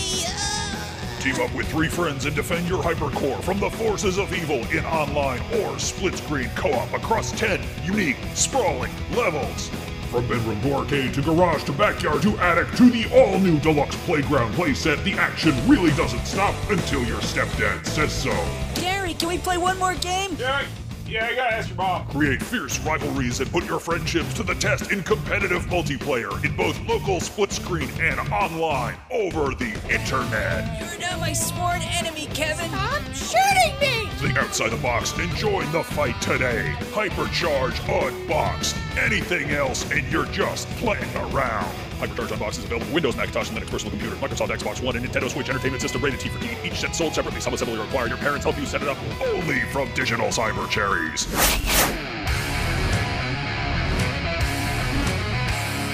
Hey everyone, welcome back to Gamescom Daily Show. I have fast traveled us directly to the Let's Play area, so let's play some Hypercharge Unboxed. And I've got some friends to help me. Joining me now, Max Scoville and developer Deck Doyle. Hey guys. Hi. Thanks for being here. Thanks so much. Max, as soon as we knew we were going to do this, we added you in because you're our resident toy geek. And Deck, you made the game, so that's kind of self-explanatory. I'm really excited to play this with you guys, and we only got so much time, so let's dive in. All right, so we're dropped right in the game now. Deck, can you tell me what I'm looking at here? Because I know this is early access. Yeah. So at this mode, you just basically spawn similar to the other modes in your toy box. For now, we're basically thrown instantly into the action in this mode, so it's much less complicated than the base game. It's just survival. So if we come to the middle of the area, you can see the marker. There is a generator here that we all have to defend. The defense of this generator is kind of optional. If we lose it, we lose our ability for our shields to recharge, but it's not game over. Besides that, we just have to survive and make sure that we kill all the enemies that try and attack our generator and that come to kill us. And that's, it's a simple mode, much more basic than our primary game, but it's still got some enjoyable examples of what we offer. And this map is brand new as well, correct? Yes, this is the playground map, which is just our new kind of... We noticed that people really responded well to the larger open maps, like our garden level, the bright environments and just a lot of empty space to run around and make your own way. And so yeah, this is the new playground map, which is built specifically for that, and this survival mode. We have this giant central playground that acts as like a giant fort or a castle. And we can climb on top of it, or defend underneath, or drop down bombs from above. Yeah, that's something I immediately noticed, is the levels have a tremendous amount of stuff hidden away. And in like the co-op waves sort of defense mode, or the single-player mode, there's a whole build phase that's a lot of fun, where you end up exploring the level very thoroughly in order to build stuff. I gotta say, I think the game really succeeds in what it set out to do, because it feels like playing with toys. The attention to detail in this is phenomenal. I just love I love the sort of wacky packages, sort of I Spy element to it. Like there's so many little just wonderfully, well realized kind of parodies of real life things that you see, from an action figures perspective. Yeah, it's like Toy Story. We worked really hard to make them. It's like Toy Story if they didn't get along at all. It's just small soldiers. That's it. I'd say, yeah, it's more small soldiers than... I'm backing you up, Sir Mighty Lady. After we complete that wave, it immediately gives us about 5-second break and then jumps straight into the next wave. We got our generator back, and then the next wave just continues, and it's just basically just an onslaught of enemies. It is the standard survival mode that everyone's used to, but it's been heavily requested by our community and stuff, and we just had to do it. It's just another way to play the game and mess around with the toys, and we have so much content and enemies and levels. We just wanted to add more. It really is a game of more is more. You don't seem to shy away from adding new modes and new things. So much to do with toys. We're also not limited by ideas as well. If we want a new particular kind of enemy, there's probably a toy that moves that way or feels that way. So pretty held back there by those ideas. I was thinking about how we're all old and we grew up with like actual physical action figures, but it seems to me that in-game cosmetics have kind of become the new collect them all figural type of thing. Like you get a skin for your dude in a video game, and it's sort of kind of has that same feel of like unpacking something. Yeah, and you want to show it off as well, to the players. Look what I achieved, or bought. Or bought. Either way works. Yeah. We're trying to stay away from that kind of essence in our games. We're not big on the whole microtransaction, paying for skins thing. We're trying to keep all of ours basically obtainable, by gameplay, basically. No, you gotta finish the wave. Oh God, I don't know if I can do this. Oh my God, it's almost more fun just being the camera and like, yeah, I'm 1917ing you guys right now. I do like this. This is definitely kind of that sort of Andy's bedroom kind of vibe. Yeah, I'm a big fan of the bedroom. Model kits. Ah! There's a little joke as well on this one. When Max, our narrator, kind of like introduces this level, one of his lines is something like, "We have to clear out the enemies before Andy gets home." Obviously, a little Toy Story joke there. Right, so this is sort of the 2 minutes now to. Oh yeah. That's right, the defensive build mode that I mentioned before. Yeah, this is the kind of crux of the game, the base mode that we promote most. Kit out your area before the baddies come. Well, the game will give us a bit of time to explore and platform, and then collect a bunch of credits, and then we've just got to build and try and defend. So, Deck, what's the deal with What's the deal with hurling the batteries? I noticed you can, but I couldn't figure out what you get out of that. So it's just kind of a thing that happened accidentally during development, where we added this feature as a way to throw the battery to teammates so you could quickly get it across the battlefield. Oh, okay. But then people kept asking us, like, well, can we do anything more with it? And it was quite a fun feature, to have your friend catch a throw from on top of the roof. And then we realized, like, well, what if we can throw them into the power nodes? And then it's just a whole kind of mini-game mode kind of formed straight from that, basically. Oh, so you can just spiral arm the batteries directly into the power nodes. Okay, great. Yeah. There's a couple of videos going around YouTube that are really amusing. Guys trying to, like, beat each other's record and find the ultimate place to throw the batteries. Taking the pro route. Any resources you find will help you defend the hypercores. How happy were you when you landed on this voice actor, by the way? Because this guy's great. Max Ammo, it's nothing short of incredible. We found the guy on the internet, and he's actually been in some, like, decent films. He's a yeah. I mean, I caught him in one or two roles. I think he was in one of the Coen Brothers film. I mean, he had a great role, and it was just a random email we sent, and he turned out to be just a lovely, down-to-earth guy. Like, we told him about us. We're just like a 5-man team, just making some cool video game. We told him a bit about the game, and yeah, he worked with us. He was really kind and helpful, and we're so takes me right we back. looked out big time. I would not be surprised if you had told me he had been several action figures, because he really has the voice. This is actually a huge part of the game. It is a nice feature. I mean, you'll notice it over here as well. Like every single bullet that you fire does the same thing. Every BB right. The bullets all persist. Yeah. Yep. Stays there forever. It's all right. about that. Again, that's the kid feeling, isn't it? Making a giant mess or getting all your toys out, looking back and going, "Oh my God." Parents come home and the game really ends when your parent comes into the room and steps on a Lego brick and it's like, get all this crap out of here. I want to thank Max and Deck so much. Deck especially, thanks for taking us through Hypercharge Unboxed. No problem. Max, Thank you for playing it, guys. Thank you for the kind words. I miss you, man. Stay safe. Always happy to play with toys. Absolutely. Thanks, guys, and make sure you check out Hypercharge Unboxed. And now it's time to check out the new trailer for Observer System Redux. The year is 2084.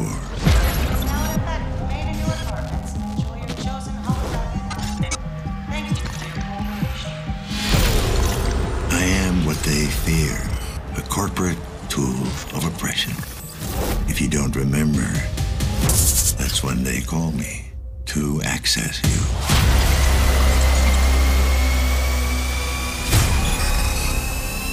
To gather evidence. To dredge up whatever's hiding in the darkest corners of your mind. Careful what you say. This is a monitored channel. Adam, you're still there? Adam. Yes. Well, what's left of me? Dad. I really thought I could pull it off, you know? I was so close to making a difference. Setting us all free. And now can't be for nothing. For once in your life, just listen to me.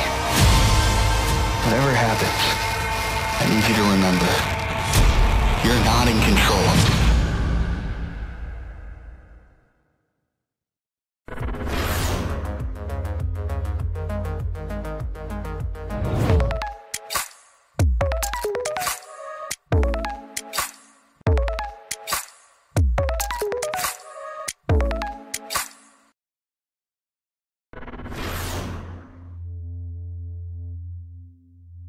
The next generation of video gaming is on the horizon, and IGN is here to bring you the latest PlayStation 5 and Xbox Series X news and analysis in our new weekly show, Next Gen Console Watch 2020.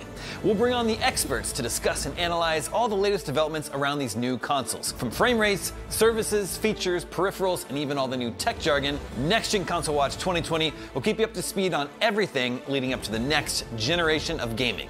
Join us every Friday for a new episode. Not only is IGN the world's biggest media brand for games and entertainment, but we also have a team of some of the world's biggest fans of your favorite franchises. From breaking news and exclusives, never-before-seen looks at movies and games, to reviews, let's plays, and live streams, IGN brings you all the coverage you need, no matter where you are. IGN, the #1 source for all games and entertainment fans worldwide. Gamescom 2020 is the heart of gaming, and you can keep to the beat right here on IGN. We've turned the single biggest show in gaming into 5. Gamescom Now is your virtual show floor with up-to-the-second live coverage. Gamescom Daily Show, Gamescom's first ever late-night talk show. Our Gamescom Awesome Indies Show, the freshest deep cuts in indie gaming. And finally, the Gamescom Best of Show, including the Gamescom Award. Gamescom 2020 is available on IGN and wherever you stream Gamescom Now.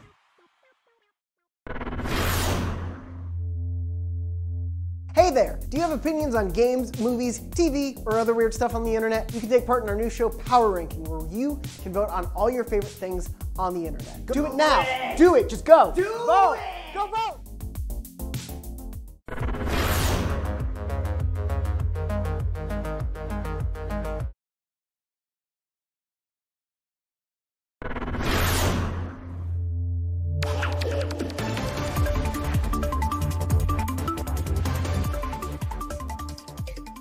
And now it is my pleasure to sit down with Luigi Antonio, director of 12 Minutes, an upcoming game all about time and the consequences of actions and inactions.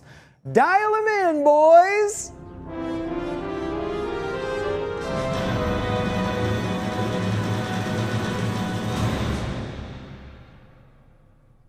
And now, please join me in welcoming the director of the upcoming game 12 Minutes, Luigi Antonio. Thank you so much for being here, sir. Welcome. Hey, Michael. Nice to have you. Nice to be here. Hey, you're huge, sir. How does it feel to take up 9/10 of a massive studio, right? It's nice. It's pretty weird, but it's great, yeah. Well, speaking of weird but great, you've got 12 Minutes coming out. Did you see that masterful segue? And first things first, I've got to ask, why a time loop game, and what is it about the game that sort of was so interesting to you that, you know, it kept you going through the whole process? Because you've been working on this game for quite some time, right? Yeah, for a very long time, like 6 to 7 years. The first years were solo, just trying to kind of play with the concept. And that was about it. Like this concept of repeating the day over and over and accumulated knowledge is just fascinating. And the more I worked on it, the more I could see that there's more to it. And like early on, it was all about this puzzle design and doing interesting things. But then I realized there's all this, right? If you, the player, have this knowledge of the situation and you interpret it in your own way, it becomes a very interesting interpretation of what's happening. And I just kept digging through it. Did you find it limiting at all when you were developing something that had to be constrained within, like, wasn't there a period where you had considered making the game over a longer period of time, things like that? Tell us about that process. Oh, yeah. Oh, so the process, so when I started, I was planning a full city, 24 hours. But what I realized is cause and effect in such a huge amount of time, it's very hard for the player to understand the result of their actions. So I kept compressing it more and more and more. And then actually limiting to an apartment made it much easier to go pretty deep into the interactions you could have with the players and feel that, right, you do something and the outcome is immediate. And if you do something that you don't want to happen or you want to change it slightly, you can just immediately loop back. So the more I constrained it, the richer it became, if that makes sense. Absolutely. One of the biggest things I think biggest pieces of information you dropped with the opening night live trailer that we saw yesterday was the cast, this incredible cast you managed to attach. So I got to ask, what was it like working with Willem Dafoe, James McAvoy, Daisy Ridley? How did that come about? And how important is it that you get a stellar voice cast for a game like this? It was the whole process was crazy. So the game for a long time I was planning it to be an interactive thriller where you just have subtitles. But as it kept growing and shrinking in the apartment and becoming this intimate experience, and as you've seen, it's top down, so you never see their faces. So the voices, we realized, bring an extra layer of intimacy and depth into the process. So once we realized that having voice acting would really take this to the next level, it was a matter of finding who could bring voice to these characters. And then it's like a theater play. It's one room the whole time. It's very intimate. So we needed people that were able to really bring life to these three characters. So I got to ask, had you seen Lighthouse before or after Willem was attached to this? Because that's such an I intimate, haven't watched powerful. The Lighthouse yet. You still haven't? Oh, I highly recommend it. Look, I've been so busy. I know. Yeah, For sure. There's some like beautiful monologues there that I'll eventually check out. Yeah. That's all I was thinking was it's another constrained space, so intimate, and his monologues are tour de force. So I can't wait to experience that in an interactive way. So I researched your game on Wikipedia, which is as far as I'm willing to go. And I wanted to find out if this is true or apocryphal, but they cited influences like some really killer influences, Memento, Rear Window, and Stanley Kubrick. Now, is that someone messing with your Wikipedia page, or is that something you said?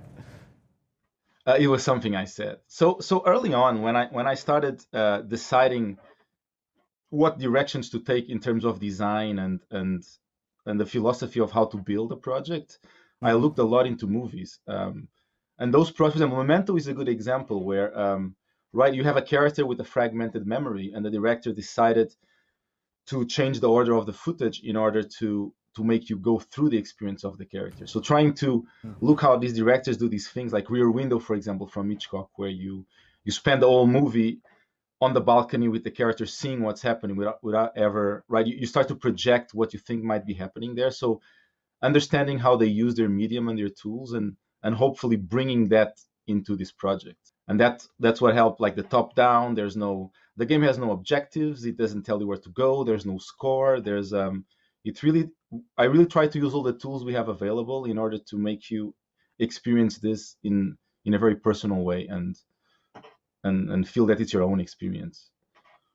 I've got to ask, just because I'm imagining playing this, it's almost a game with infinite endings or meanderings, but is there a good ending? Is there a perfect ending that I'm striving to achieve? Or is it up to me what happiness is, so to speak? So I would say that you will reach a conclusion that you'll feel satisfactory for yourself. But like one of the things was like, if it's a time loop game, how does it end, right? So that was something I hope that what we have in this experience will be satisfactory. I would say that the ending is not like a movie where you get credits and it ends because it's a time loop, Sure. but there will be some conclusions to what your character is going through. Now, I wanted to talk a little about Annapurna Interactive, who I know, well, I mean, you should really tell me so I don't get it wrong, but they're distributing the game, but I'm wondering, because they have such an interesting track record for artistically challenging games, like What Remains of Edith Finch, Kentucky Route Zero. What has it been like to work with them? How did that come about? And are they involved in the development, or are they more of a support system and they're hands off? How's that been? Oh, it's like a family, honestly.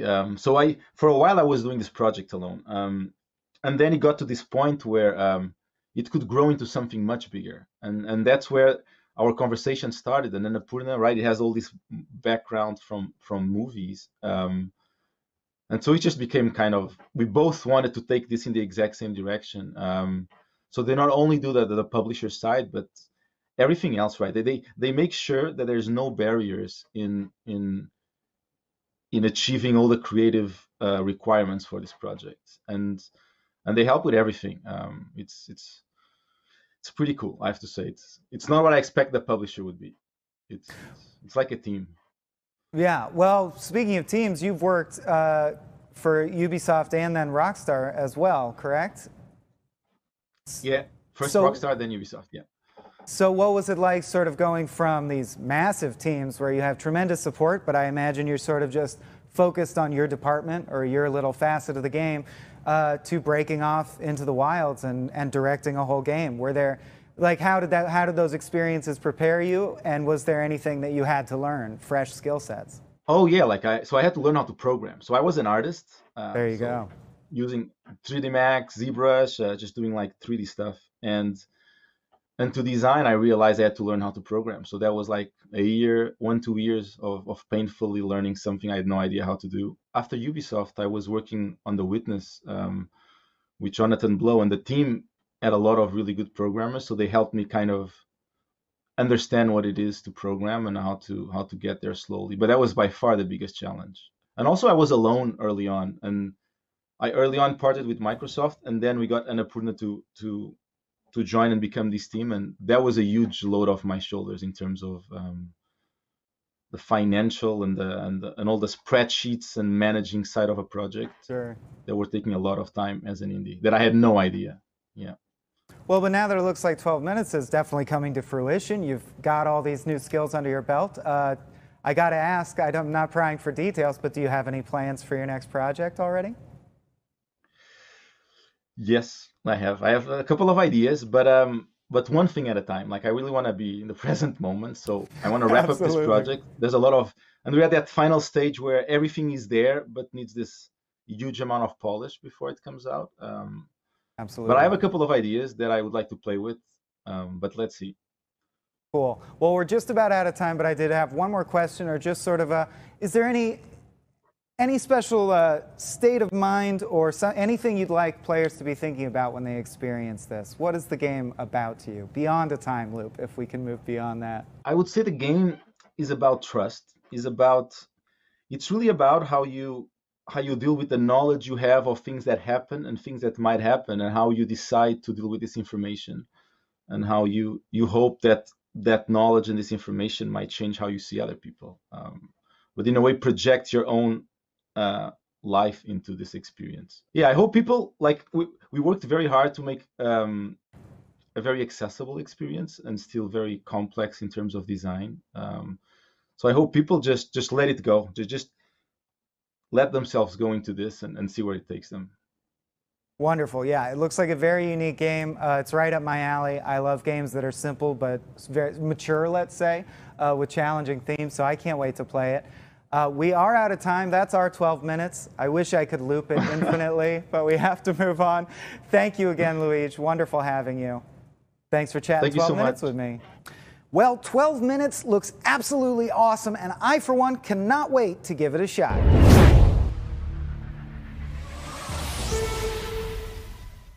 For anyone that missed it the first time around, we're going to take another quick look at the teaser for a special crossover in Summoner's War Sky Arena.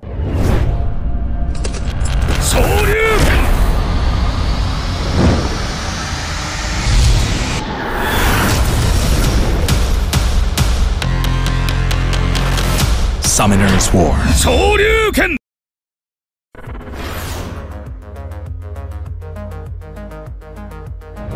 Gamescom 2020 is the heart of gaming, and you can keep to the beat right here on IGN. We've turned the single biggest show in gaming into 5. Gamescom Now is your virtual show floor with up-to-the-second live coverage. Gamescom Daily Show, Gamescom's first ever late-night talk show. Our Gamescom Awesome Indies Show, the freshest deep cuts in indie gaming.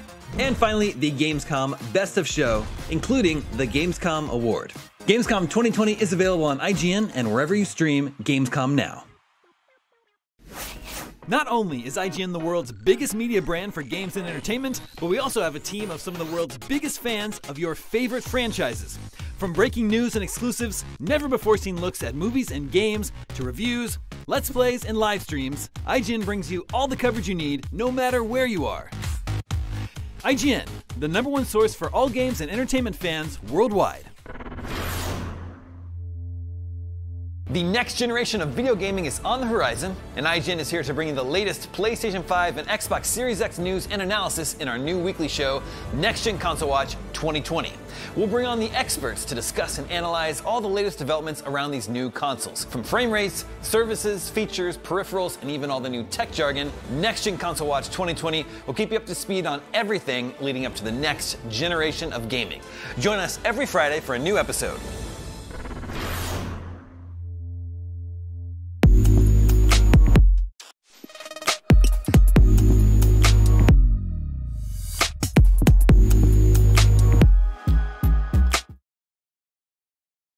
This year, Gamescom is streaming to you on IGN, and now you can watch it unfold on TikTok.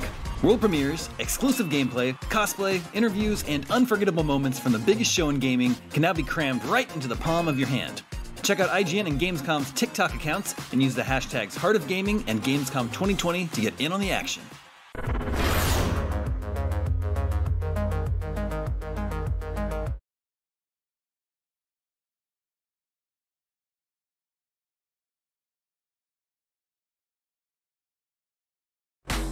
Much like the undead themselves, zombie stories seem to have a staying power that mystifies me.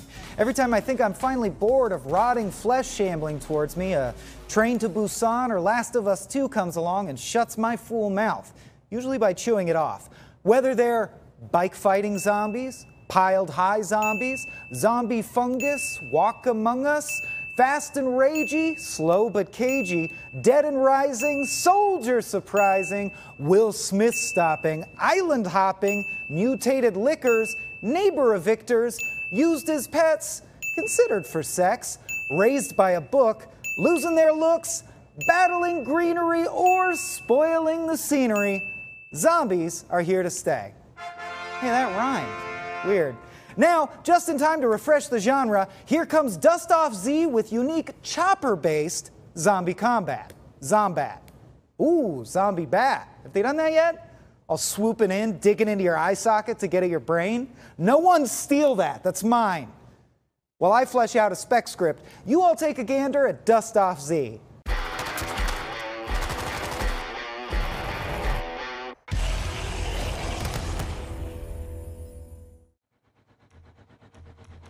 Hi, my name is Tamas Kozak. I'm the CEO of Invictus Games, and I'm here today to tell you a bit about our upcoming game, Dust of Z.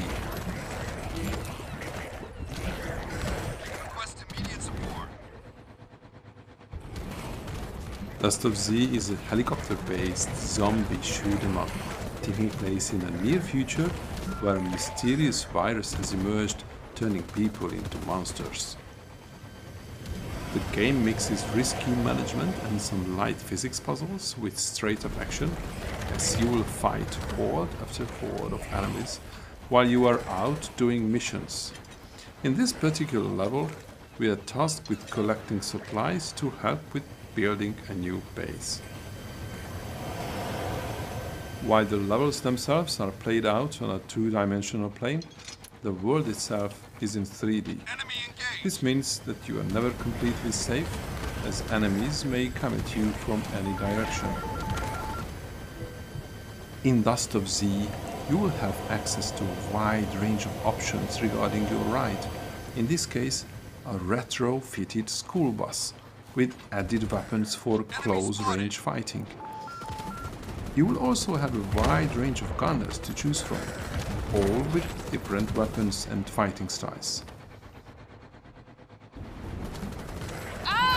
Since you'll be spending time either in your home base or out flying in the field, there is a tactical element to how you place your shooters. They're not able to shoot through the chopper, which will force you not only to think about who's sitting where, but also to think about how you position yourself in order to maximize damage output.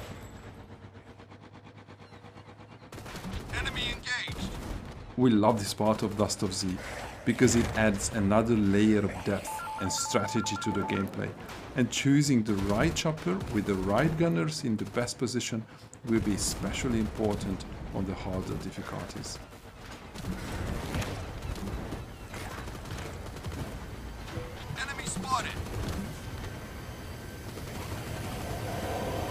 Using your winch, you will be able to interact with the environment. In this case, we are transporting supplies while trying to stay alive, but you will also be using it for things like setting up defenses or to drop massive explosives on strategic targets. And remember, some of your cargo could potentially be used as a perfect battering ram to send enemies flying.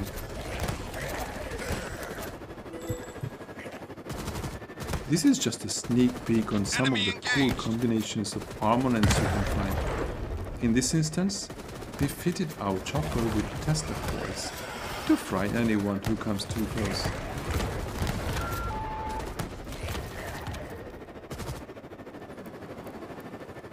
Engage an enemy!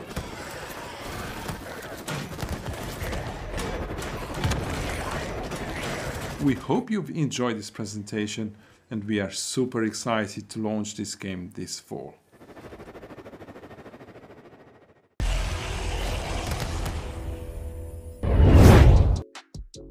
Well, I wrote my pilot, shopped it around, and was roundly rejected. Apparently no one wants to see a rom-com between a zombified bat and a one-eyed sea captain played by Willem Dafoe shot entirely on webcams. And we wonder why society is crumbling. But there's no time for my dashed hopes and dreams. We've got some products to admire. That's right, it's everyone's favorite time of the convention day, Swag O'Clock. Ah yes, Swag O'Clock. The moment a shirt or mug or plushie branded with the logo of one of your favorite games or developers passes from a booth jockey's hand to yours, and you feel the sweet release of getting something for nothing. Well, I'm sorry to be the one to tell you, but Swag O'Clock has been officially canceled for safety reasons.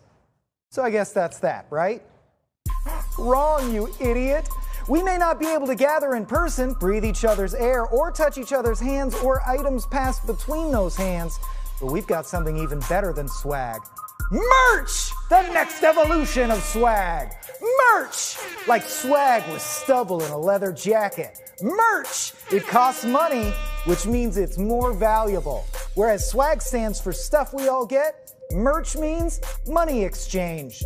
Really cheap, however. And now, to celebrate all of 2020's awesome Gamescom merch, our two PAs we hired to help us film the show, then forced to compete in a wacky contest instead. You see Myron there on your left, Alejandro on your right. The Merch O'Clock starts shortly. Gentlemen, begin donning merch at your leisure, and the winner will walk out with everything on their body absolutely free. Let's get things going. You see Alejandro there warming up with a bit of a stretch. I don't know that flexibility is what's important in a Merch O'Clock challenge. Honestly, I'm surprised we didn't see any betrayals, poisonings, or physical violence. From my time on the circuit, I can't say a man with his eyes gouged out has a hard time donning merch. Of course, if you listen carefully, we did not define the rules of this competition, merely that it would last 60 seconds. So I hope they make the most of it. You see, Myron on the left seems to think that the goal is to put on as much merch as possible. I question if he's doing that, why he hasn't already swallowed a fistful of enamel pins. Alejandro on the right, however, taking a different tact, actually putting together a bit of a sweet outfit. So if that was indeed what a Merch O'Clock challenge was, then I suppose that's a wise strategy. I'm not exactly sure that's true. He now seems to be stuck on the pillow, although he is considering another shirt. Myron's still just piling the layers on like so much 7-layer dip. We are out of time, so now it's time to go to our judges and determine a winner. I am being informed that in fact there are no judges, as those PAs were also supposed to serve as our judges. We run a tight ship here. I'm also going to drop this voice, but I guess I'll judge this thing. Let's head back to Myron and Alejandro so I can arbitrarily decide that the guy on the right wins. Why not? I like this pillow. Okay, he can hear me. Great. Honestly, some bad sportsmanship there, so we'll probably take all the merch back and declare them both losers. All right, thanks to both of our participants whose names already escape me, and a big thank you to Gamescom for providing that avalanche of merch. You can nab your own over at gamescomwear.com. Hey PAs, take all that crap off and load it back into the trunk of my car. Speaking of evil, maniacal laughter, I'm feeling myself because it's time for my favorite segment, where I get to tell you all what to do and then quantify the results. Many data points will enter, only several will survive. It's a by-the-numbers battle of the polls called Gamescom Royale, baby!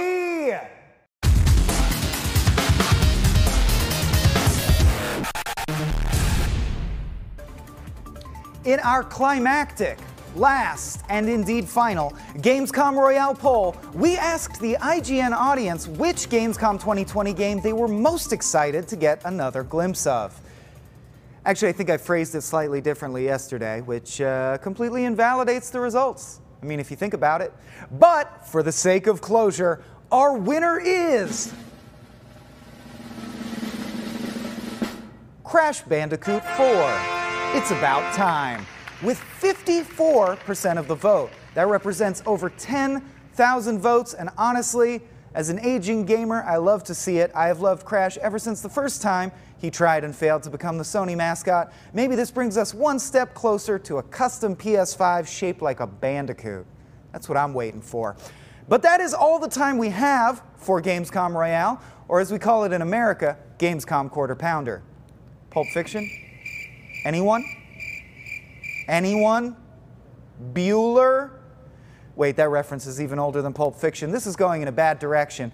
But Gamescom is still on course, and it's all leading up to a great big send-off this Sunday. So head over to Gamescom.global and cast a vote for your favorite streamer, Gamescom's Most Wanted, and the best of Gamescom. Then tune in on Sunday, August 30th at 8 p.m. Central European Time, 11 a.m. Pacific, to find out the winners on the grand finale of this year's Gamescom, where we give the gamers a stage, cool cosplayers, user-voted awards, esports, and much more.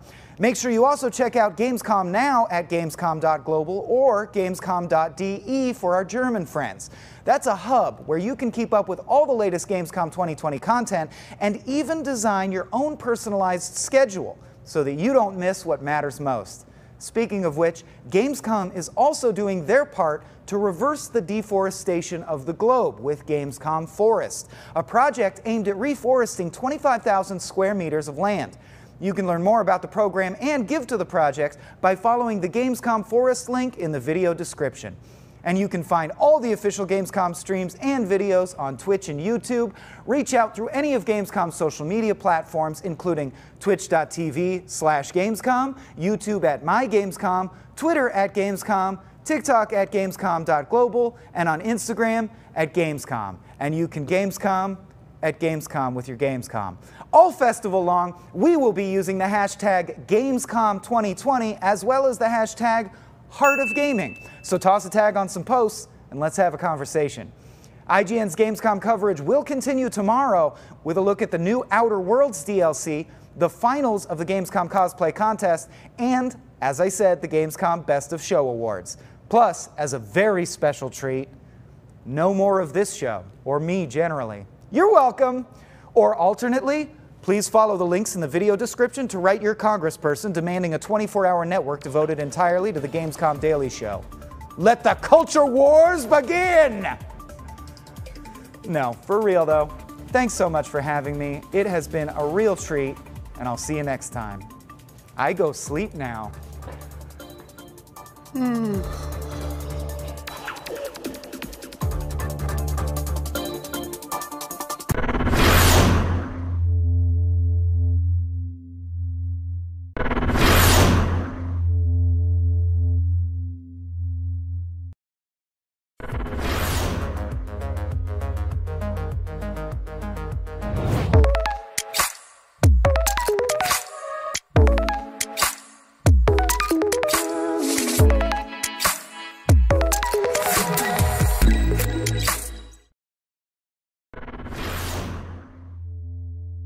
The next generation of video gaming is on the horizon, and IGN is here to bring you the latest PlayStation 5 and Xbox Series X news and analysis in our new weekly show, Next Gen Console Watch 2020. 2020.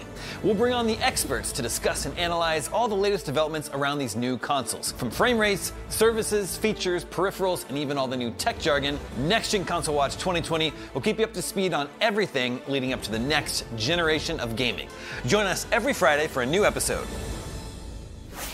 Not only is IGN the world's biggest media brand for games and entertainment, but we also have a team of some of the world's biggest fans of your favorite franchises. From breaking news and exclusives, never-before-seen looks at movies and games, to reviews, let's plays, and live streams, IGN brings you all the coverage you need, no matter where you are. IGN, the #1 source for all games and entertainment fans worldwide. Gamescom 2020 is the heart of gaming, and you can keep to the beat right here on IGN. We've turned the single biggest show in gaming into 5. Gamescom Now is your virtual show floor with up-to-the-second live coverage. Gamescom Daily Show, Gamescom's first ever late-night talk show. Our Gamescom Awesome Indies Show, the freshest deep cuts in indie gaming. And finally, the Gamescom Best of Show, including the Gamescom Award. Gamescom 2020 is available on IGN and wherever you stream Gamescom Now.